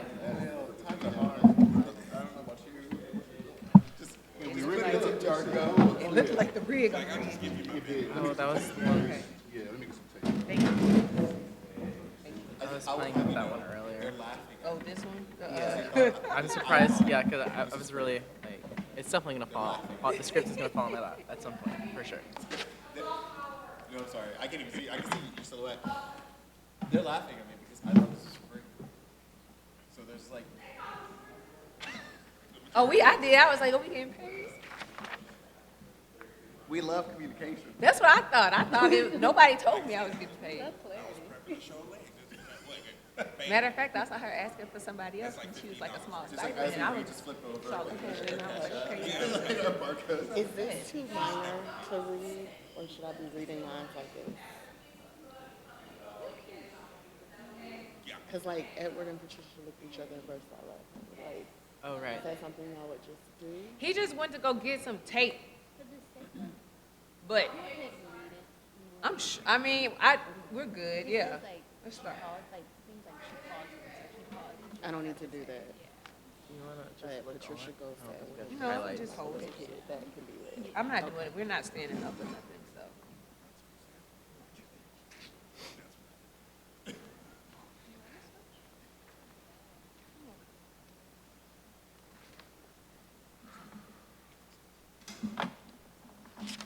Wait, breathe. Do you want to start with the paragraph at the bottom of this page? What page? The page before it says first act. First act? We read it last night. Yes. No, the page before that, right before it. Oh, the page before it? Just that bottom paragraph. Read this. I think so. So after you all say the characters? I think it might be, yeah. I think After it we may say the be characters. helpful, just to understand that we're absolutely not how he has it described. Okay.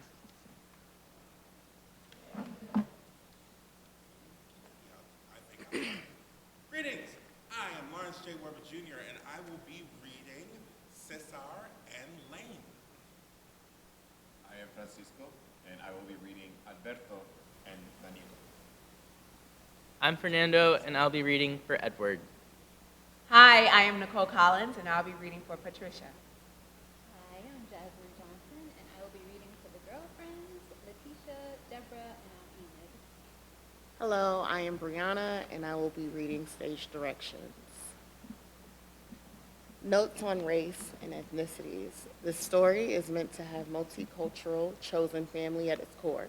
While the characters have intended race and ethnicities, these can be adapted through a solid multicultural framework. When in doubt, please cast as the author has described. How did Edward lose his accent? First act, scene 1. Edward and Patricia's apartment. Boy meets fam. It is early evening at Edward and Patricia's apartment, a 1950s unit in East Hollywood, California. Edward and Patricia have lived together in this apartment for almost a decade. The space is a blend of a college graduate's apartment and a grown-up home. Some elements are sophisticated, while others are purely practical. Edward is preparing to introduce his new boyfriend to Patricia. Edward is an Afro-Latinx Puerto Rican man in his late 30s to early 40s. Patricia, his ride-or-die best friend and roommate, is a younger cisgender lesbian woman of white Colombian Latinx heritage. The two met in graduate art school at General Texas University in Lubbock, Texas, and moved to Los Angeles at Patricia's urging to pursue their dreams of creating art and making it big. Patricia now works as an art curator's assistant at a prominent LA gallery while Edward continues to chase his artistic aspirations. We discover them tidying up their apartment in preparation for company. The food is ready and the drinks are pre-mixed. All right, the only thing that's missing is the Monopoly board. I'm pretty sure that's in my room. Monopoly? The only one coming is Danilo. Monopoly with 3 people is not a good idea. Well, it's us 3 and the boys. What do you mean, the boys? The boys, they're coming. Patricia, I told Danilo that he was meeting you. I am not ready for them to meet him. And if I get bored, Sherilyn will be coming too. Great. Invite all East Hollywood while you're at it. I don't think a meetup with a new boyfriend is something that appeals to all East Hollywood at all.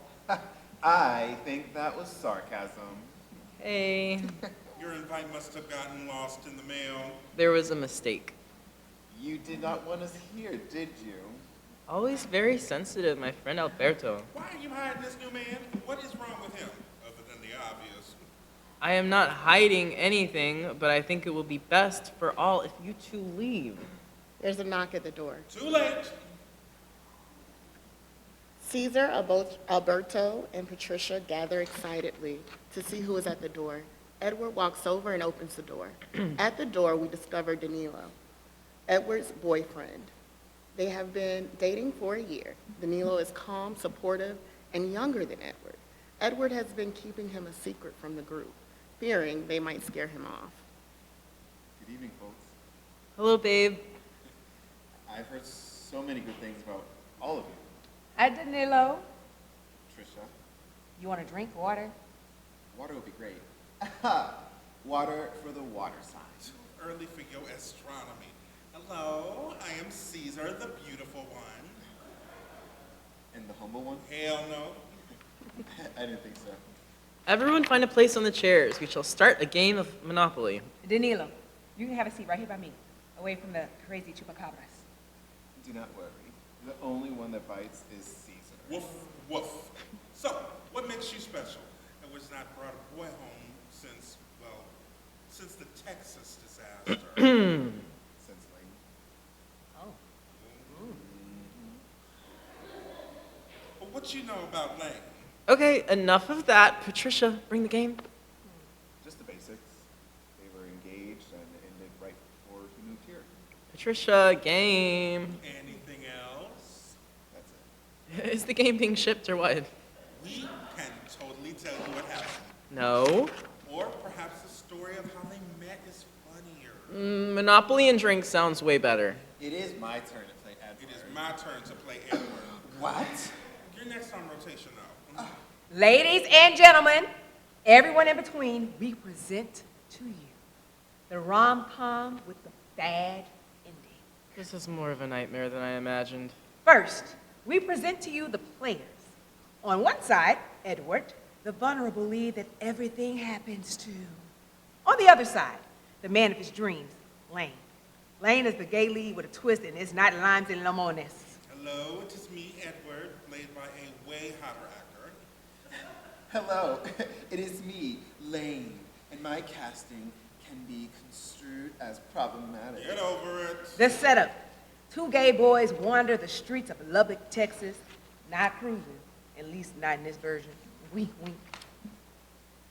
Oh no, I am aimlessly walking down the street. Oh no, me too. Oh, this is great quality storytelling. The two men have empty hearts. These two hearts are about to start pumping for the first time. Caesar, as Edward, stumbles into Alberto as Lane. Oh, I am so sorry. I was not paying attention. Hello, sexy accent. Well, my accent is my only sexy asset, and I can use it all day long. Oh, I have something right here that'll help with accents. Oh, give me your number, and I will accent you all night long. The men got together that night and eventually got engaged under one rule. Keep the accent. Leave your apartment. I said it was very problematic. Okay, bebecito. And that was the rom-com with the bad ending. Ooh. Well, if you want to head for the hills now, it's the best time. I would not tried to sell that to Netflix, but it was highly entertaining. At least someone thinks so. Let's get that Monopoly game going before they start enacting my grandma's death. Nah, we did that one last week. They all start getting ready to play Monopoly. Scene 2, Edward and Patricia's apartment, Pigeons Caca. It is a late afternoon on an ordinary spring day in Southern California. Edward bursts into the apartment excited after an amazing interview for a prestigious art grant. On his way back, a pigeon pooped on him, but he wears the stain proudly. Edward can't wait to share the news with Patricia. He enters the apartment with the enthusiasm of someone whose partner just announced they're ready to try anal sexual intercourse. Patricia greets him as he steps inside. Patricia, it is so happening. I'm happy to see you in a better mood. What is that smell? A pigeon took a shit on me. It's a good sign. Did you say a pigeon shit on you? Ew, is that smell? Do you know how disgusting pigeons are? I had my last interview today. How was that? It was great. I went to that cute Salvadorian place in East Hollywood. I needed some sugar. Remember that place we used to go all the time with you-know-who? Juan Manuel? The guy that dumped you right after your Puerto Rico trip. I know. Not the point. And cheated on you with one of your coworkers. My cousin, actually. Again, besides the point. It's a good sign. I can feel it. The burn. The burn is what you feel. Well, I'm happy for you. What's for dinner? I am making this steak en cebolla that is to die for. Edward's cell phone rings. Oh shit, it's from the grant. Answer. Hello? How are you folks? Sounds great, we'll be in touch. Good news? I got the grant! Yes! Oh my God, finally! Your first solo exhibition. Don't put it like that. Let's say, move over Da Vinci. Move over, Da Vinci. Oh, this is good. You need to work on that title. Shut up. Blackout. Scene 3, Edward and Patricia's apartment. Let's go, Polly. Let's go. Edward is in the living room having a fashion show of possible outfits. He and Patricia are deciding what he should wear for another interview. Look who is climbing up the corporate arts ladder. Are you sure about this one? Isn't too loud? No, honey, your face is too loud. I'm wearing glasses. And we can still see your face. Danilo enters. Babe? You look good. Don't I look, too... Gay? I do, right? We talked about not conforming to the standards of heteronormativity. Will glasses help? You can still see your face. Just what I said. I wanted to talk to you. And that's my cue to leave. Thank you for your help. Anytime, babe. What's going on? It is time for that conversation. Wait, is this something that is gonna upset me? Babe, I need to sleep tonight. I can't be puffy tomorrow, big day. No. To the contrary. I want to take our relationship to the next level. You are ready for our first kiss, aren't you? Be serious. Okay.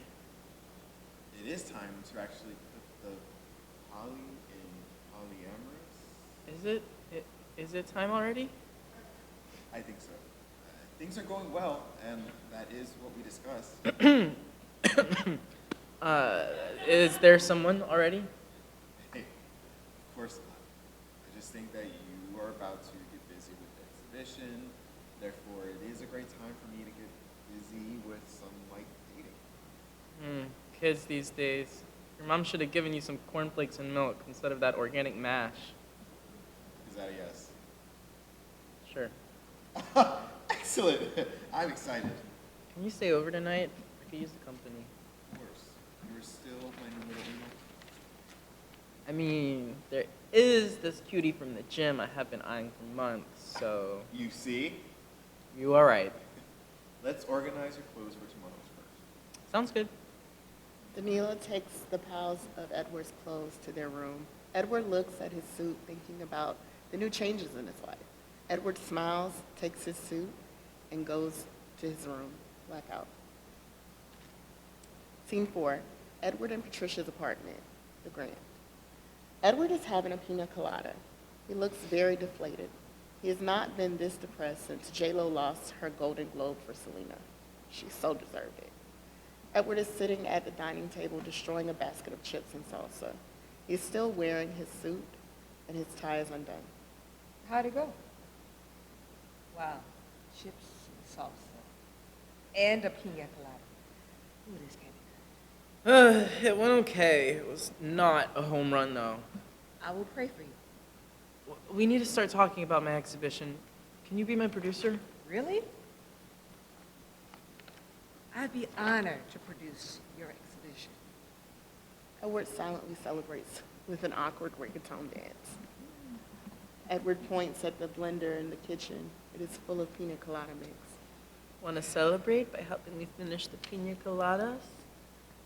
I didn't know it was going to be that type of day, but all right. My boyfriend said he wants to go poly, and my interview sucked balls. It is that kind of day. Bottoms up, bro. Okay. Scene 5, Patricia's gallery. We good. We discover Deborah and Patricia. Deborah is Patricia's boss and the lead curator of a pretentious, non-threatening, next to a Starbucks gallery in West Hollywood, WeHo. Patricia is an associate curator, spends most days working the front desk, a low urgency job. Near the entrance, the gallery is heavily promoting its cash cow show of the season, Van Gogh, a 3D experience with a ton of selfies opportunities. Unbeknownst to Deborah, Patricia has been moonlighting to help Edward execute his solo exhibition by leveraging her industry contacts. She carries a booklet containing samples of Edward's work when Deborah approaches her. Deborah, mid-conversation, is eating an In-N-Out burger, protein style, no bread. She is notably clumsy as she eats while carrying sauce on her lips as she speaks. Patricia. Yes, you want another latte? Pardon my eating. This keto diet got me really hungry. What is that portfolio you have been silently gawking at all morning? Are you trying to pitch one of those people to Fred again? Oh, no. That is... Oh, no, dear. What is it with you and these people? Is this going to be a thing? You know, it is really wrong to fetishize people. This is a magnificent artist. Oh, Sure. I read all about it on the TikTok. People love a good old savior moment. In the end, they cause more harm than good. This artist is going to be a hard no. There is no way this will get approved. The clientele of the gallery is refined. They do not want any part of any of this. Are you catching my drift? I am definitely catching a drift. However, this is not an artist I am pitching to the gallery. This is my friend Edward's work, and I'm helping him with his exhibition. He has a big grant, so he actually is looking to self-book a place, and he's not interested in this gallery. I already pitched it to him. He is not interested in our gallery. Yep. He says it's too beige, the gallery, that is. Deborah looks at Patricia slightly confused. Patricia signals at Deborah's mouth, which is full of hamburger special sauce or mayo, who knows. Scene 6, Patricia and Edward's apartment. Let's go to the east side. Patricia and Edward are in their apartment. Patricia has been trying to bring up something, but has not been successful. Edward is doing a low-impact yoga workout, while Patricia looks at the neighbors pass by while trying to look busy. Trisha, your energy is all over the place right now. Did you invite 2 girls over at the same time again? You're not interested in my gallery, are you? For my exhibit? That would be amazing. Well, see, I kind of told Deborah that you were not interested in presenting there. What? Why? Well, she was being a racist, entitled bitch. That is the worst kind of bitch. I just snapped, man. Is this going to be a thing? It is strong to fetishize people. I promise we can find somewhere so much better. It's okay. I was thinking of finding a place in Boyle Heights. Why Boyle Heights? I don't know. I vibe with that place. Besides, anything interesting that happens to any Latinx character in the USA cinema canon happens in Boyle Heights. Or maybe you just trying to get back with your ex, Mr. 7 Minutes in Heaven. Juan Manuel? Yo, no. He is Mr. 7 Minutes in Heaven. That was not a compliment. Oh, Edward. He was my bad bunny, but not in a good way. Don't forget about game night tonight. Is that today? I bought groceries already. All right, I'll email you later. I will bill your ass later. Scene 7, Edward and Patricia's apartment, game night. Edward is hosting game night with the fam. They are playing Monopoly, and they are a few drinks in. The night is a pretty chill evening, not a pretentious, obnoxious, white gaze game night. It is Patricia and Edward's favorite night of the month because there is usually not a lot of drama in these, except that one time they played Cranium with Alberto. Today, most of the boys are missing because the jock party in town supersedes. Caesar is Edward's best friend. They have known each other since Edward lived in Puerto Rico in his early 20s. Caesar's goal in life is to keep Edward grounded. Alberto completes the Edward-Caesar-Alberto trio. He is a nerdy healer and has the power of foresight. Alberto is not coming to the party tonight because the energy decided otherwise. Where is everybody? There is a party at the Eagle tonight. Like a sex party? I think it was branded as a jockstrap party. That was my fault. I should have consulted with the cool people before scheduling. Oh, why are you not going? I do not want to be at a sex party tonight. Edward and Patricia lock eyes and look very concerned. Who are you? And what did you do with Cesar? Honestly, I have to wait a week for my antibiotics to kick in. Oops. There he is. Yep, also playing Monopoly while we live in Los Angeles. It's really triggering. And why is that, Cesar? The only thing that is different to LA, there is actual free parking in this game. Even to come here, I had to park 10 blocks away and walk in order to get free parking. I am serious. The free parking on this game should say open Parcheesi and play over there. Here in LA, you do not get $200 when you pass go. You get the 200 minus tax, minus tax, minus tax again. I mean, come on. What is this bullshit of paying taxes on your tax returns? I already paid taxes, bitch. Rent does go up at every turn. That's accurate. However, the get out of jail for free card, only if you are rich. I love it when you start monologuing. Thank you. Edward Maria, I got that gallery in Boyle Heights off of Main Street, so we can go look at it tomorrow. That is great. I think it's the perfect place. Wait, the co-op building off of Main Street, Adicia's place? Yes. She is quite a character. Is that good or bad? Just keep an eye on every exit at all times. Edward and Patricia look at each other and bust out laughing. Is she La Llorona or what? Seriously, tell us.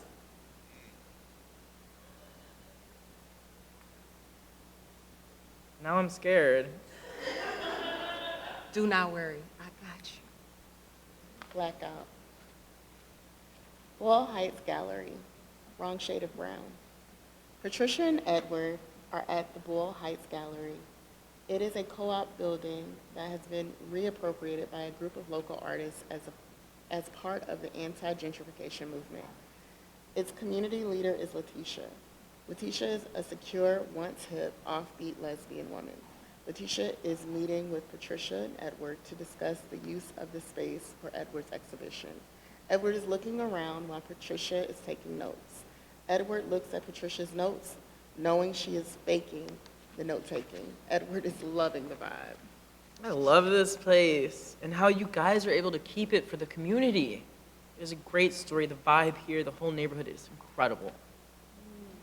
You vibe with this because this is the land of Aztlán, where Mexican Americans made Boyle Heights the Mecca of Chicago. Chicanos, Chicanas where an X just meant you're not allowed access.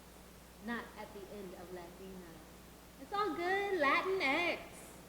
Boyle Heights is Primera Flats, Tercera, Cuatro Flats, Big Bang, Mariachis, gangbangers, it's disco, it's punk rock, the Rough Riders and the Bulldogs, it's Al and Beas, it's Cholos, throwback dykes playing touch football, our Madres being mitoteras, it's Mecha Chicano studies at ELAC. Patricia looks at Letitia trying to find an ending to her statement, but Letitia is in it and not going for regular social cues.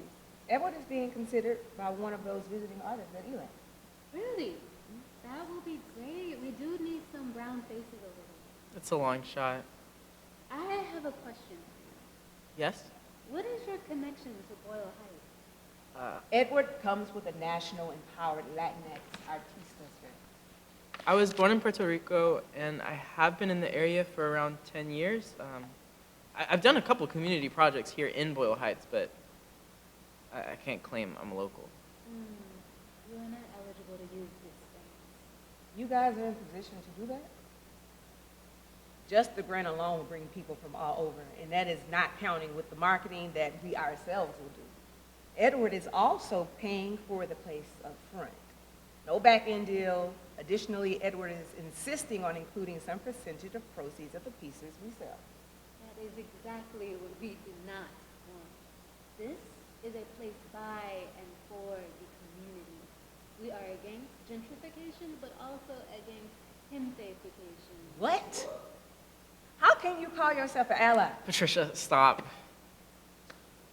I get it. I understand. Thank you for letting us see this beautiful space. I wish you guys the best of luck. Edward goes to shake Letitia's hand. Patricia is livid and not having this whole situation. Patricia composes herself and is not going to engage with Letitia anymore. Thank you for your time. Edward and Patricia exit. Patricia shakes her head. Scene 9, outside Boyle Heights Gallery. Carmen attack. Edward and Patricia are just leaving their interaction with Letitia, where she told them they are not eligible to use her gallery because they are not local to Boyle Heights. Patricia, stop being such a Karen right Man, now. that's fucked up, bro. Yeah, but this is Boyle Heights, not Beverly Hills, so stop acting crazy. I know that bitch better not come outside. Yes, she better not, because you're gonna get your ass whooped. I can take her. What are you gonna do with her? Hit her with your dollar store clipboard? Shut up. We'll find another place. Yes, we will. In a place with better lighting. Your name is not Karen, but your middle name definitely is. Scene 10, Edward and Patricia's apartment, insecure as fuck. Patricia is coming home from a hookup. It is around 3 a.m. As she enters the apartment, she sees Edward going on a spell, repainting and redesigning all of his art for the impeding exhibition. Edward, what's going on? Oh, hi, I'm just finishing these. They needed some work. These were done. I just don't. Are you okay? I don't want it to suck, bro. I do want to suck, bro. What are you doing here? Someone texted me, so I had to turn off Grindr. Was it Pop? The most. You get really horny after 11 p.m. Right now, it is my prime time. Sorry to interrupt your sexcapades. You can leave now. Patricia's here. You don't have to tell me twice. Say bye to Danilo for me. Danilo was here? He is asleep. He said to wake him up if Cesar needed to leave. He works his first shift tomorrow. Please stop and go to bed. I'm about to be done. Honey, you are looking a little too much like Sissy Spacek's mom and Carrie right now. You have fixed that shading twice since I got here. Edward looks at the painting, looks at Patricia, and stops fixing his painting. He starts putting all his art supplies away. Ice cream. Finally, some sense out of you. Should we wake Danilo to tell him to go get it for us? He's 10 years younger than us. He's always going to do the late night runs to get ice cream. Babe, wake up! Blackout. Scene 11. Edward and Patricia's apartment. Round is Edward. Edward is gathering some of his acrylics. They were disorganized as he was trying to finish a last piece before, the, exhibition. It is the day before of Edward's opening. of his first solo exhibition. He is very calm as opposed to Patricia, who is a nervous wreck. Edward calmly goes around the apartment cleaning up and doing mundane things of no importance. He checks his phone and then... Ed, are you done? No, take it easy. We got time. Aren't we waiting on Sherilyn? Also, it's just a final walkthrough. The exhibition is tomorrow. I'm just a little anxious. And she's at the venue. She has to work for my honey. Anyway, this is your first solo exhibition, artist. And I'm so excited for you. Nothing like your first exhibition. I still remember mine. Don't remind me that you already had a solo exhibition. That only makes me remember how old I am and how long it takes for me to accomplish things. But your life has been way more complicated than mine. Besides, this is a happy day. Happy day. Let's just enjoy it. Talking about complications, I need to ask you something. I'm just curious. Why is it that all your acrylics are used, but not even a drop of brown? It's the only tube that's still untouched. Brown and I have a complicated relationship. Besides, brown is ugly. Really? As opposed to the ugly purple color that you used in 3 Hanging Bananas? I can't believe you called my sangria fuchsia ugly. Besides, I have issues with that color. I know. That's why I'm asking. Where did you learn that? In your psychology of color class? Actually, yes. I wish you never took that class. The other day you were trying to explain to me why I bought yellow bell peppers instead of red ones. I mean, really? They just look nice with my chicken. You know, I used to hate turquoise when I was in middle school. Oh, no, not a middle school story. The teacher in charge of the graduation decided that it would be a great idea to have us wear matching outfits for our graduation. And she decided that the colors would be peach and turquoise. I decided that my dress was going to be turquoise. And of course, every girl decided to wear peach dresses, and every boy had on a turquoise shirt. Since then, everyone called me a carpet muncher pat. Original, huh? I never used turquoise in my paintings until I was doing my master's. And one day something happened to me. I went to this talk called The Lesbians in the Bathroom. The lesbians in the bathroom. The vagina monologues. Don't make fun of the vagina monologues. You know what? Here I am just opening my heart to you, and there you are making fun of my feelings. You could be gay, but you are such a guy. Sorry, I'm listening. Emotional wall is coming up again. It is also kind of a long story. This talk was about a woman going to college for the first time and how she liberated herself sexually. Her parents told her not to go to the public bathroom because lesbians cruised there. That was the first place she visited when she got to campus, because the ladies' rooms, because, you know, she couldn't find not any lesbian. And I thought they were all going to be there waiting for me, but I only saw one. It was there, looking right back at me through that mirror. After that, I went to do my solo exhibition for my thesis project. 222 tints of turquoise. I didn't know that. Now you know. So tell me, what is your problem with brown? Edward is silent. Are you seriously not going to tell me anything? Let's talk about this. Oh shit, hold on. Oh, fuck, I didn't get the ELAC job. You would think that in a college that served 80% Latinx students and has a faculty of 100% white professors, the brown guy would have a chance, but no, fuck you, ELAC! I should not be surprised, Patricia. That lady did not even know I had a master's. Bitch, it's the first thing on my resume. What is the problem with the color brown? You say, I don't have a problem with the color. Everyone else seems to have a problem with it. You'll be surprised to know that the problem with brown actually began with a dress. Really? Yes. I was 7 years old, and my mom, I told my mom that I wanted to wear one of the dresses that the niñas escuchas wear. What do they call them here in the States? Brownies?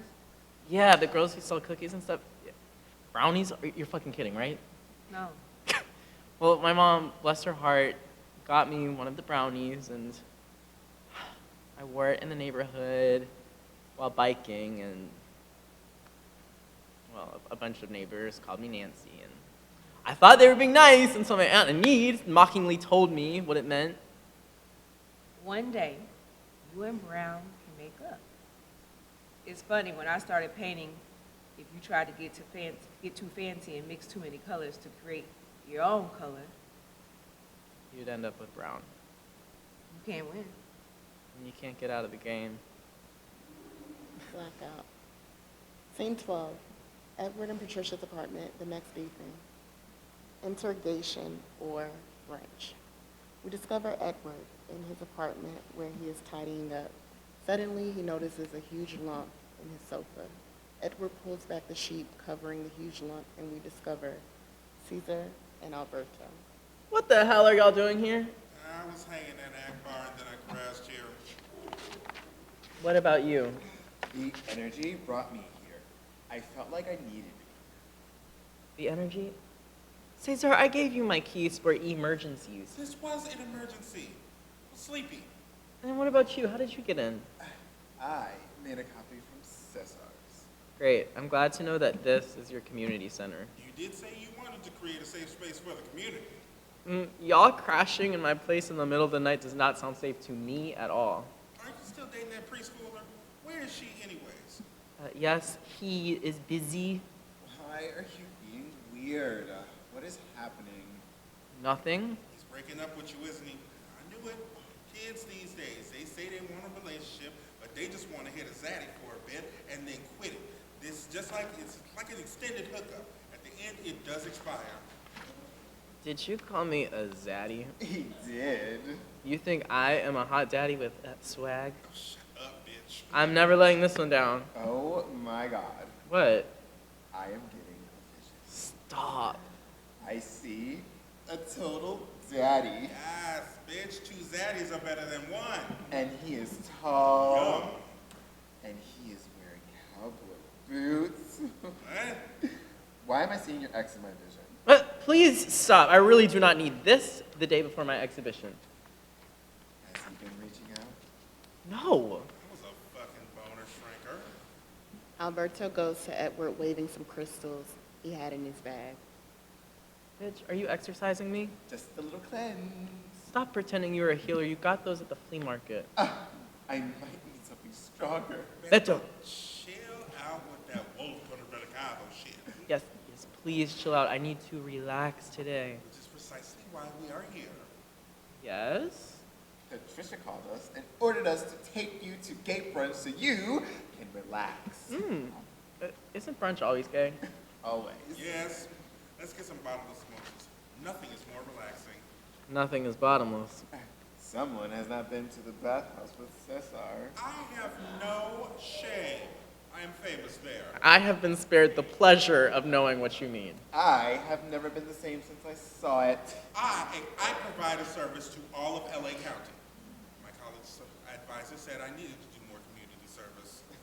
If only she knew. Okay, I'm swapping out shirts and brunch it is. Brunch it is! Edward, when we get there, remember, everyone wants to be us. And we are really lucky because we really are us. Blackout. Scene 13. Highland Park Gallery. Early evening. The exhibition. At last, we are launched at Edward's first solo exhibition. The Highland Park Gallery is a locally owned, multi-purpose space.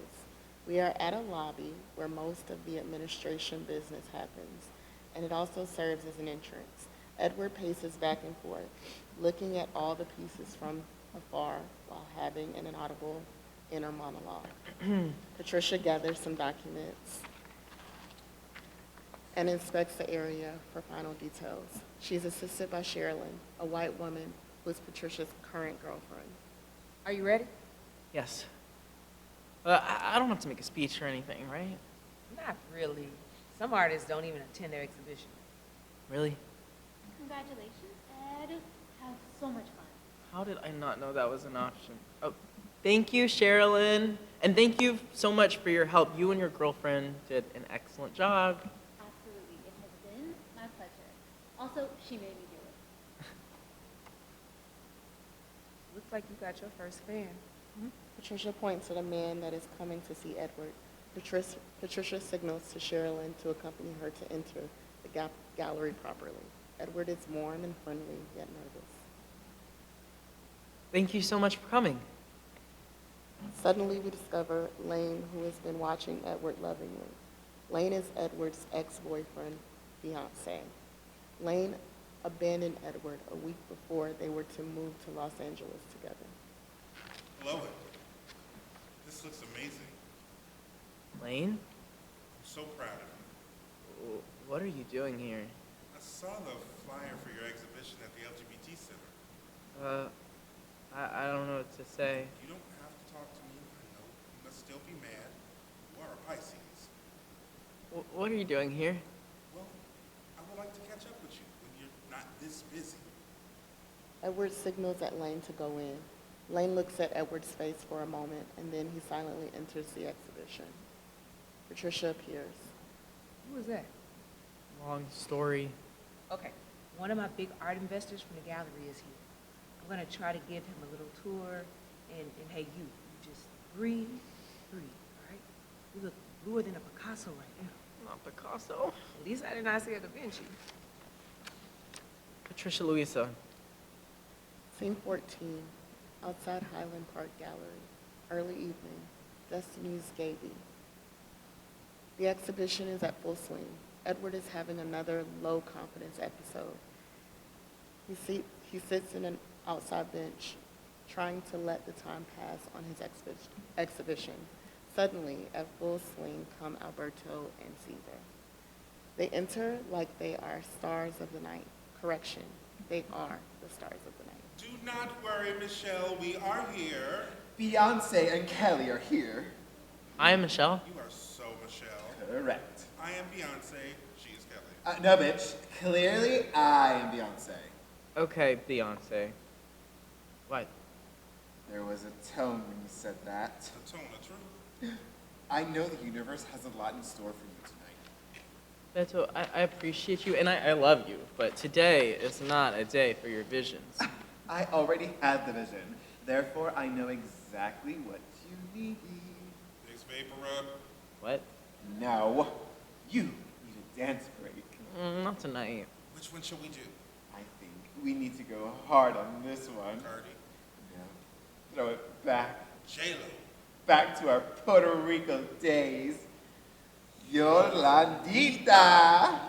Caesar plays Yolandita Wong's Forti on his mobile phone. They all perform a perfectly choreographed dance break, led by Alberto. As they finish, they all laugh and hug. Patricia enters looking for Edward. Well, I should have hired you as the opening act. Yes, you should have. Bitch, you can't afford us. Go ahead and go in. Enjoy the craft of our very own Edward Maria Gonzalez. I'm going to buy the biggest piece. Now, that you definitely can't afford. Have fun, guys. Alberto and Caesar enter the exhibition. Scene 15, Highland Park Gallery. Don't be a whiny little bitch. Edward is still more doubtful than confident while struggling with insecurities about his craft. At the moment, he is experiencing a mini PTSD episode triggered by memories of graduate school. Just as Edward decides he wants to go home, he is intercepted by Patricia. Edward, where are you going? I want to go. What? This is making me uncomfortable. I have this fear of someone coming up to me and asking, hey, where is the good art section? I'm terrified. You said that some artists don't come, so this is me not coming or going or whatever. Please stop. Maybe people in grad school are right. My art does suck ass. Edward Maria, not today. What if the grant people want their money back? Impossible. I'll be ruined. Look, go for a walk and just take a beat. I'm going home. Stop your shit right now, you whiny little bitch. Whoa! Bro, go for a walk, all right? I don't want to hear about it. We do not have time for this. Is it weird that I love it when you're rough? Bro, now. Patricia looks at him and goes away. Edward goes outside and runs into Lane, who happens to be heading out as well. You done for the night? Never been good at saying when I'm done. You never change. Can you tell me now what you can possibly be doing in Los Angeles? On a vacation. Still living your happily ever after? They lock eyes. Nothing is said. Both are guarding their hearts with hard chills. You okay? I'm doing pretty well. You still working at Jalisco's? Well, I am still in the service business, you might say. Shut up. What are you doing? Are you really doing the streets? Nah, I'm a retired whore now. I saved enough to open my own repair shop. It's downtown. You should stop by sometime. Downtown LA. No, downtown Lubbock. I'd rather eat my own pet fish in a soup than go back to Lubbock. That's a little extreme. After that consultation, I promised myself I'd never go back. I look at you and I barely recognize you. Right back at you. Even your accent is different. I still have one. You know what? I have something that works like cough medicine against foreign accents. Do you think that still works? Better than ever. The recipe has been perfected. Crossfade into a flashback 5 years ago. Scene 16. Empty field in Lubbock, Texas. Brokeback Flatlands. In a flashback to 5 years ago, Edward and Lane are standing outside of Edward's car. They both look uncomfortable. Though Edward is most uneasy out of the two, Lane is slowly trying to reduce the space between him and Edward. Edward, on the other hand, is wanting this interaction to be fast and quick so he can move on. This is 5 years ago. They know. They don't. That's why I'm telling them.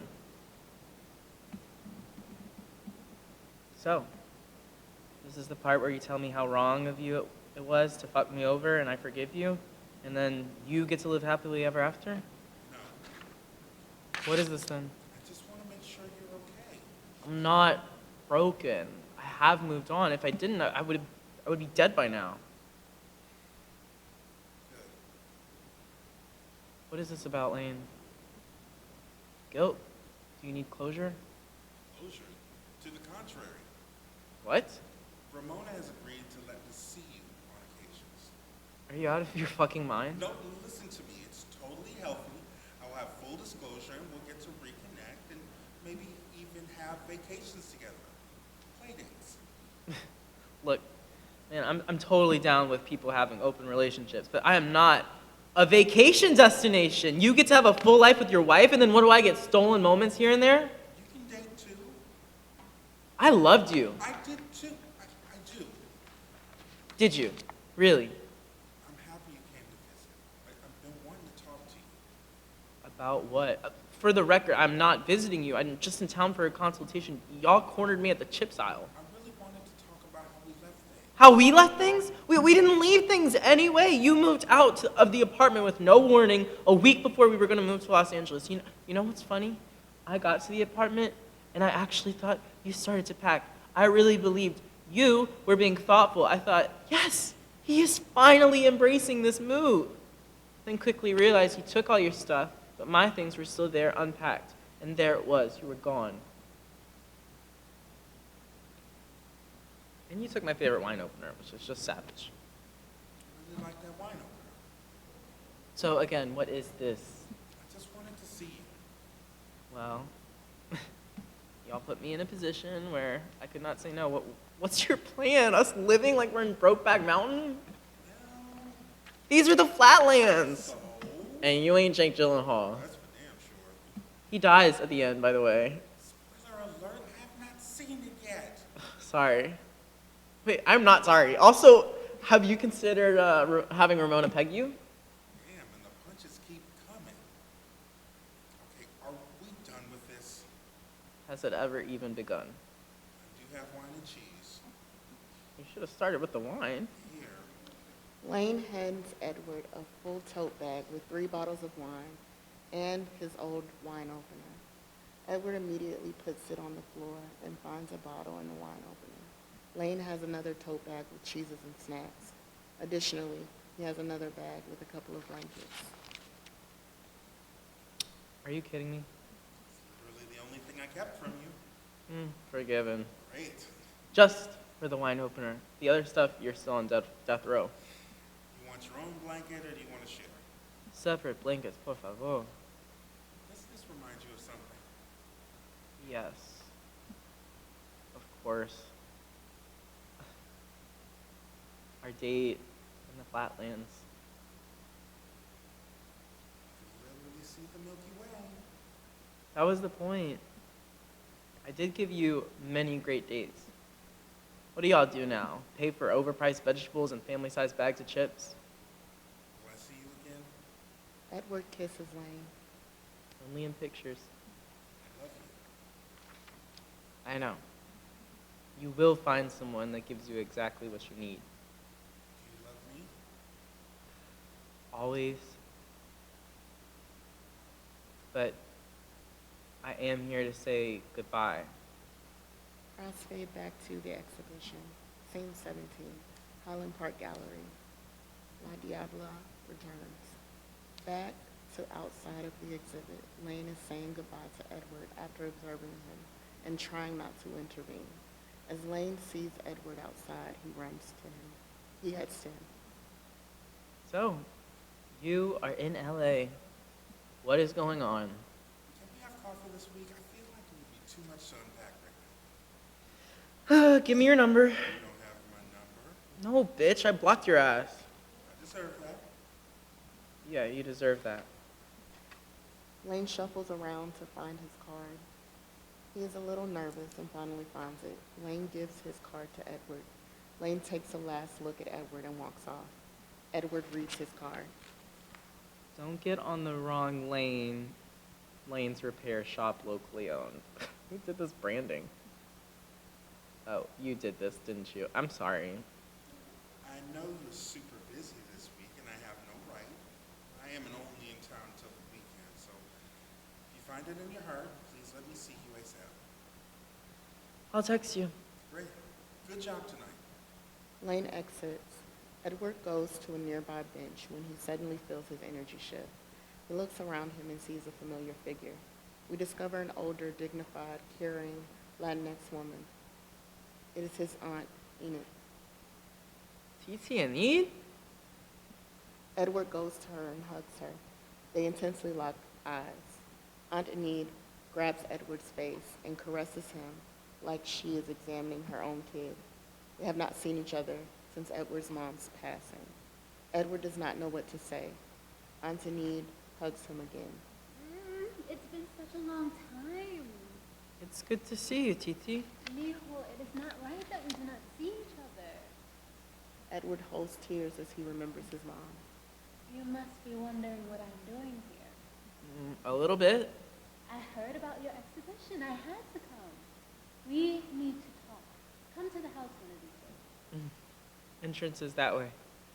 Aunt Enid looks at the entrance and embraces Edward. She is a different woman. Edward does not know who she is anymore. Patricia comes out looking for Edward. Where have you been?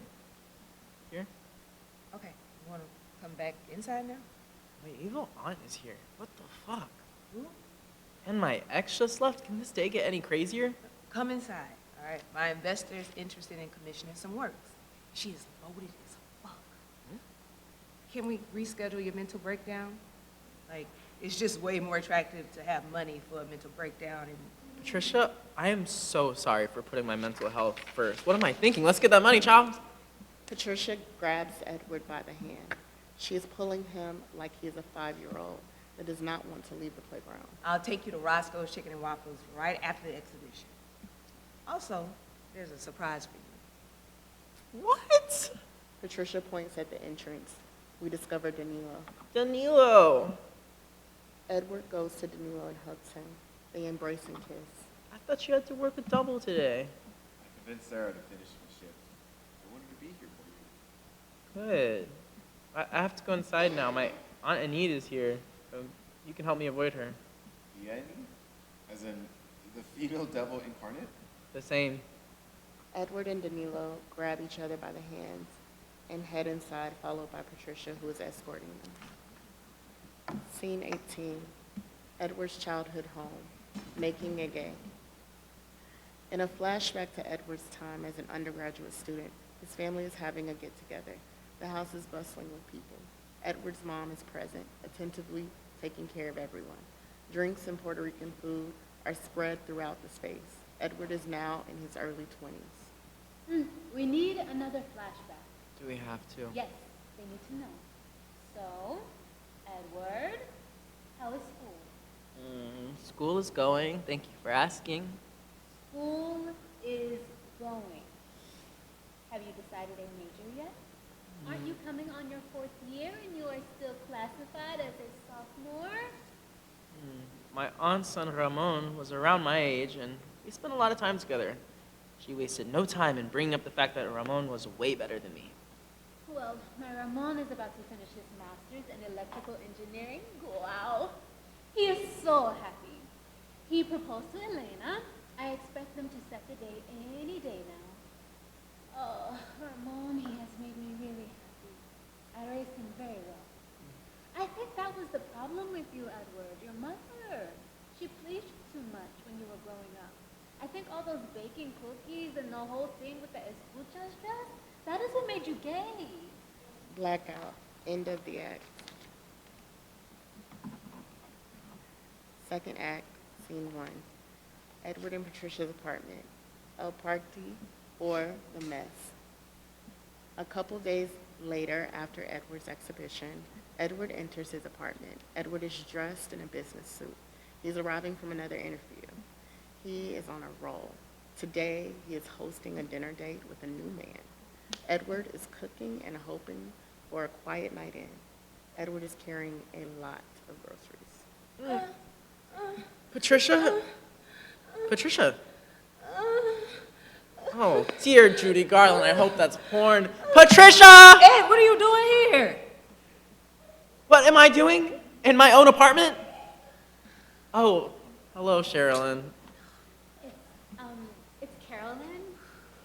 Common mistake, though. Oh, shit. What's up with the bags? I am hosting a date, remember? I am so sorry. I will pick up myself and get out of your way.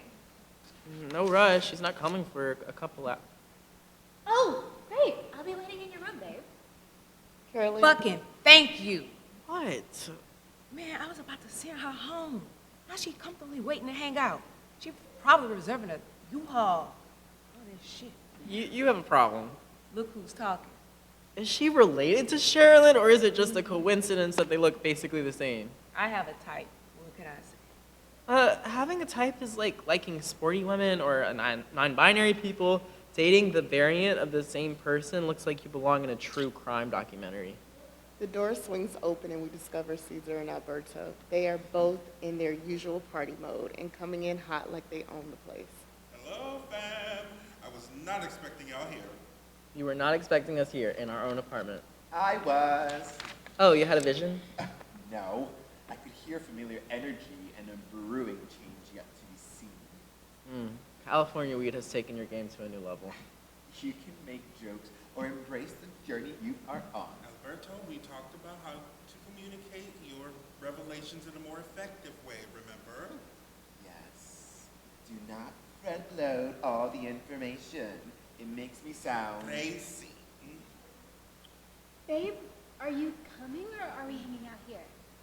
Sherilyn! Carolyn, y'all. I think they're high. OMG! Caesar and the famous Alberto. Honey, what's this? What's happening? What's going on? Alberto, your corners of joy on TikTok are a lifesaver. It is a gift from me to the world. For some reason, I feel like I have no corners and no joy in a long time. You should work on that. A knock at the door prompts Edward to go answer it. We've not had enough people to play a good Monopoly game in a long time. Shall I get the board? Edward slams the door, spins around, and tries to focus his eyes on anything to center his thoughts. How about no? Alberto, don't you have a vision to discuss with Carolyn in Patricia's room? Absolutely. Come, my child. What the hell, bro? I'm trying to get rid of her. Stop sending her to my room. It seems like you have some traffic control issues. What are you gonna do? What? Why? Edward goes to the door and opens it to reveal that Sherilyn is waiting at the door. Caesar is so confused and does a double take to the door and to Patricia's room, and another one again until... Wait. Oh, shit. Hi, honey. What's going on? Hey, babe.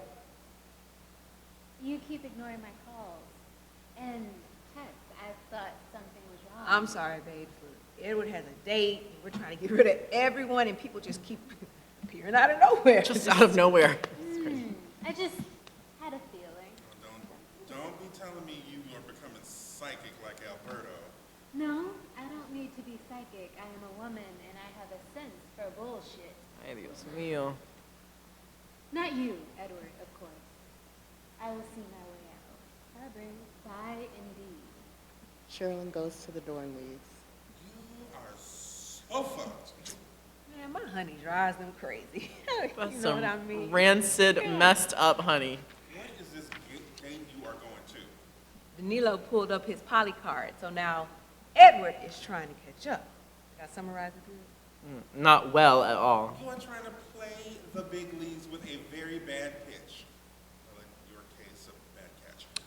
I love being bullied in my own living room. He's just teasing. But in all honesty, it is hard to see you willingly dating around. That's not really the problem, is it? Did you just appear out of nowhere? You talk to your ex. What? Girl, be quiet. And here you are with your judgy eyes. We do not want a repeat of your grad school episode. You need to deal with it. Ooh, can we reenact? Can I be Edward? No, I want to be Edward. No. I was there. You two know that I am next in rotation to play Edward. I veto. Girl, now you be quiet. Patricia, Caesar, and Alberto go into a play within a play mode. They look like they have done this before, but at the same time, they are having a great time at it. Patricia will play the Professor Linda, and Alberto will play Edward from the past. Caesar will be narrating. We present to you the one act that no one wants to see stop in the name of Eurocentrism. That's a Diana Ross and the Supremes reference. Everyone knows. Patricia tries to do very bad U.S. American, trying to be British accent. I am Professor Linda, or Dr. Linda. Linda means pretty in Spanish. No, you can't call me Linda. You can, however, call me doctor or professor if you are nasty. That never happened. Hello. Welcome. It's me, Edward. Yes, I was young and snatched once. This is the story of how one time I lost my entire shit. After 12 rounds of total abuse by the Professor, Linda, Edward will strike back. First, the setup. Here is Edward with another brown people's painting. You know, Edward, it would be nice for my feedback to be talking seriously. I am a doctor, after all. I kept telling you that the skin tones of your subjects were too dark. It seems like you're making them darker on purpose. It looks like the only art you want to explore is this African stuff, and you're not interested in European art. Don't you find it intellectually dishonest to want to explore this in a Eurocentric graduate program? You are wasting your time in this program if you are so resistant to education. It is a cute concept, regardless. I just wish it were more mainstream. Now, Edward loses his shit. Alberto will overplay this at every opportunity they get. Intellectually dishonest? Weren't you the one that said in my year review that you were glad they brought diversity to the program this year? It is intellectually dishonest to critique my work as other and not try to look at my art through my full influences. Oh, do you have to censor Europeans on everything? You all have us salivating over the Mona Lisa. The Mona Lisa. The Mona Lisa is some basic-ass painting. And the Europeans react! Mona Lisa. Or like Mona Loca. And the Latinos react! Oh, Edward, please drink some water. I don't think hydration is my problem. And this was the one act that no one wants to see. Thank you. Blackout. Scene 2, Edward and Patricia's apartment, blast from the past. A couple of days later, in an early Sunday morning, Edward and Danilo coming into the kitchen. They have just woken up. I love it when you stay the weekend. Say, babe, is my sweet Prince Poems practice? Yum. Oh, make some for the girls, too. How was your date, by the way? Terrible.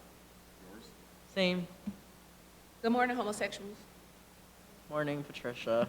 I'm surprised you're up. That was a long night for all of us. Well, these never go limp. Patricia, not in front of the kid. Hi, guys. Danilo goes to say hello very effusively when he is suddenly stopped by Edward. Hi. Hi. Name, please. Leslie Lynn. Of course it is. Ed, be nice. I am always nice. Were you guys planning breakfast? Edward looks at Patricia before answering to confirm. Patricia does a signal of no. Oh, no. Danilo and I have a very long day of shopping. Christmas shopping, that is. It's July. It's a very long list. There's an awkward silence while they all avoid eye contact with Leslie Lynn. Well, this has been very welcoming. Thank you for having me. Have a great day, everyone. Have a great day. Bye, babe. You never learn, do you? Leave me alone, all right? I had a stressful night because of you. We almost had the clash of the lesbians last night because of you. Have you called your Tia yet? No. I think you need to call her. Ugh, Danilo said the same. She is family. She is here and she came to see your exhibition. She is obviously trying to reconnect. No, there was so much drama back in the day. And she was such a bitch to my mom, too. People change. Some people never change. Please call her. Okay, but I'm keeping it real this time. Edward goes to his phone and calls Aunt Enid. Aunt Enid? Yes, this is Edward. I need to talk to you. No, I want to go first. Edward goes quiet. Patricia and Danilo get closer to try to hear.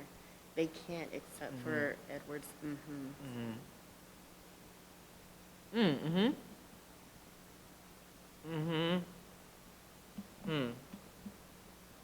I love you too. Edward hangs the phone up and goes quiet. No one talks. Then, hello? What happened? She's coming over. What? I know, she got me so fast. She is the devil, I tell you. Babe, it is time to heal, not fight. Oh, this is happening so fast. Talking about healing, my ex wants to see me. Which ex? Someone changed moods really fast. Lane. Your ex-fiance, Lane. The same. I will leave you two to talk. I'm sorry, Patricia. No worries, honey. I'm already caught up. Is this an issue? I thought we agreed to talk about when we were introducing people to our relationship. We are talking about it. When did you see him? He just appeared at the exhibition out of nowhere. How? I don't know. Interesting. I haven't called him or anything. I was waiting to talk to you. You feel some kind of way, but I do not know how to express it. Yeah, I have mixed feelings about it too. they both hug each other. What shall we do? Invite him over for dinner? Scene 3, Edward in Patricia's apartment, La Diabla. We discover Tia Enid. Tia Enid has come to talk with Edward and patch things up. She sits on the sofa in a distinguished manner. Where's Edward? I told him she was already here, but he's taking his time. He's nervous. Leave it time. What? It is time that one takes in order to establish divaness. That's a bold move. Isn't she the devil? Do not worry. I got us covered. Vanilla flashes a rosary. Edward entered silently and What are y'all hushing about? You scared me. Go talk to your Tia. Danila and Patricia both cross themselves and exit. Edward slowly approaches, gets an idea and stops, goes to the side table and grabs a bottle of water and serves it in a glass. Then, Benedición, Tia. Dios te bendiga, Edward. Well, here you have me, at last. Relax, this is not a telenovela. True, telenovelas are not as dramatic. I am glad to see you thriving. Your mother would be so proud. I do not want to talk about my mom. Why not? You know that remembering your dad keeps them alive. Let me clarify, I do not want to talk about my mom with you. I already apologized for what I did.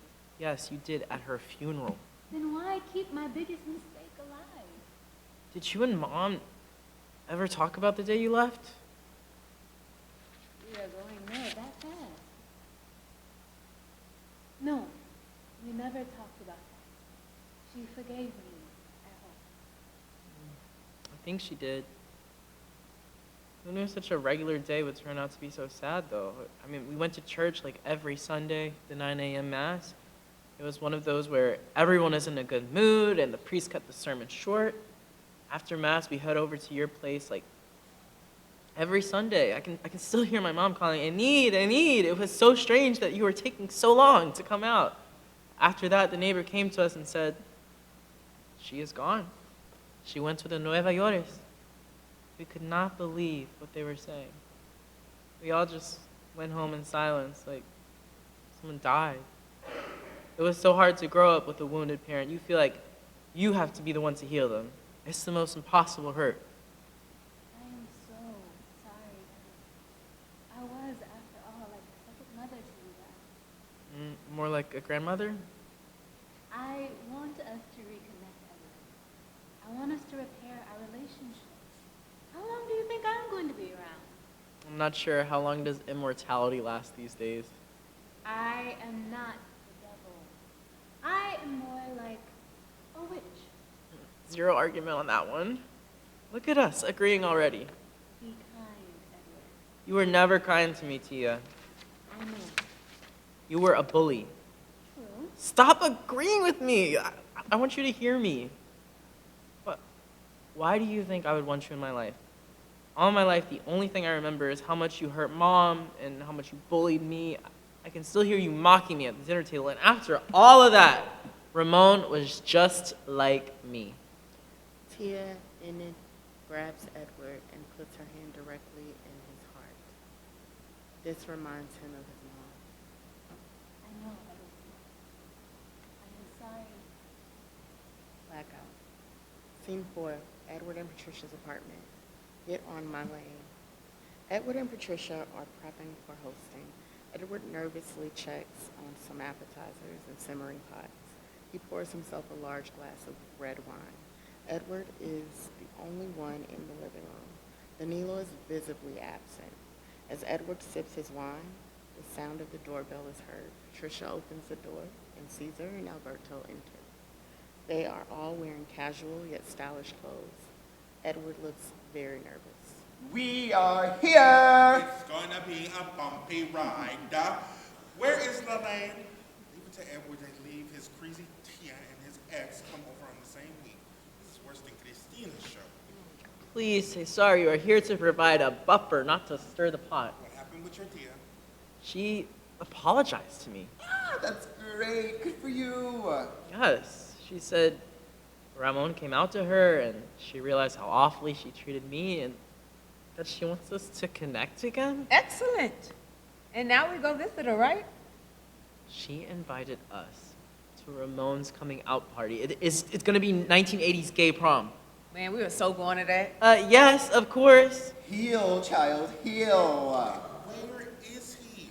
I need some drama as opposed to this after-school special. He is running a little late. He should be here any minute. Typical. Someone wants to make an entrance. Very J-Lo of him, but without the talent or the beauty. This is going to be fun for some of us. Drinks? Yes. Water, please. Coming up. A shy door knock is heard. That must be the man of the hour. Patricia goes and opens the door. Lane steps in looking like he was rushing and a little bit out of breath. He looks excited and nervous at the same time. Hello, everyone. The room goes silent. Caesar and Patricia exchange mischievous looks while Edward tries to ease out of the room. Babe, Lane, we were about to do drinks. Anything you like? Alberto and Caesar notice the babe calling from Edward to Lane. Alberto says, Just water, please. Ladies, why don't you help me get the drinks ready? And miss all of this. Alberto goes with Patricia. Please. Okay. Edward and Lane lock eyes. They go to each other. They do not really know how to say hi, but Edward embraces Lane. The hug is slightly awkward, but long and healing. Want to take a seat? Sure. What's going on? I thought you'd find a boyfriend to vacation with by now. I miss you. I have a boyfriend. Really? Yeah, didn't you see him on social media? I'm still blocked on all of your sites. Are you 95 years old? Get a burner account. I didn't want to know. Well, he wants to meet you. Is that him? Cesar? Ew, no. That's my sister. Danilo is giving us space today. He wants us to be comfortable. I felt some weird energy coming from him. He knows all about you, and therefore he hates you? I will stay clear of him. Thank you, though. Reading the room was never your cup of tea, was it? I was hoping that we could talk alone. We are alone. Edward and Lane both look back at the kitchen, and all three, Patricia, Caesar, and Alberto, are looking at them. They immediately resume working on drinks as they notice Edward and Lane stare. I know what you mean. Edward, I'm sick. What? How? I just wanted to let you know because I still care about you. But what is it? What do you need? I don't need anything. I have stage 4 bone cancer. Oh my God. That's what my grandma had. Decided to let it run its course. No chemo, no radiation, no endless trips to the doctor. Okay. I wanted you to know in person because I'm doing a big goodbye party at my house. I wanted you to be a part of it. Yeah, of course. I'll come. Anything. The party is just a fun get-together. Nothing cliche or dramatic. How long are you here for? Maybe for a couple more days. Did you come here just to see me? Yes. I've been enjoying the city too. Not a cancer murder. Suddenly, Patricia goes to Lane and hugs him. Alberto and Caesar come into the living room and observe. I'm sorry, bro. Is like privacy a word that no one in this household can find in the dictionary? They all laugh. Patricia kisses Lane. Alberto hugs Lane. Caesar fist bumps Lane. I want extra carbs today because I have cancer. Do not worry. You will smile about this dinner for 3 days and 4 mornings. Alberto. Maybe. They all except Edward start gathering around the table, grabbing foods and drinks to resume the party. Edward watches Lane interacting with his friends. Edward looks very depressed. He locks eyes with Lane, who mouths, "You okay?" Edward mouths, "Yes." Blackout. Scene 5. Edward and Patricia's gay 1980s prom prep. Edward and Patricia are wearing very bold clothes from the 1980s. Patricia is wearing a dress that looks like it was made with the cheapest turquoise fabric. This dress was probably worn by Puerto Rico's finest quinceañera from Revista Villa de Puerto Rico. She has a big red bush in front of the pelvic area with a sign that says, "Free carpet munchies." Edward is wearing something out of a Jane Fonda's workout video. Let's go. It's almost done. Take it easy. We still have to wait for Danilo to get here. I thought he was meeting us there. No, he's coming here. He wants to arrive together. It's a thing for him. I think this party is so clever. I mean, gay 80s prom? Whoever thought of that is genius. I'm pretty sure it was not DTNE. The door is heard. It is Danilo entering with some bags, and he is dressed very 1990s for the party. Sorry I'm late. I brought you a surprise. Danilo opens the door to reveal Lane. He looks like Kevin Bacon in Footloose. He is fresh and happy. He runs to Edward. What? How? I got special permission from Ramona. Oh, are you feeling okay?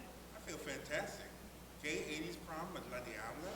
I could not miss that. Lane and I also got you a gift. Danilo gives Edward a box. Edward unpacks a carefully packed box, and inside there is a brown dress that resembles a brownish dress. You guys! It was Lane's idea. But Danilo made it happen. Excellent. I'm going to wear this, and Danilo, you can wear my costume. What? Why? Honey, you were dressed like a 1990s homo, not an 1980s homo. I'm so sorry. Thank God you said something because it was bothering me so much. You didn't say anything earlier. It's not my place to criticize your clothing options. That is very sexist. Shut up, bitch. Let's get you changed, child. Thank you. Danilo and Patricia exit to Patricia's room. They are both laughing and in party mode. Edward and Lane are alone. They look at each other and take each other in. Are you sure you're okay? I feel like I'm 20 again. Really? Well, we can put that to the test after the party. Can you handle this? I do not know, sir. It's my first time. It is not time for your medicine. Yet. Lane and Edward kiss. Blackout. Scene 6. Melrose Street, East Hollywood, California. 11 log. Edward is walking down the street carrying a bag of recently brought comic books. He is accompanied by Danilo. Edward is also carrying a freshly made Puerto Rican bread pudding and a side of plantain casserole, or un pastelón. Edward and Danilo are walking towards Aunt Enid's house. Edward walks to the center stage to reflect on his last couple of years, while Danilo is still holding his hand. That day, we went to the party, and there, for the second time in my life, I wore a brownie dress. Only this time, it did not make me feel shame or fear. This time, I was proud of it. This time, I was thanking my mother for understanding me and thanking her for loving me without any judgments. And just when I thought that day could not get any better, there, in the middle of the crowd, while I was dancing with Lane, I saw a recognizable face, my cousin, Ramon. There he was, making out with a hot dude. We didn't speak. We just nodded at each other, acknowledging each other's presence. And in the middle of the wild crowd, we celebrated the fact that we were both free. After the gay 1980s prom, Lane and I saw each other once a month for a year. I guess at the end, he got his wish he always wanted. He died peacefully in his house in Lubbock, Texas. Danilo and I now throw a yearly gay 80s prom in his honor. Patricia eventually quit her gallery job and helps organize the new co-op gallery here in LA. She curates the exhibitions there, and no one that has a need is turned down. Danilo and I go every Sunday to Tia Enid's house for family dinner. Today is Sunday, so I can't stay.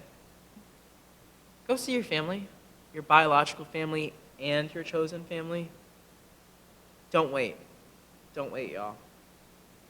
Danilo and Edward look at each other with a huge smile and head off stage to see Aunt Enid. End of play.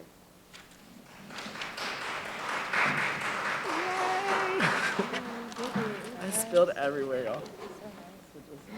Be careful. I'm gonna get some paper towels.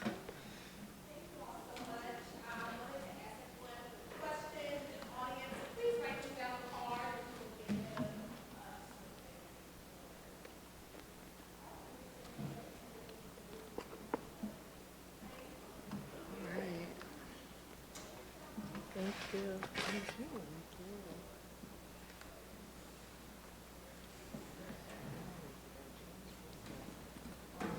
Are you going?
today, and I just want to make sure each of the actresses today introduces themselves and the role that they are playing for this play.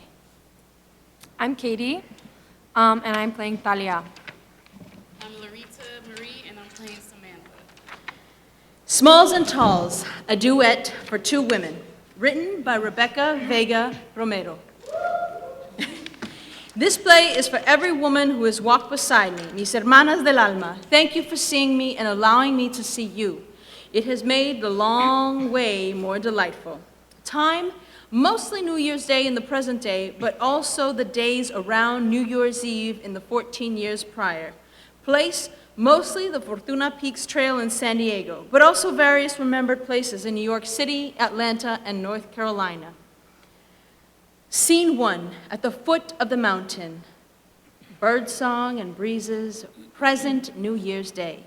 A perfect San Diego day, the first clearing past the parking lot at the base of the Fortuna Peaks Trail. There are some scrubby pines and some cacti, a few large boulders. Is it always so sunny here? You want the truth? Absolutely not. That hurts too much. Nah, girl, it's only ever this nice when you come to visit me. I knew it. The sun is being extra shiny just to fuck with my head. You got reception? My agent said he'd text me, pero nada. Your agent ain't gonna text you on New Year's Day. He said he would know for sure by the new year. Samantha shakes her head and pockets her phone. Well, either way, I got the maps downloaded. Cell service is always shit out here. That's kind of the point. Disconnect from the virtual and plug into nature. How are you so poetic at this hour? It's the magic of hiking. You'll see. Okay, so it looks like the shorter loop we talked about doing starts up there. So tie those sad sneakers Thanks. and Hey, let's get started. sad? Smalls, these are not sad. They're very euphoria. Right, but they provide literally no traction. You're gonna fall on your ass, and then who's gonna carry you back down the mountain? Thalia kneels down to tie her sneakers, leaving her iced coffee behind a boulder. You said bring a workout outfit. I think I understood the assignment. I told you bring hiking clothes, Talia. And I brought my Lucky Hell Week outfit, which still fits after a global panini. Speaking of which, you got the breakfast sandwiches in that camel thingy? Yes, but they're meant to be summit refuel. Did you put on sunscreen? Yes, Mom. Uh-huh, sure you did. That's why you smell of last night's tequila and sodas, not like tropical paradise. Nah, that's because the bougie George Clooney repasado you bought me last night has a lasting perfume. Fine, I'm trying to tan up. Girl, we going up a mountain. All you trying to do is burn your scalp with them full bantu nuts. Samantha reaches into her backpack and tosses Thalia a bottle of sunscreen. Thalia begins to apply it gingerly. Even my skin hurts. I told you you ain't need no fifth shot, Talls. You said that, but your man was the one pouring. I was trying to bond with him. Bond or initiate a threesome. Damn, it's good to see you. You too. What? Nothing, it's just, I don't think we've been alone together since. Yeah, I guess. Wow. Do you want to talk about the FaceTime? No me digas. I can't talk till I'm caffeinated. You know I've even missed your hungover whining. It wouldn't be a proper New Year's Day without a hangover, ¿verdad? Verdad. Damn. New Year's Day? Happy New Decade, Talia. According to you, that started 2 years ago. Well, that didn't count. ¿Y por qué no? Because we weren't together. Damn, look at you. Too much? Nah, it just sounds like some sappy shit I would have said in the before times. I learned from the best. Good, because I got no sap left to give. I'm all slathered up, too. Thalia hands back the sunscreen. Thanks. All right, let's hit the trail. Oh, I can't wait to see your face when you see this view. Samantha starts walking off, and Thalia reluctantly follows. Thalia runs back. Oh, shoot! Thalia pulls a small foil packet out of her fanny pack, unwraps it, and pops a half tab of acid under her tongue. Here's to the glimmer. You okay? Yeah, I lost my cold brew. You coming, Talls? Thalia picks up her iced coffee from behind the boulder where she stashed it. Madre de Dios. Right behind you, Smalls. Thalia presses a hand to her head. The light shift and disco remix of Auld Lang Syne kicks in. Perhaps a disco ball or mirrored mannequin appears. She is transformed into her younger self, dolled up for a theme party, and Thalia steps into the memory of Scene 2, Flashback, the House of Yes. 3 New Year's Eves ago, a roaring 20s themed party in a grungy, glittery pub in Bushwick. Dahlia's now 30. She dances wildly like she's trying to shake loose her demons. Soy la diosa del amor. Uy, gracias, mi querida. Ay, Dios mío, behave yourself. Samantha enters. She carries a water glass. Hey, bestie, where'd you go? I turned to fill the water and poof into the crowd. Woo!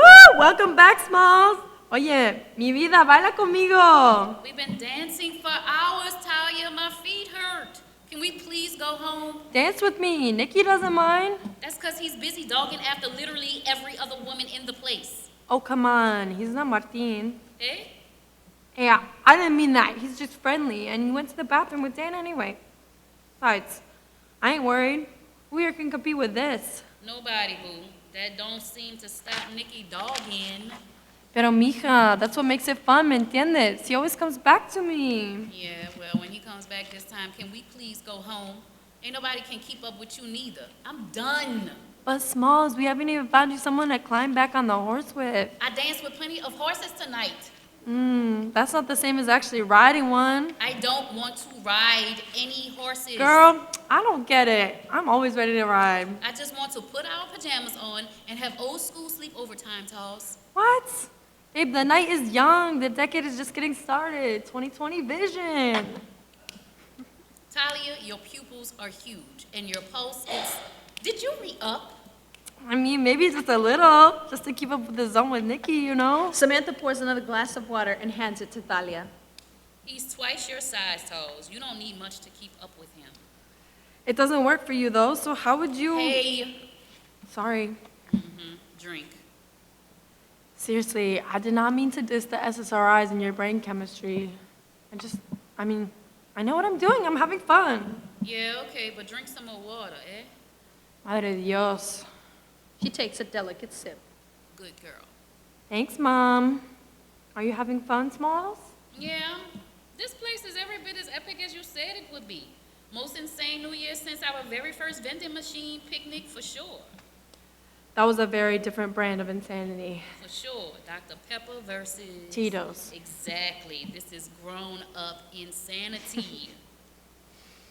Oh, good.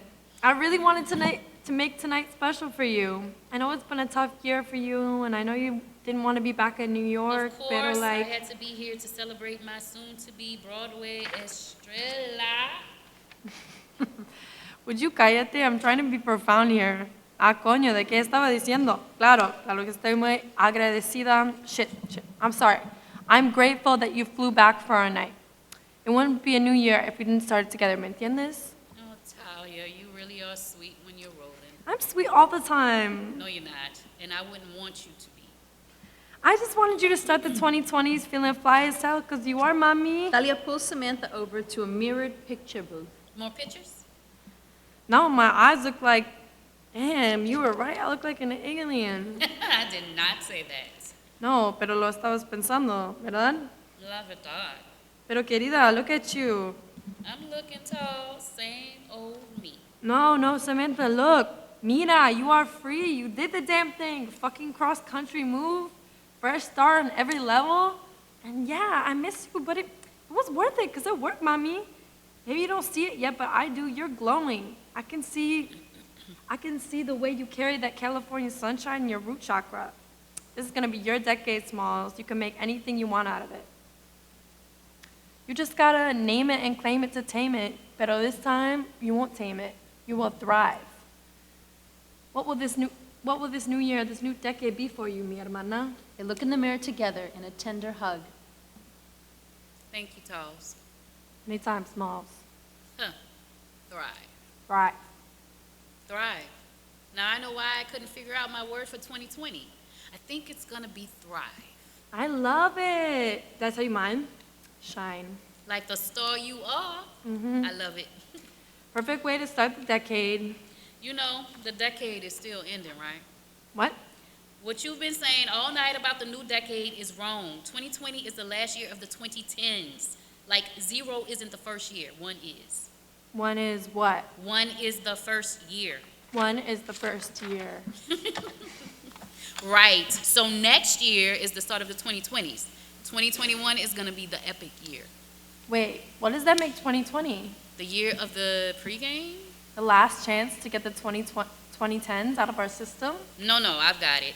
2020, the year that time forgot. Samantha dances off while Thalia dances down to peer into the audience and further into the past. She grabs a massive purse and sleeping bag style coat from behind a Boulder disco ball, and the club music shifts to the Opening Doors disco remix, and the club becomes scene 3, flashback to the cafe at Ripley Greer Studios. Super title, The Day After New Year's Day 4 years ago.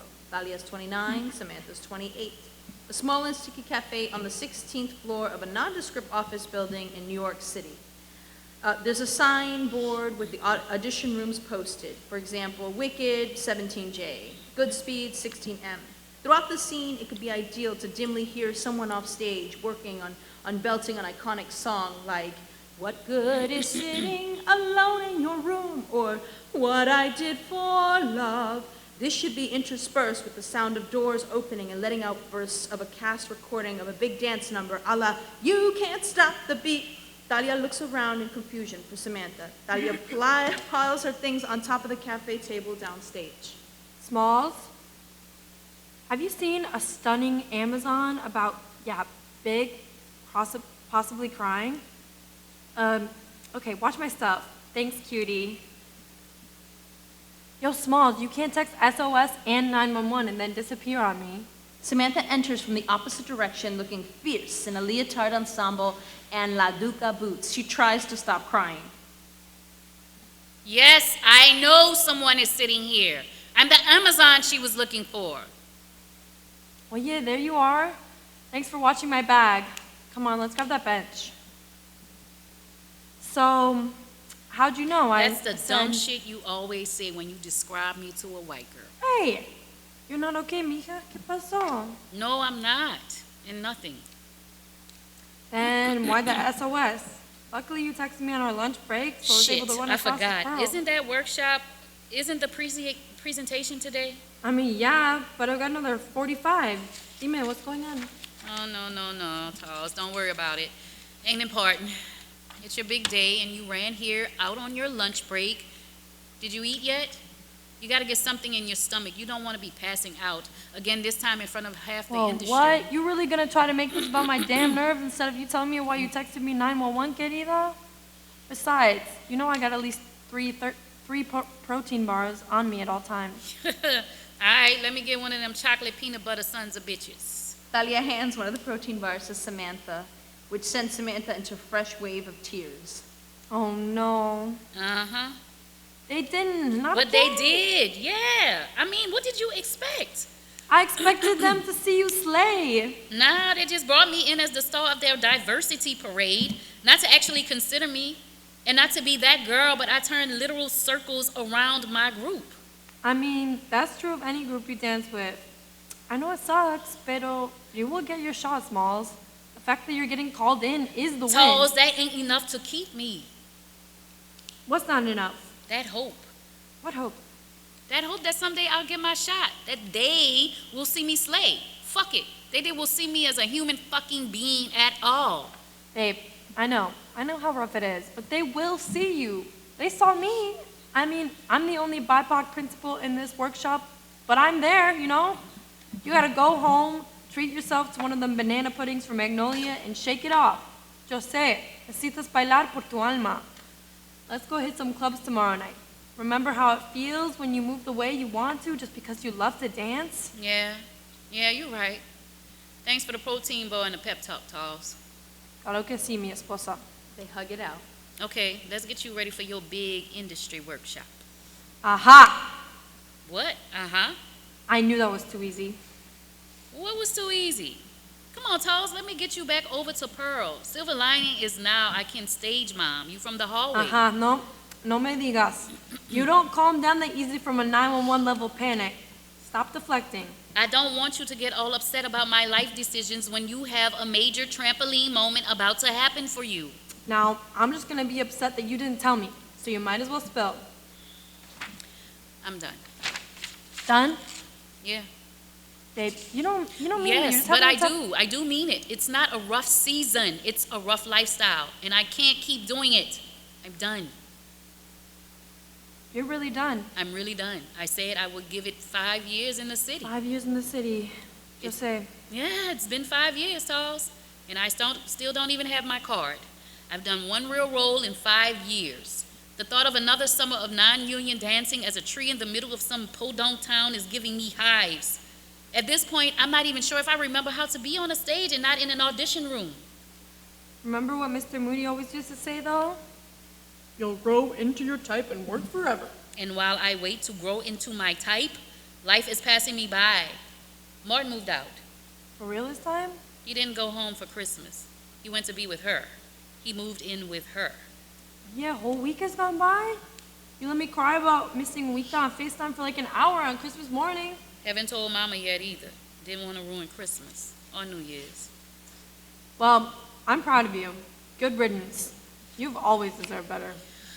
Can't afford to stay in the apartment much longer. Think maybe California. Well, obviously you're gonna stay with me. What? Oh, Talls. That's so... Thanks. Duh, you did the same for me. But are you sure quitting isn't about Martin? I don't know, Talls. I don't think so. I know I want a big life. A life that isn't just about making it in an industry that don't respect me, my body, my voice, my story. This life here feels like it's all about work. I want a life where work is the side note. I want my work to open up doors of possibility, not to feel like I'm constantly chasing my own tail. Mama would help me go back to school and finally follow Daddy's footsteps to be a doctor, but that would still be putting off what I really want, what Mama and Daddy showed me, real love. I want a family of my own. So I gotta build a life that will call that in. I gotta make space for a real partner, space for game nights and picnics and lazy Sundays, mornings with coffee and the crossroad. And I ain't gonna find that space here. Wow. Wow? Yeah, wow. That's so brave, Smalls. Brave? Brave to leap without knowing where you'll land. Do we ever really know where we're gonna land? Samantha steps into a spotlight and begins to sing Gimme Gimme from Thoroughly Modern Millie. It's her swan song, and as she sings it, we see her step into her future life. Gimme, gimme that thing called love. Dahlia slowly restores the set and her own costume to the mountainside. Samantha sings the whole time. When Samantha's wrung herself out, she steps back, gasping, and Dahlia helps her back into her practical hiking clothes. Light shifts us to scene 4, halfway up the first peak, present New Year's Day. Dahlia bounces downstage, now fully caffeinated and giggly, and she starts to come up on the LSD. Her competitive athleticism has her running little sprints ahead and back to Samantha, who's huffing a bit from the memory and the angle of the climb. I can't get over the fact that you do this, what, every weekend, yeah. Like, this is literally your backyard. Practically. I mean, I've been hiking before, but the mountains on the East Coast are so green and gray. Colors out here are spectacular. It really is like the hills are alive with the sound of music. What's so funny? What? Nothing. Wait, do you have cell reception up here?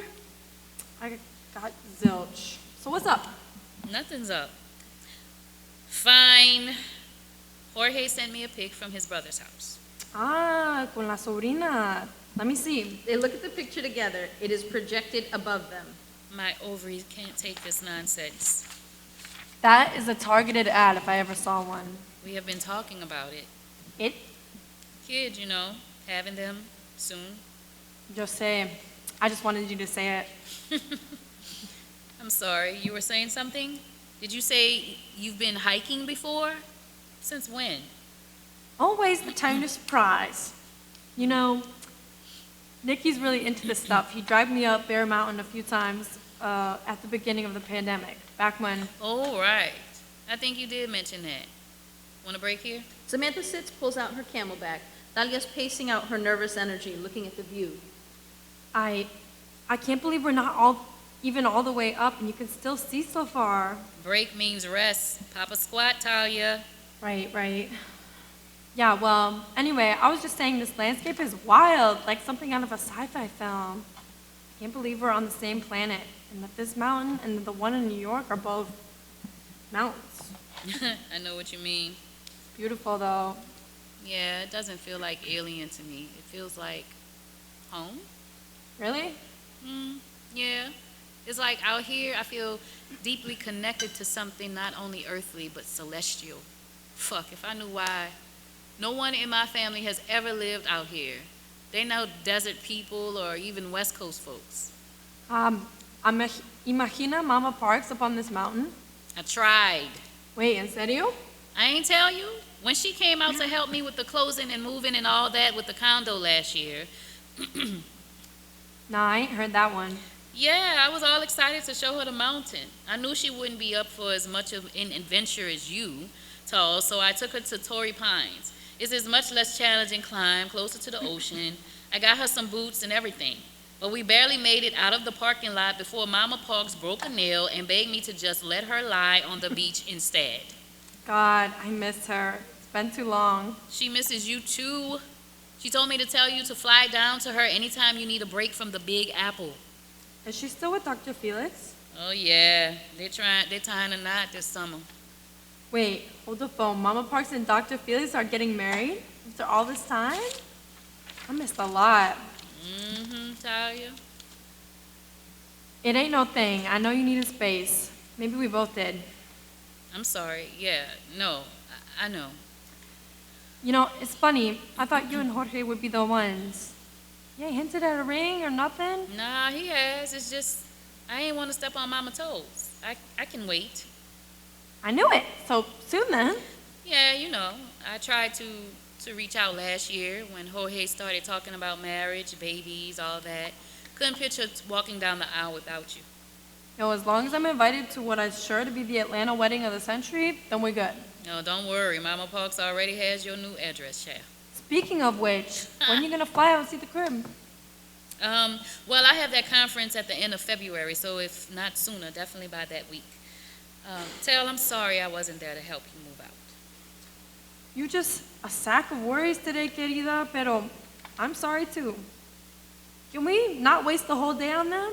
Let's just enjoy the sunshine and fresh air and fucking movement, ¿me entiendes? You're right, you're right. You can take the girl out of Movement 101. That's it, you remember? Pero Uptown Funk is here to stay. Hey, did you pick your word for the year yet?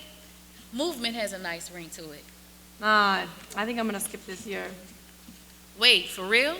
You the one who picked our very first word and kept me from quitting on the magic during the pandemonium.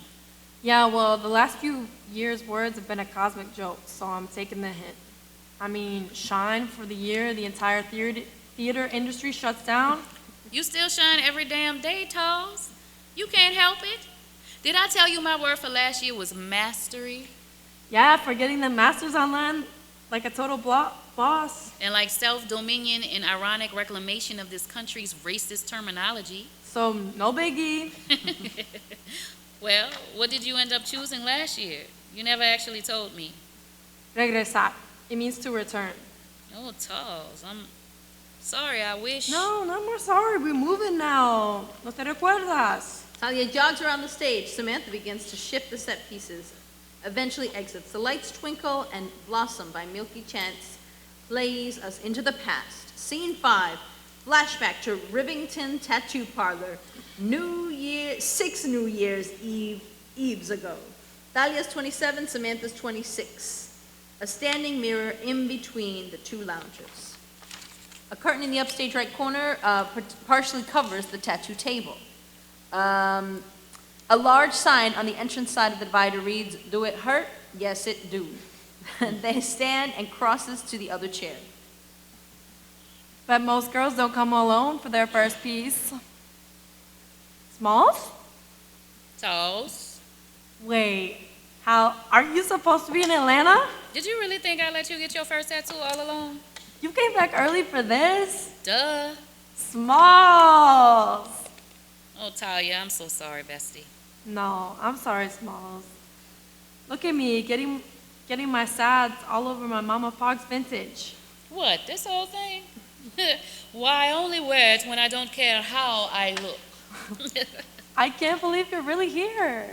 Your first tattoo? Felt like the new year was starting early, so I changed my flight. Martin was so surprised when I dropped my bag off. I still think it's weird he didn't go home with You you know for he Christmas. hates flying, Talls. I wish you'd give him another chance. Hey, I have. He's working his 12 steps. We're cool. Anyway, thanks for showing up. I really wanted to do this alone until the artist went back there to do the stencil and had to actually be alone. I had a feeling that might happen. Am I that predictable? Nah, I just know you. It just hit me, that I really am alone in the world. Talls, I'm literally right here. Genetically speaking, though, Rita was the only mothering or fathering I ever got, and now she's gone? She wasn't even 80. She always told me to be careful, take care of myself, porque vivimos vidas largas en esta familia. Mentirosa. Couldn't even stick it out to be in the front row for my Broadway debut. I'd say I'd take her seat, but I'm gonna be right up on stage with you. Duh. Smalls and talls, coloring up the Great White Way. So, do you have tattoo design to show me or what? Yeah, they did a few drawings first. I couldn't decide how big I wanted it. They're over here somewhere. I both can and cannot believe you really doing this. You've been talking about getting a tattoo since our very first vending machine picnic. I know, right? Pero ingenues can't get tattoos. Tattoos are trashy. You will limit your type. Well, it's almost 5 years since we graduated. Sure seems like my type is limited without tattoos. You ain't gotta tell me, but you're not doing this to prove something to those crusty old witches back at school, right? Hell no.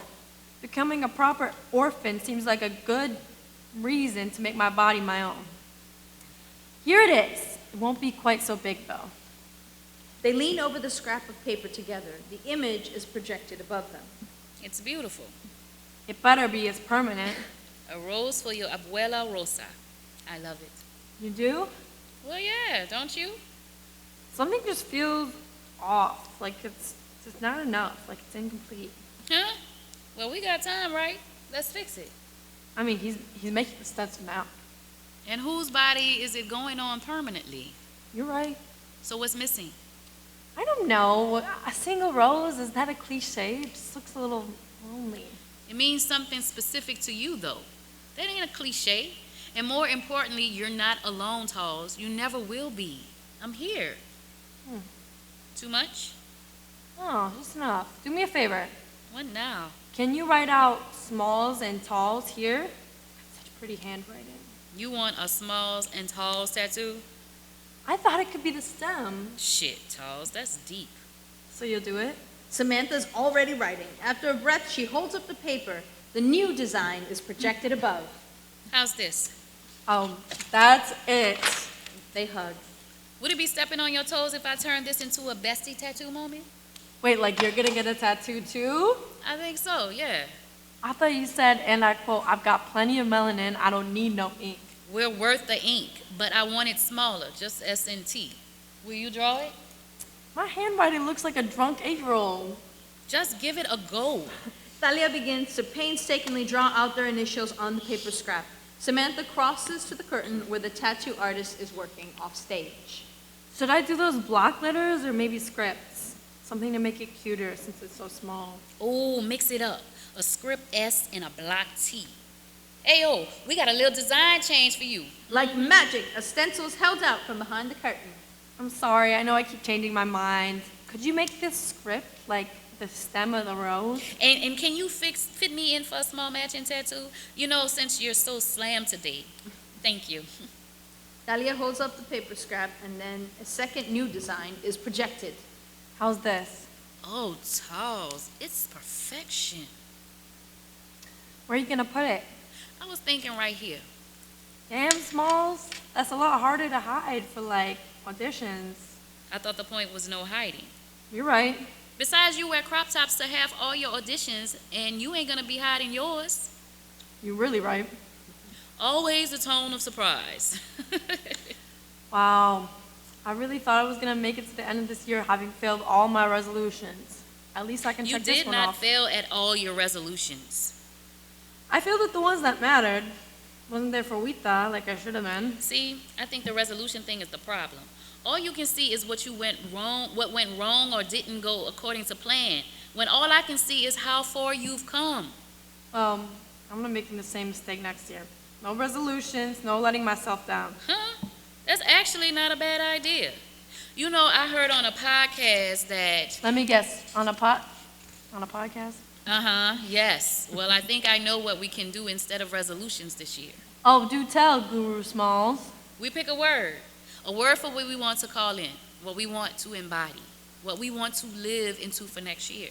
Just one word? Yeah, the podcast guy picked pain because he wanted to really feel and release the grief of his wife walking out on him. Damn, that's metal. Did it work? Why don't we try and see? That tickles. Wait, to you feel the needle? Let me see. Thalia crosses to the mirror with Samantha. Off stage, we hear the artist set up the table. Oh, that's it. Yeah, that's pretty cool. Thalia lies down behind the curtain. The table should be positioned so that she can stick her head and arm back on stage. Like this? Yeah, I'm ready. Off stage, the artist begins to tattoo Thalia. Over the buzzing, Thalia makes a little squeak. What is it? Does it hurt too much? Yeah. No, I mean, fuck. Yeah, it hurts. But no. I know my word. Shit, what you got? Next year, I'm gonna blossom. Like a rose, baby. Yeah, this is a permanent resolution. Let's blossom together. Always Smalls. As she continues to curse, Samantha turns to the audience. The lights change, and Beyonce's Love on Top plays us further into the past. She picks up a boulder, which becomes a moving box. Scene 6, flashback to a stoop in Crown Heights. The day after New Year's Day, 7 years ago. Samantha's 25, Thalia's 26. Samantha and Thalia re-enter the stage several times with various boxes. Ideally, neither's on stage at the same time as the other one, another for this exchange. It's the fucking coldest day ever. Tell me something I don't know, Talls. You picked the goddamn coldest day in hell to move, which isn't surprising since you're moving in with the fucking devil. Samantha stops crossing, dropping a box dead center. That ain't funny, Talia.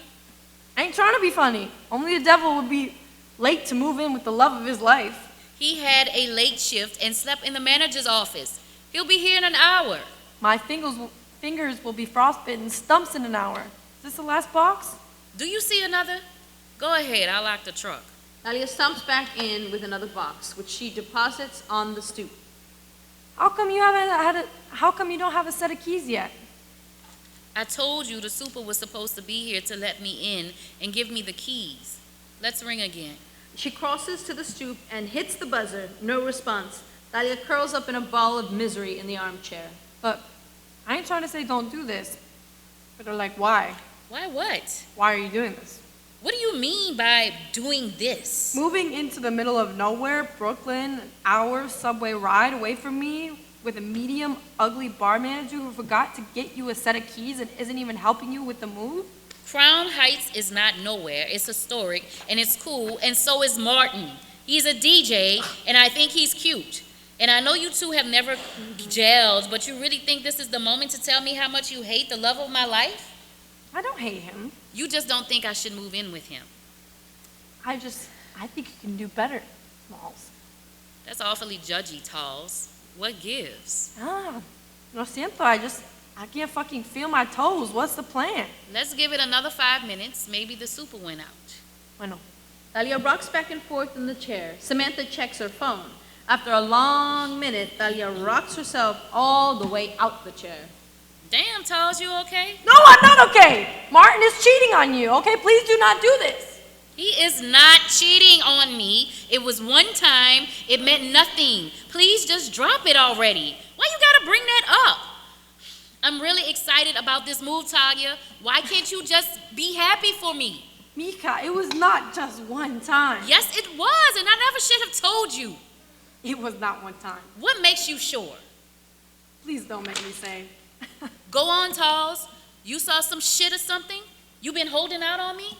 No. Not holding out, waiting for you to come to your senses without having to hurt you worse than he already has. Go ahead, hurt me. Martin made a pass at me during my last shift. He's just flirty. Wait, Wasn't your last shift like 3 months ago? Before you went out to North Shore for West Side? Babe, I know he's flirty, but this was like explicit. Explicit how? Explicit like, don't tell Sam I said X, Y, or Z. I think I need to hear what X, Y, and Z were, Talia. Please, can you just trust me on this one, Smalls? Maybe I would trust you on this one if you had been lying to me for 3 fucking months. Mi esposa, you know that's not fair. You know how I get when I'm doing a show. Don't you esposa me right now, Talia. Come on. You know Maria took up my every waking breath. I barely had time to eat. Or have my back. Don't try to make it we ain't talked for 3 months. You had time to call me crying about your showmance. Oh, fine. I was worried this would happen. This? You wouldn't believe me. You take his side. Hard to believe some 3-month-old, not full story. A story? He literally pulled me into his office, stuck his whiskey tongue down my throat, and told me to suck his dick if I wanted my job back after my contract. I kicked him in the balls and left. Y punto. Jesus fucking Christ. Why do you think I'm not working there anymore? Talia curls up in her misery ball in the chair on the steps. Samantha buzzes the door again and again and again. Yo, is anybody in this building? Somebody take some fucking pity on their new neighbor, please. You really gonna ignore what I just told you, Small? Shut up, Talls. You said enough. The speaker buzzes loudly, making indistinguishable, vaguely speech-like noises, a la Charlie Brown's teacher. Oh my God. Yes. Sorry, we're just freezing out here. Another loud, unintelligible buzzing. Catch? Did he say catch? A set of keys drops down from the window directly above the stoop, hitting Talia. Ay, Dios mío, what the? The keys! Las llaves! Give me those. They hurriedly unlock the door and start to bring the boxes in.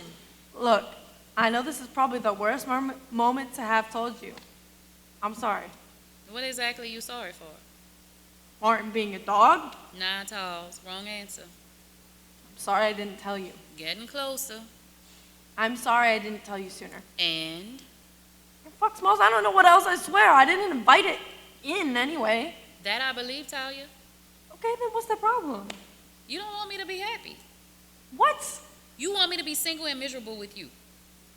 I mean, miserable, no. Single and young and hot in the greatest city in the world, absolutely. Don't you go sing no Hamilton right now. Look, Martin's been struggling with the amount of drinking he has to do for work. I'm sure he just overdid it that night. I bet he'd give you your job back in a heartbeat. I don't need it. You don't? Oh, shit. You booked it, didn't you? Okay, this is not the way I wanted to tell you. The lead role at the Guthrie? Are you kidding me? I'm for real, freaking out. A Lort? A theater? Damn, Talls, that's practically Broadway. Well, it's literally across the country, so not quite. Wait, so you believe me about Martin? Talls, of course. Then why are we still moving these boxes in? Talia drops the box she was holding. It ain't that simple. I love him. It is that simple, Smalls. Don't move out.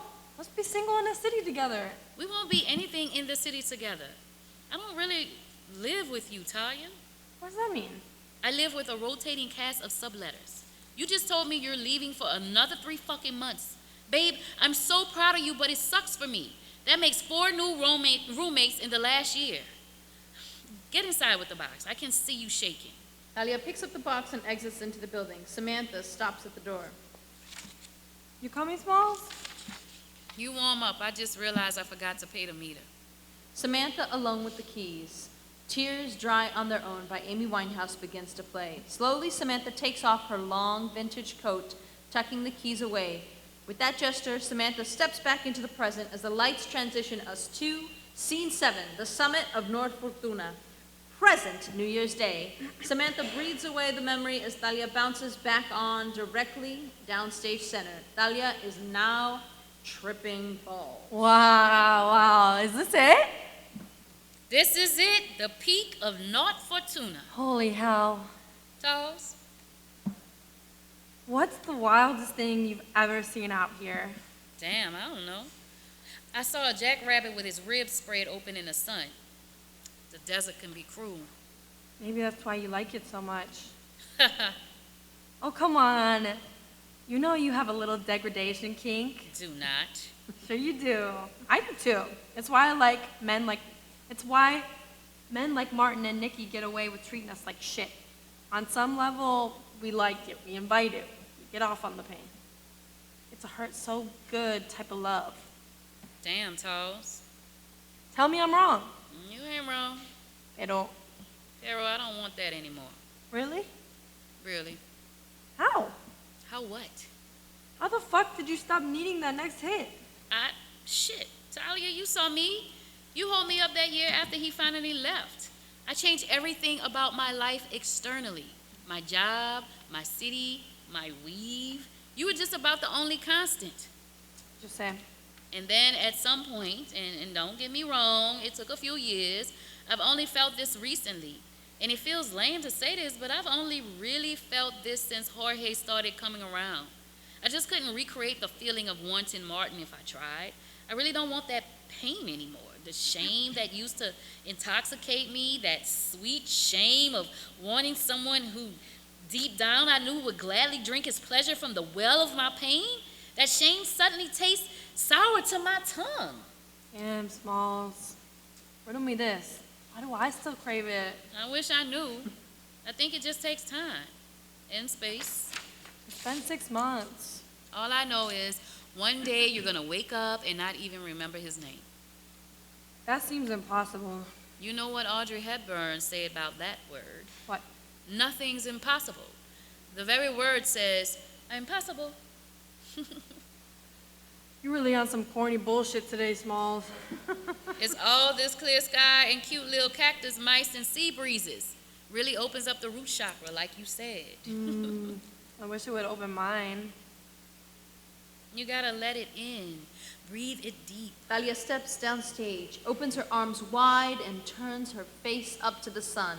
Like magic, a monarch butterfly lands on her just below her belly button. If you use a light effect or projection, make it feel literal. Talia? I'm breathing in the sun, como tú me dices. Look down. Oh, hello. Hey, can you see her? Of course I can see her. Oh, madre Dios. Hola, mi cariñosa mariposa. ¿Qué tal? Thalia and the butterfly commune. Samantha takes a photo. The butterfly flies away. She told me to be free, to trust, to take the leap. I saw. I thought I was hallucinating. Why, you dehydrated? I mean, yeah, always. Drink up. Thalia takes a big sip and giggles. I really am tripping, though. Wait, seriously? Just a little half. What? A little? Enough to think you hallucinated the most magical thing I've seen?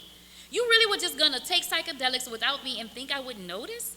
That's some shady shit, Tanya, even for you. To be fair, you didn't notice. What? You think I hadn't clocked how giggly and you've been the last couple of hours?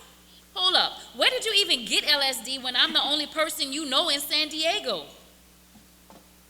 You brought it out here with you. Of course you did. You flew cross-country with completely illegal drugs. You know that's a fucking felony, right? And you just assumed I'd take care of you if something went wrong. And you only told me because a magical butterfly scared you straight? Thalia tries desperately not to laugh at this last line. She snorts water down the wrong pipe. As this happens, the butterfly returns, landing this time on Samantha's hand, outstretched to pound on Thalia's back. Thalia spits up some water and shakes her head clear before noticing her butterfly. Yeah, wow. I know it's not my battle. You tripping too, Smalls? No, you ain't off it. Thank you. The butterfly flits over and lands over Thalia's heart. Samantha, watching Thalia, is pulled into a memory. Thalia steps down stage, bending over, cradling her heart. Charles, are you Gucci? The butterfly flies away, and Samantha shakes herself, pulls out the map, and gets back to work. Gracias, amorcita. Looks like we should follow her. Claro. What could go wrong with una mariposa mágica as our guide? Samantha's still poised with her back to us, holding up the map. Lights shift us back to Scene 8, flashback to S&T's Washington Heights apartment. 9 New Year's Eves ago. Samantha's 24, Thalia 25. It reads, New Year's, New You, complete with glitter paint butterflies. Thalia's grabbing a mop bucket filled with ice and champagne from upstage. This was a good idea. What was? A house party. Who needs a cover charge or painful shoes? Claro. We did that for our first New Year's in the city. Thalia crosses to center with a bottle of champagne. Can we pop this bitch already? Don't you want to wait for our guests? We have a few more bottles from that lame rooftop bar I wasn't mitzvah. lame. That was the night Martin asked me out. Yo sé. Martin made it a very special night for you, and going home with half a case of champagne made it a very special night for La Casa de Smalls y Talks. Thalia pours 2 glasses of champagne and hands one to Samantha, who steps down from the couch to accept it. Toast first. You right. To the year that was and the year that will be. To our home. They clink and drink. Man, I love our home. And I love champagne. I wonder if he did too. Who? My dad. Oh, shit. What am I crying for? It's okay to cry, Charles. I don't want to. It might help. How could it possibly help? It helps to let it out. It hurts to let it out. I don't even know what it is. I think it's grief. It's like my mama always told me when I got older and it was hard to talk about daddy. She said, you gotta name what you're feeling. Once you name it, that's how you claim it. And once you claim a feeling, it's not wild behind the wheel of your life no more. Once you name it and claim it, you've tamed it. You're grieving. Can't grieve someone you never knew. He was your dad. You only say that because you knew your dad and he was a great dad. For me, it's like, so what? He's gone. He's always been gone. A ghost is a ghost is a ghost. So why can't I stop thinking about him today? It's been like 6 months since he passed. And I ever knew the man personally. Just bought a calendar today. Now I can't stop thinking about how this next year is the first calendar he won't get to see. And now he won't be out there in the abstract. Like a dental wellness appointment I keep putting off because my teeth seem straight enough. And I keep thinking about all the things I don't know about him. I mean, I know his name, know his drug of choice, know his rap sheet, and his last known address. I know at one point he and my mom had a toxic flame. I know he was very proud to be black and Cuban. I know he loved his Ron y los puros Cohiba bee hikes.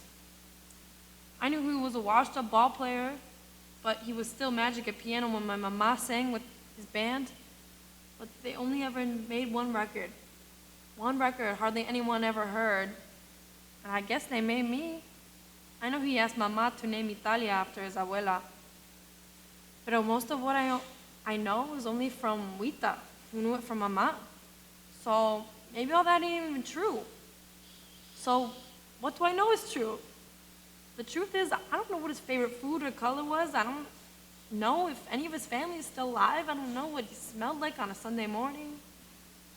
I don't know what we had in common besides music and Mama, or if he was proud of me for singing like her, or if he wanted to be a lawyer instead. He wanted me to be a lawyer instead. The truth is, when Mama died, he didn't come for me. The truth is, when he died alone, and it took them 2 days to find and notify me. That's alone. That scares me. Thalia's curled over with her hand and her heart in a pose that resembles her last communion with the butterfly in the previous scene. This time, Samantha crosses to Thalia to take her hand. Why does that scare you, Toes? Feels like an omen. For you? Yeah. Never. You hear me? Never. You will never end up alone like that because we hermanas del alma, like you always say, like you're always telling me. You hear me? I hear you. They hug. The buzzer sounds 3 short blasts. Samantha looks at the intercom. Oh, shit. I think that's Martin. Oh, gosh, Charles, I'm so sorry. What do I do? Answer it. But you just said that. I'm fine. The lock is broken. The lock is broken. I'll be right down. You okay for a minute? Yeah, I need a minute to myself before the guests get here. Babe, I'm fine. I'm so fine. I'm Gucci. Go get your man. He's not my man yet. Thalia pours 3 fresh glasses of champagne. Then she drinks directly from the bottle. She begins to sing Sondheim's Losing My Mind. You said you loved me, or were you just being kind? Or am I losing my mind?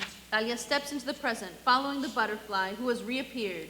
Present New Year's Day.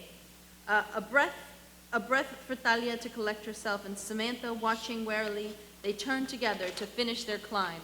Scene 9, the summit of South Fortuna, present New Year's Day. Samantha and Thalia ascend the second summit, awkward in their truce.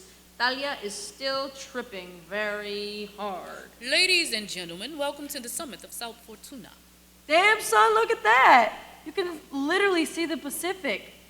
How is peak numero dos even more spectacular than peak numero uno? I ain't even cracked that one yet. This is a perfect day. A perfect fucking day. Look at the sky. I could be Violet Sky. Damn, he could be singing about this sky. You remember that one, Smalls? Of course. That was our theme song. That was a long time ago. Yeah, it was. Wow, this hiking shit is like rolling without the come down. Are you sure that's not just the acid talking? Anyway, I hate to break it to you, but there is definitely a come down, and it's called delay onset muscle soreness. Stretch it out with me while we're up here. Samantha begins to stretch. And drink some fucking water. Look, Smalls? Yeah, I'm looking. I told you the view was worth the climb. No, I'm trying to, I mean, yeah, it really was, but no, look, Smalls. I'm sorry. I thought I was the one with the sack of sorries. No, I mean it. I'm sorry I didn't ask if it was cool with you if I checked out solo. Would have said yes anyhow. Just say it, but I should have asked.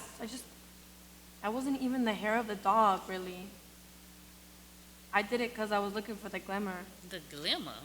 The little sparkle, the twinkle, right here. Telling me the right thing to say to make us okay. You don't need to say anything. Just drink some water. Damn, why you gotta be right about all this hiking? Right how? It's better with water and stretching. You know what would make this even more perfect? How would you perfect perfection? If we smoked a blunt right now. I didn't bring anything to... Thalia pulls a pre-rolled blunt and a lighter out from her fanny pack. Always be prepared, yo. That's funny. I never think of smoking up here. Feels like, I don't know, like hiking is its own high. Bro, that's the corniest shit you have ever said to me. What? You just said you felt like you were rolling. Oh, well, not literally. It's a turn of phrase. You may be in maybe in Bushwick it is. Whatever, Smalls. Want to hit or not? I'm good. You go ahead. For real? Samantha nods. Thalia stubs out the blunt and pulls it away. Please don't take this the wrong way. Nothing good has ever followed that sentence. Could you not call me that anymore? Wait, what? Could you please call me Sam, or even better, Samantha? En serio, this is like a joke, right? No, it's not a joke. You're the only one laughing. I thought you were going to do like an intervention again. What? Nah. You got rid of the only real addiction, right? Por amor de Cristo, acaba con eso. You promised you were done with him. And I am. Didn't I show you he's blocked on everything? Even co-star. Especially co-star. Good. I'm proud of you, Talia. He was scum and you are worth so much more. No me diga. Please, can you not right now with the scum? Maybe you're right, but he was mine, and I loved him. Él era el gran amor de mi vida. A veces no sé qué respirar sin él. What did the last bit mean, girl? He was the great love of my life. Sometimes I don't know how to breathe without him. Well, I can help you with that. They inhale together. In. Out. In. Out. Again. In. Out. Shit, that does feel better. Thank you, Smalls. Fuck. Okay, seriously though. Since when do you want to call me? Since when do you want me to call you by your telemarketer name? Software developer. You know what I do is actually still pretty creative, right? Yeah, okay, I didn't mean it like that, hijo de puta. I feel like everything I say goes down the wrong pipe with you ahora. It feels like you've been making little digs this whole weekend about my bougie lifestyle, like you wish I was still busting tables and getting cut from dance calls with you. I wasn't trying to dig at you. It's beautiful what you have out here with the condo and the sweet guy and the fancy work and all. I wasn't making fun of your job. I wish I could understand it. Honestly, it feels like you left me behind there, hermana. Like you completely up-leveled your life while I'm back at square zero. I just mean, Samantha is your customer service name to go with your telephone voice. White people shit. Top of the day, Madam Samantha. Damn, why you gotta be so funny when you're annoying me? It's a core component of my charm. Samantha pulls from her water backpack. Okay, Talls, You call me Talls. Oh. Yeah, fine. Habits are hard to break. Samantha. Yes, Talia? You still got them breakfast Sammys? They both decide not to say the next big thing. She starts digging through the camelback for the sandwiches. They're in here somewhere. I swear this bag is worse than your overnighter from back in the day. She stops, looks up at the audience, overcome with a memory. Talia shifts the set, grabbing an overstuffed bag and dumping it on the floor, pulling on a fancy Christmas sweater. The lights take us to scene 10, flashback to Samantha's childhood bedroom. 12 New Year's Eves ago. Samantha's 20, Talia's 21. Samantha's elegantly appointed bedroom in her childhood home in Atlanta. They are arranged in downstage. Talia is sprawled on the floor in a pile of clothes, trying to repack her bag. Samantha is fixing her hair at the vanity. Oh, Talls, you can just leave that for now. I don't want your mom to think I'm a slob. But you are a slob. Hey! Girl, I ain't never seen you without a bag twice the size of you, overflowing with necessities. I gotta be prepared. Seriously though, I just want to make sure I have everything out of the way. Your mama's been so kind, welcoming for Christmas. I'm really grateful to spend the holidays with you, Smalls. Thank you for bringing me home. What did I tell you? No more thank yous. We family now, so hurry up. We told Mama we'd be ready to meet Dr. Felix's family at 7. Talia finally stops rolling clothes into the bag and looks up. Your hair looks so pretty like that. Thanks. How you feeling about meeting Dr. Felix's kid, hermana? Ready as I'll ever be. You seem real nice at Christmas dinner. Yeah, he makes Mama happy. So what else is there to want? Smalls. Just worried he's gonna do something stupid now. Like what? Like propose. How's that stupid? Mama Park says she ain't never getting married again. Ain't like you to worry about other people's maybe stupid possible actions. I just don't want to see her heart get broken again. I hear that. Okay, now I'm nervous to meet his family. Damn it. Why? Yo sé. Time to shake it out. Oh, heck yeah.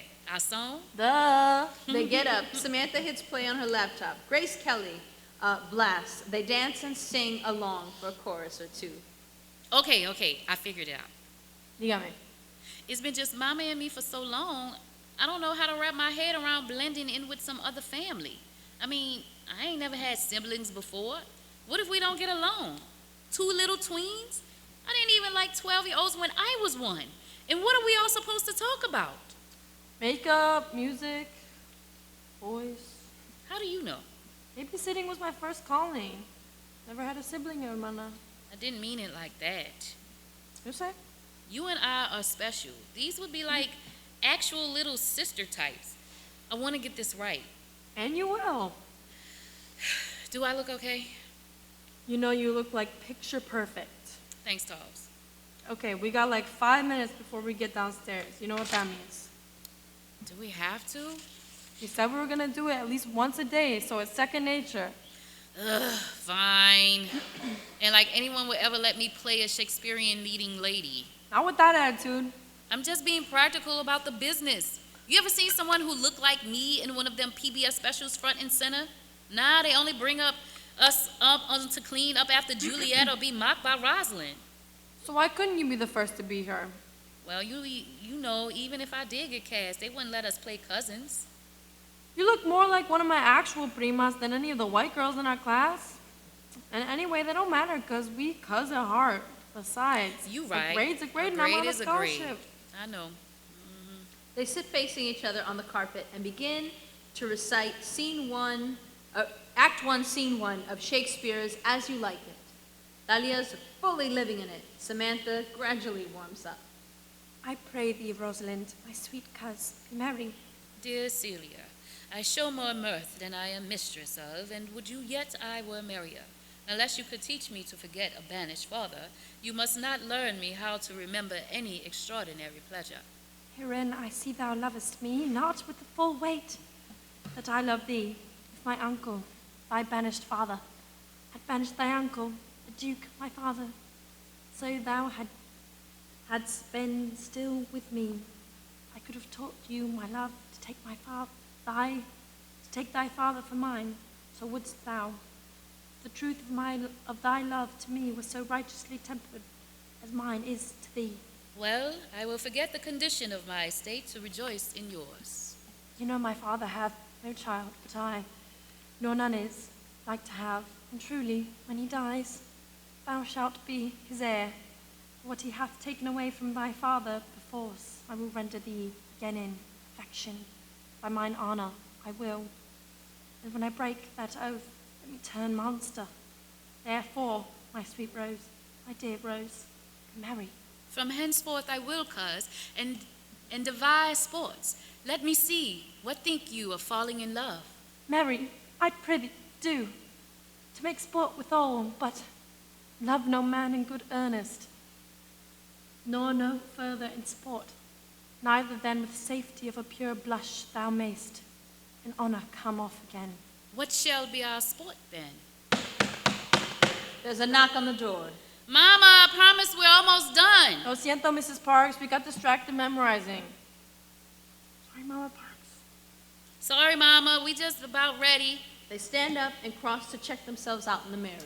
Oh, we look real cute, don't we, Smalls? You know it, Tolls. When we finally get out of school, there's no way you're going to be playing maids and mommies. You are Rosalind, smart and inventive and brave. There's no one I'd rather play cuz to. You just got to hold your chin up and remember. Our school is too small for our gifts. And we are too tall for its stages. Samantha steps out of the memory, watching Thalia continue to gesticulate. The lights shift us back into the present day. Scene 11, halfway back down, present New Year's Day. Dang, I get such good oxygen up here, but such bad service. We almost back to base anyway, Talia. Okay, for real though, why don't you want me to call you Smalls no more?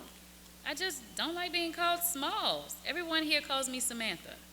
You said Samantha was Mama Parks putting on air. That's because the American Girl doll with my name was a poor little rich girl with a white savior complex. I grew into it. You know, that's why she picked Samantha. It's a name you can grow into. Sammy as a kid, Sam as a teen, Samantha as an adult. Smalls was never part of the name plan. But we're Smalls and Talls. We literally have matching tattoos. We're still us. Are we though? How can you say that? Because I've been Talls and you've been Smalls for like our entire adult lives. But now you want me to call you Samantha all of a sudden? It's not all of a sudden. What do you mean? I always hated being called Smalls. What? You really thought all these years that I liked my nickname being a mockery of my size? But that's not what it is at all. What the fuck else would it be? Look at us. I mean, I'm me and you're you. And everyone thought we were like the fox and the fucking hound because of it. You think I like being called Talls? When every other week some professor would remind me that I was only good to play maids or children or whores?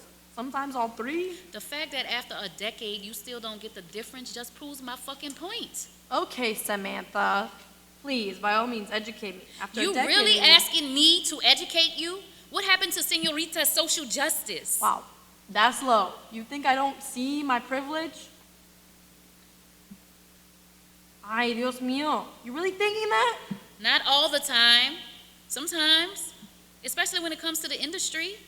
You mentioned 3 different roles you could play, and yeah, they sad-ass stereotypes, but at least you can be more than a mammy on the regular. Can't you just admit that being a thin, light skin has helped you, that your headshot automatically gets put in more yes piles because of it? Huh. All this time, I thought you believed in me, like I believe in you. Talia, of course I believe in you. Nobody's got as big as hearts as yours or as beautiful a voice. I just think that the way you look has helped you get into rooms where it happens, and the way I look kept me out of it.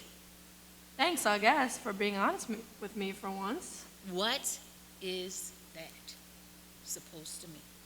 It means, who the fuck is this Samantha? I clearly don't know her, and she definitely doesn't know me. Come on, Samantha, be so for real. Some of what made things hard for you in the business was plain old prejudice, but some of it was commitment. Excuse me? You always had the talent, pero you and I both know you ain't want to live that life.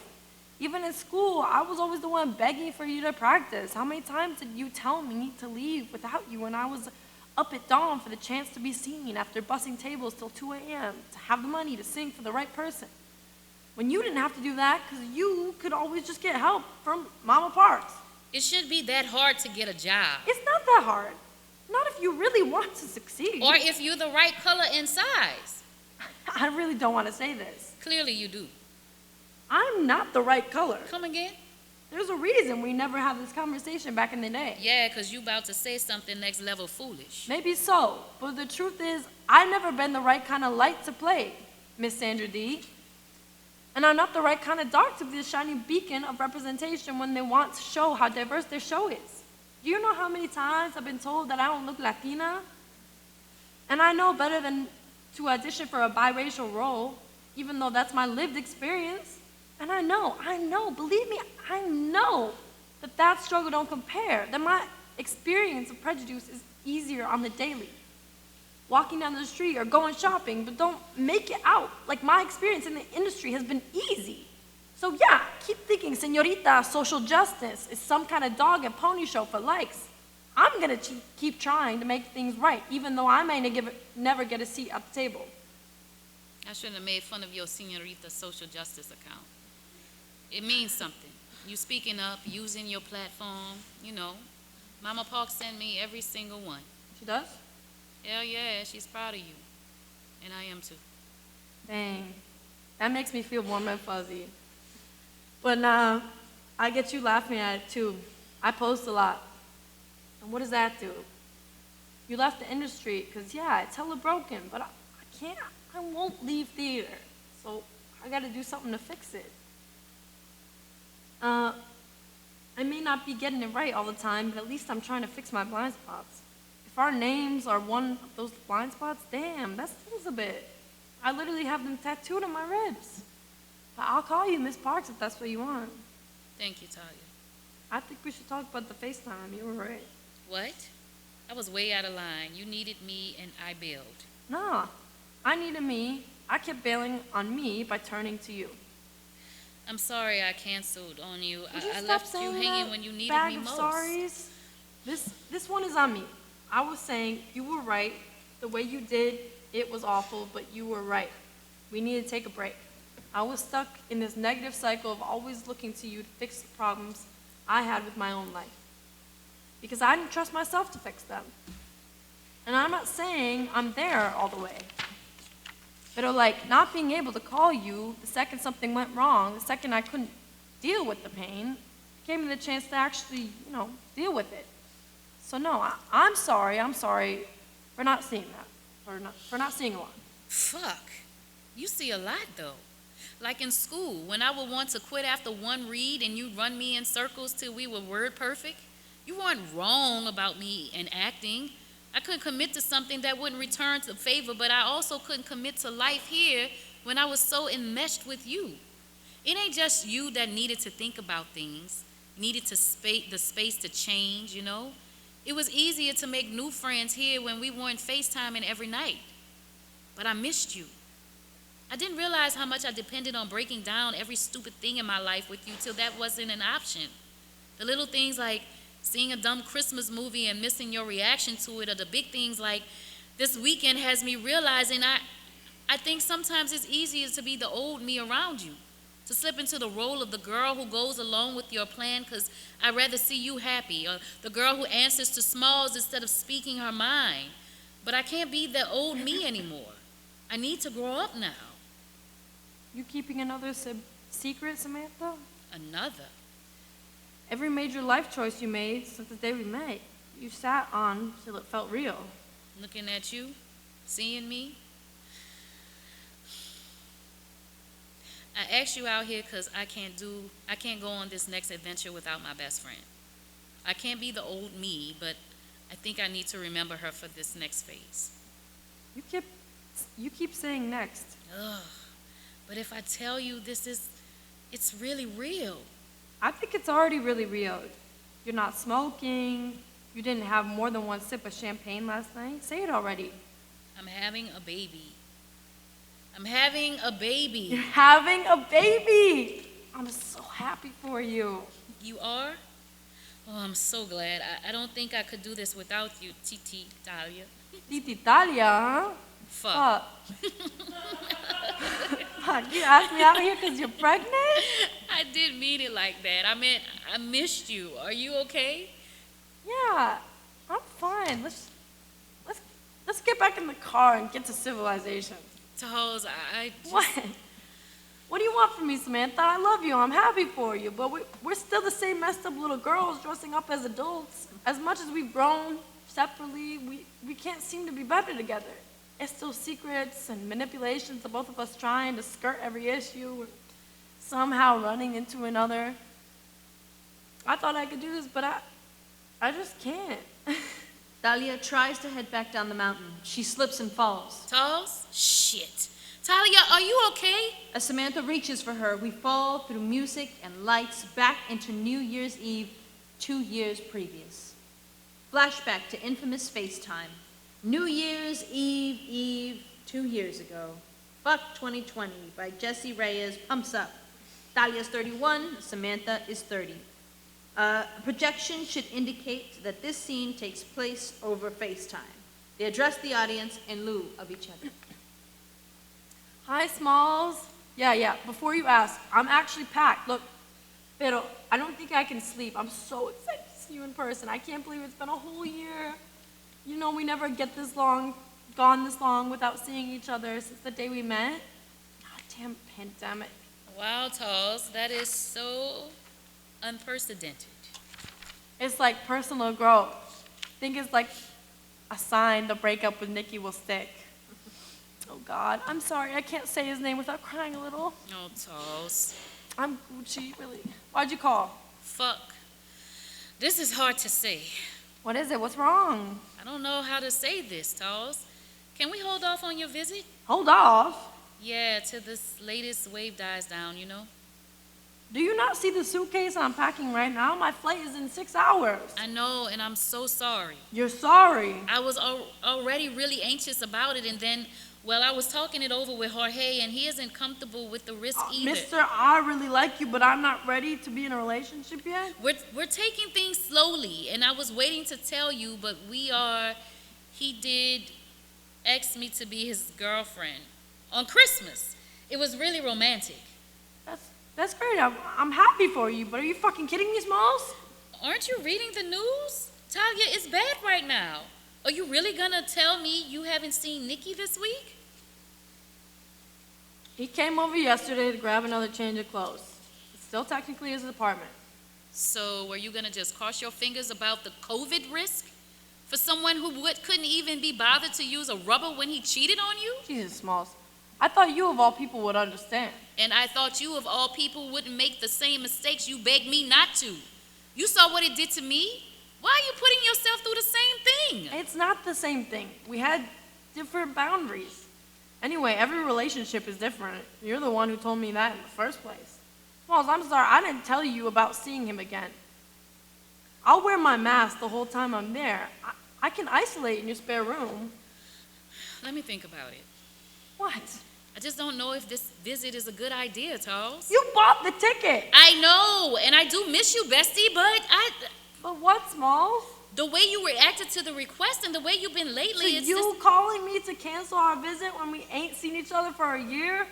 And I finally ended with Nikki, but it's complicated. So what, you're punishing me? I'm not trying to punish you, Talia. I'm trying to be honest. About what? It's been tough these last few months. What do you mean? Seems like your life is going just swell. That's what I mean, Talia. Please explain, Samantha. You're jealous of me. Ay, Dios mío. I know you're going through a terrible time. I want to be there for you the way you were for me.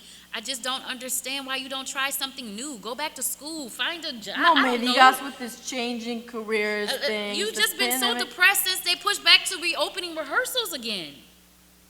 Yeah, and since I finally did what you wanted and broke up with Nikki. Isn't that what you wanted, Talls? Yeah, no, I don't know. I wake up every day in agony. I don't know how to be without him anymore, and I hate myself for it. I knew who I was before him, didn't I?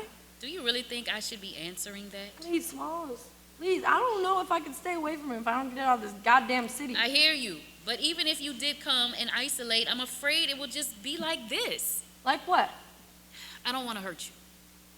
Asking me not to come stay with you when you said, and I quote, "My home is yours," is already pretty hurtful. It feels like you're my responsibility, like I'm all that is keeping you together. I mean, you are. That's not healthy, Talia. That's easy for you to say, Samantha. You always got family to bail you out, to pay for boot camp, or fund a cross-country move, or... See? You're jealous. And that hurts.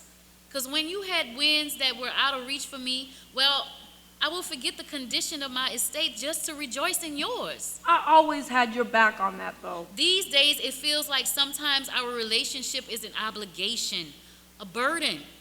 Like, when we talk, it's always about what's wrong with you, the next crisis in your life. Like I'm a receptacle for all the negative energy you've drawn in. Jesucristo. God, I'm sorry. No, don't be. At least you're being honest. Look, why don't I reschedule your flight for April? Hopefully things will have gotten better with the pandemic by then, like with the vaccines and all. You know what? No, thank you. I don't want to be a burden. I'll figure out some other way out of this mess with Nikki, okay? A burden? Talls, I didn't mean it like that. Didn't you? I'm sorry, Talia. I'm not. Maybe you're right. You need a break. I wasn't saying that. I am, though. We had a good run. 10 years is a long time, a whole decade. Are you breaking up with me? You can't break up a friendship. Sure feels like it. Isn't that what you wanted? You wanted me to visit? You don't want me to call you with my problems? Fine. Talia, I'm sorry. That came out all wrong. I don't think it did, Samantha. Happy New Year. Talls, please don't do Talia that. hangs up. Lights go out on Samantha. Talia puts the phone down, she touches her tattoo, then kicks at a suitcase. She frantically opens it and digs through to find a giant college sweatshirt. She holds it up and lights and projection shift us rapidly through Scene 13, a montage of the years they missed. Throughout the scene remains split in two, New York City, San Diego. One, Talia alone in New York City transforming her life. She stacks the suitcases, balling a sweatshirt up behind them. There's a knock at the door. Por amor de Cristo, I said, never again, Nikki. Talia lights some sage, takes a selfie, which is projected as a social media post above. Hashtag seance for the single soul, and dances off stage. 2, Sam enters in San Diego looking radiant in a boho beach dress, carrying a picnic basket. She looks at Talia's projected post, shakes her head from the basket, and Sam lays out a romantic setup for 2. She takes a picture of the spread and is projected as a post above. Hashtag bon anniversaire, hashtag boyfriend. Off stage, a wolf whistle is heard. Jorge? Wait, down there? You ruined the surprise. She crosses off to Jorge, as simultaneously 3, Talia re-enters in her lucky Hell Week outfit. She stops abruptly when she sees the picnic post. She clicks a button on her phone. Music replaces the post. Talia does a TikTok dance, which is projected above her with the view count climbing astronomically. 4, Sam re-enters, watching Talia's live stream. Her phone rings. Talia exits, but the projection keeps playing. Sam picks up the call, still watching the ghost of Talia dance above her head. Hi, Mama. Yes, I sure did see. You only sent it via text, DM, and carrier pigeon. No, she said she wasn't ready. Yes, Mama. Yes, Mama. No, actually, Mama, I have news. Sam pulls out a set of keys. Snap. Her hand holding them is projected above. We building some generational wealth out here. Hashtag master of the house, hashtag for real, flashes on the screen. Sam exits. 5, Talia re-enters wearing a barista apron over her clothes and a mask. She takes in the key post. She takes in the key post as she takes her mask off, tucks it into the pocket of the apron, which she also removes. She sets up a ring light and pulls a Black Lives Matter, Patria y Vida protest sign out of a boulder. She addresses the audience. Projected above her is the frame of a TikTok live. At the first few lines, Sam re-enters on her side of the stage and watches the live stream. What's happening in this city is wrong, and it's related to what's happening all over the world. In Cuba, my cousins are putting their lives on the line to resist the corruption of a state that says it's for the people but calls for loyalty to the homeland or death. Here, we see the cops that are meant to protect and serve us have been shooting us. As a city kid, I'm here to tell you, sadly, it ain't nothing new. What's new is this app right here. And I know a lot of you who follow me for cute dances are confused about how things got so bad. I'm here to share what I know about protests, about your rights, to get the word out so we can all work together and make society a little bit more just. So yeah, you can call me Señorita Social Justice. 6. Thalia puts down the sign, exhausted. She turns off the ring light and looks at her phone. We see her follower count skyrocket. Finally, they both pull up the same memory, their 22-year-old selves doing a classic Judy Garland, Barbra Streisand duet of Happy Days and Get Happy. As the video disappears, the two sing. They rearrange the set in their very first memory together. Thalia reclaims the college sweatshirt from behind the boulder and puts it on. On the final notes of the duet, they cross into each other's halves of the stage before exiting. Scene 14, flashback to college dorm common room. 14 New Year's Eves ago. Decepcion by Le Tigre plays. Samantha is 18, Thalia is 19. Samantha re-enters wearing the classic sweater set. Thalia watches this memory for several moments before picking up a backpack and stepping into it. She crosses to the couch and sits down directly next to Samantha. This couch is occupied. Good thing I don't take up too much space. Samantha takes off her headphones and watches as Thalia pulls a book out of her bag and begins to read. You're really just gonna act like this isn't an extremely weird thing to do? What do you mean? We're in an empty common room on an empty campus on New Year's Day, and you're just gonna post up next to me like we're friends? Why should we be alone when we're obviously gonna be friends? That's pretty presumptuous of you. You love it, no? Damn it, I kinda do. What were you listening to? You probably won't dig it. That's pretty presumptuous of you. You're right. Here, check it. We hear Decepcion. Again, both girls bop along to it. This is some old school shit. Yeah, it's not for everyone. Are you kidding me? I love it. I swear, I about had a heart attack when I saw you through the window. You're in Section A, right? I think I remember you from School of Theater Orientation. I'm in Section B. Glad to see a familiar face. This whole week, I ain't seen anyone on campus. Oh, I just got back this morning. Came back to school on New Year's Eve? Yeah, what? You're really just gonna act like that is an extremely weird thing to do? Damn, you got me there. I got in a big fight with my mama over Christmas. Why? Well, she kind of sprung her boyfriend on me with no warning. How so? It was like, this Felix guy just showed up with these roses for Christmas dinner. He a fancy doctor type, seems nice enough, but I thought it would just be us, like always. My dad passed away when I was 10. Anyway, she was all I thought you'd expect to talk to a real doctor, and then I let it slip that I'm not exactly pre-med. Que escandaloso. Why'd you lie? Because she thinks acting is a hobby, not a career. So she kicked you out, huh? What? No, of course not. Mama Parks would never turn her back on Ken, just couldn't take her hand wringing over my future to some stranger, so I took the train up early. Must be nice. What? To have the option, I mean. Why are you here on New Year's Day? Didn't want to sit in my room alone no more. Why are you spending a holiday week on campus alone in your room then? Ran out of dough. Couldn't afford the flights home and back. Besides, I got paid double working Christmas Eve at the boutique. Huita, mi abuelita, my grandmother, and we decided we're going to do a whole year's worth of celebrating when I go back to the city for the summer. It's my fault for choosing this fancy conservatory over the free CUNY programs. Scholarship don't cover flights. Damn. Too much? No, You smoke? Claro. Does that mean yes? Talia nods. Samantha pulls out a tin of weed and papers. She quickly and smoothly rolls a joint. She lights up and passes it to Talia. Well, this is a nice start to the year. They smoke in peaceful silence for a few beats. I just realized I don't even know your name. Talia Guevara. You can call me Sam. Sam Parks. Oh, like Samantha? God, no, I hate that name. So stuffy. My mama likes to put on airs. She wanted me to have a classy name, but everyone's always called me Sammy. But that feels like a kid's name, you know? So you can call me Sam. Bueno, you can call me Tal.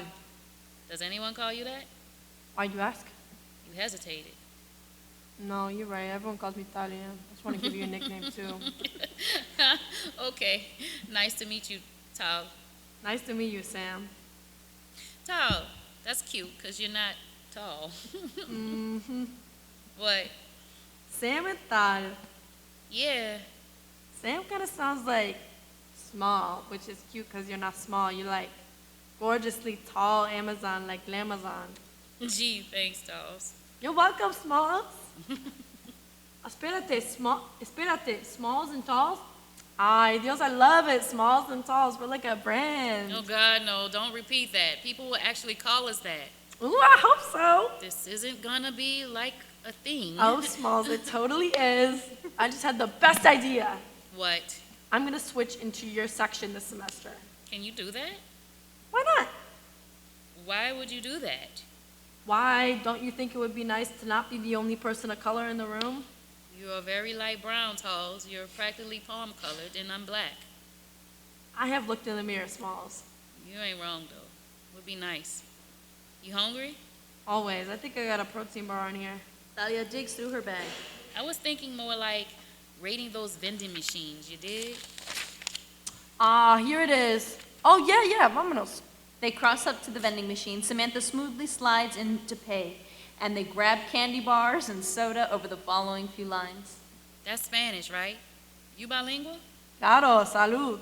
That means cheers. Salud. They clink cans. My Wita came over here from Havana in the 80s, but she still only knows I love you and thank you in English. Is she as sweet as she sounds? Más dulce como este. That means sweeter than this. Here, split this one with me.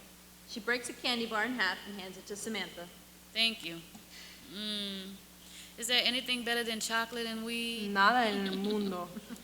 I took French in high school. You want the last hit? Merci beaucoup. Damn, Talls, you cool. You too, Smalls. Wanna go get our blankets and make this a real proper picnic? A vending machine picnic? A vending machine picnic. Por supuesto. That means heck yeah. You right. Wait, what about? This is totally gonna be a thing. Present day, Samantha leads present day Talia back on, covered in dust and sweat. There's a little blood on Talia's leg. For a moment, they inhabit the world of their very first encounter. Is this it? We made it? Yeah, looks like we did. Huh. I kind of can't believe it. What can't you believe? After all this road, Sam and Tyler are still a thing. Will always be a thing. Just maybe a new kind of thing. Ain't no mountain plays us home. End of play.